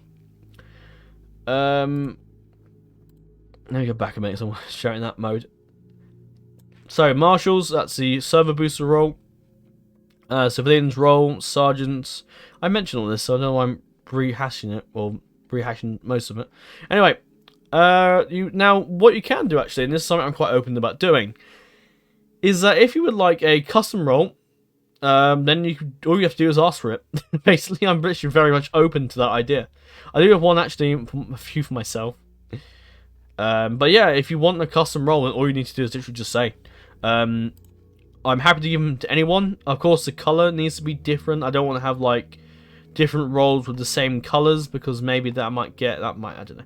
At some point, I might just be like, fuck it, whatever, you can have the same color, because I don't know, to be fair, I might just let people have the same color. It doesn't matter if it's, you know, I try to keep them a bit different though, so they don't look too identical, like the colors. But to be fair, I don't mind. The guy in the white tower that went to Medi. Of course, you can request emojis. I just went for the guidance. I just went for certain random emojis. Like if someone says, I think Danny, this one here was like, do a random emoji that looked cool, and I just did that, which I think is I've no idea. I can't actually tell what it is. It's just like a mirror. I think it's bacteria, isn't it? That's it. I'm sure there was at first. So the Hinny Dower, that's gone to Farpy Fighter, or RP Fighter, which I believe means Eyes of the Forest, I think. I could be wrong there. Eyes of the Forest. I'm pretty sure it's Eyes of the Forest.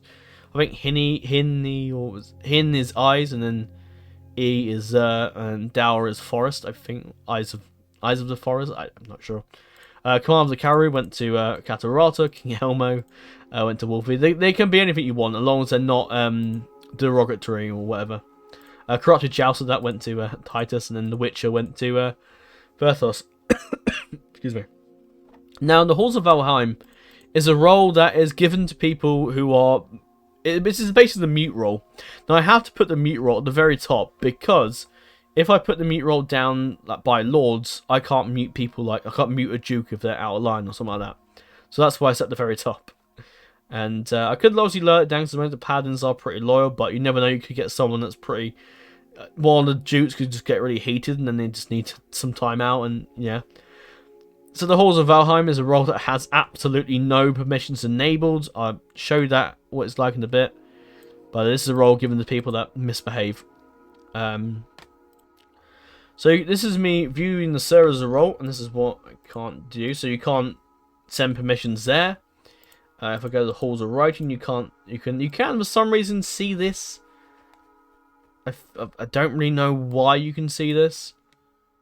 But you can't type anyway, so it doesn't really matter. I don't really care if you can see things, because you can't type, and you shouldn't be able to put emojis on there. You shouldn't be able to like do reactions or something like that on it.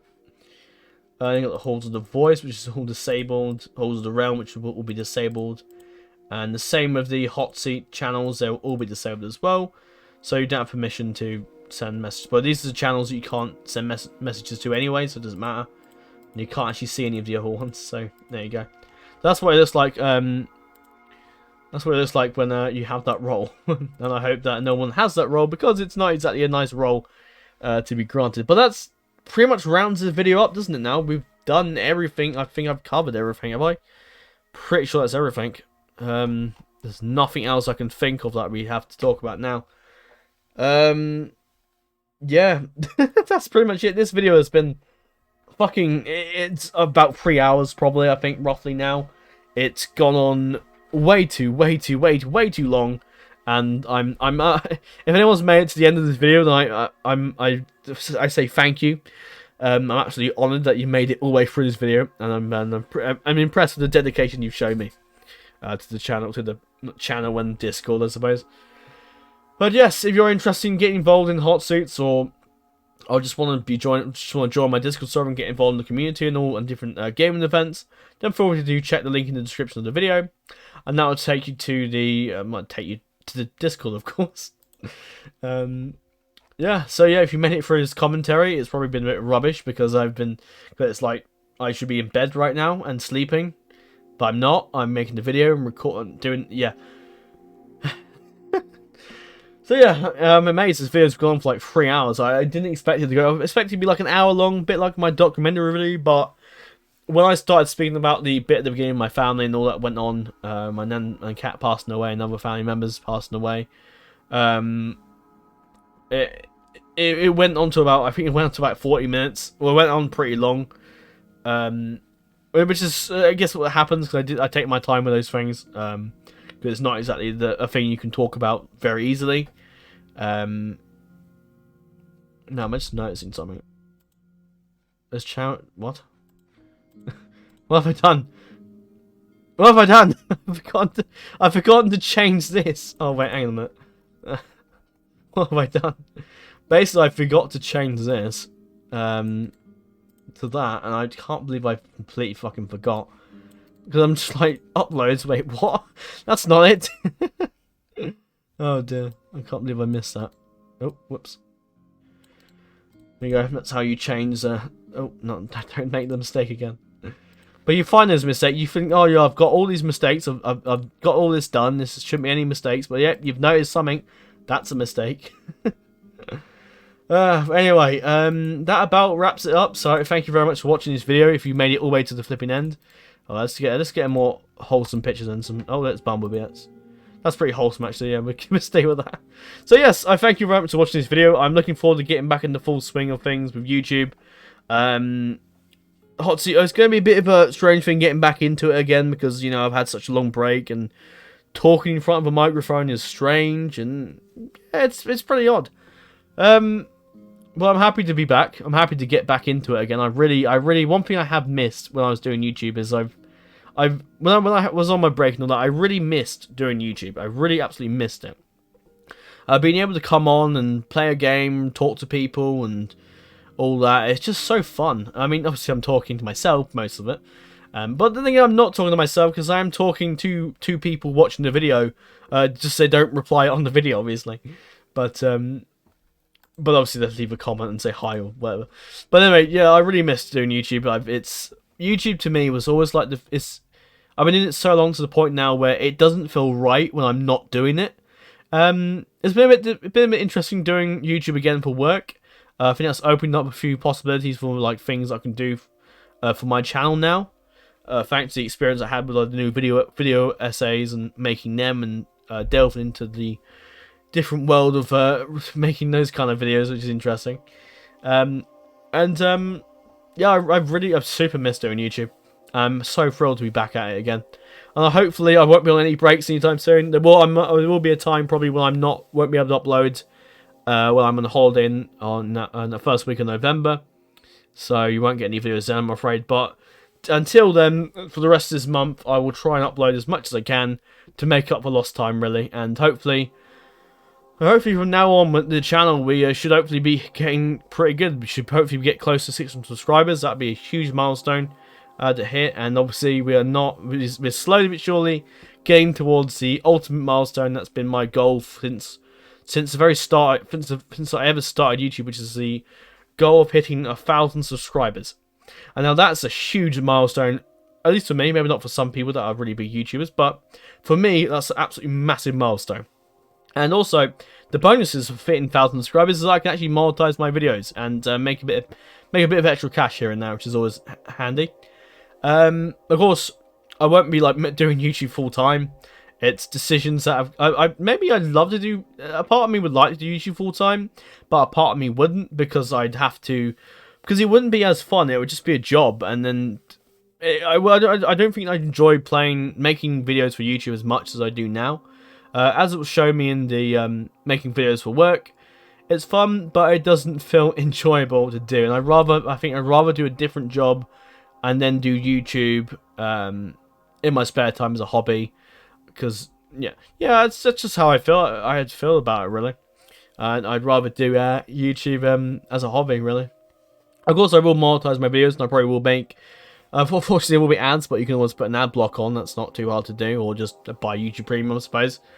But it's just for extra money, really. That's it.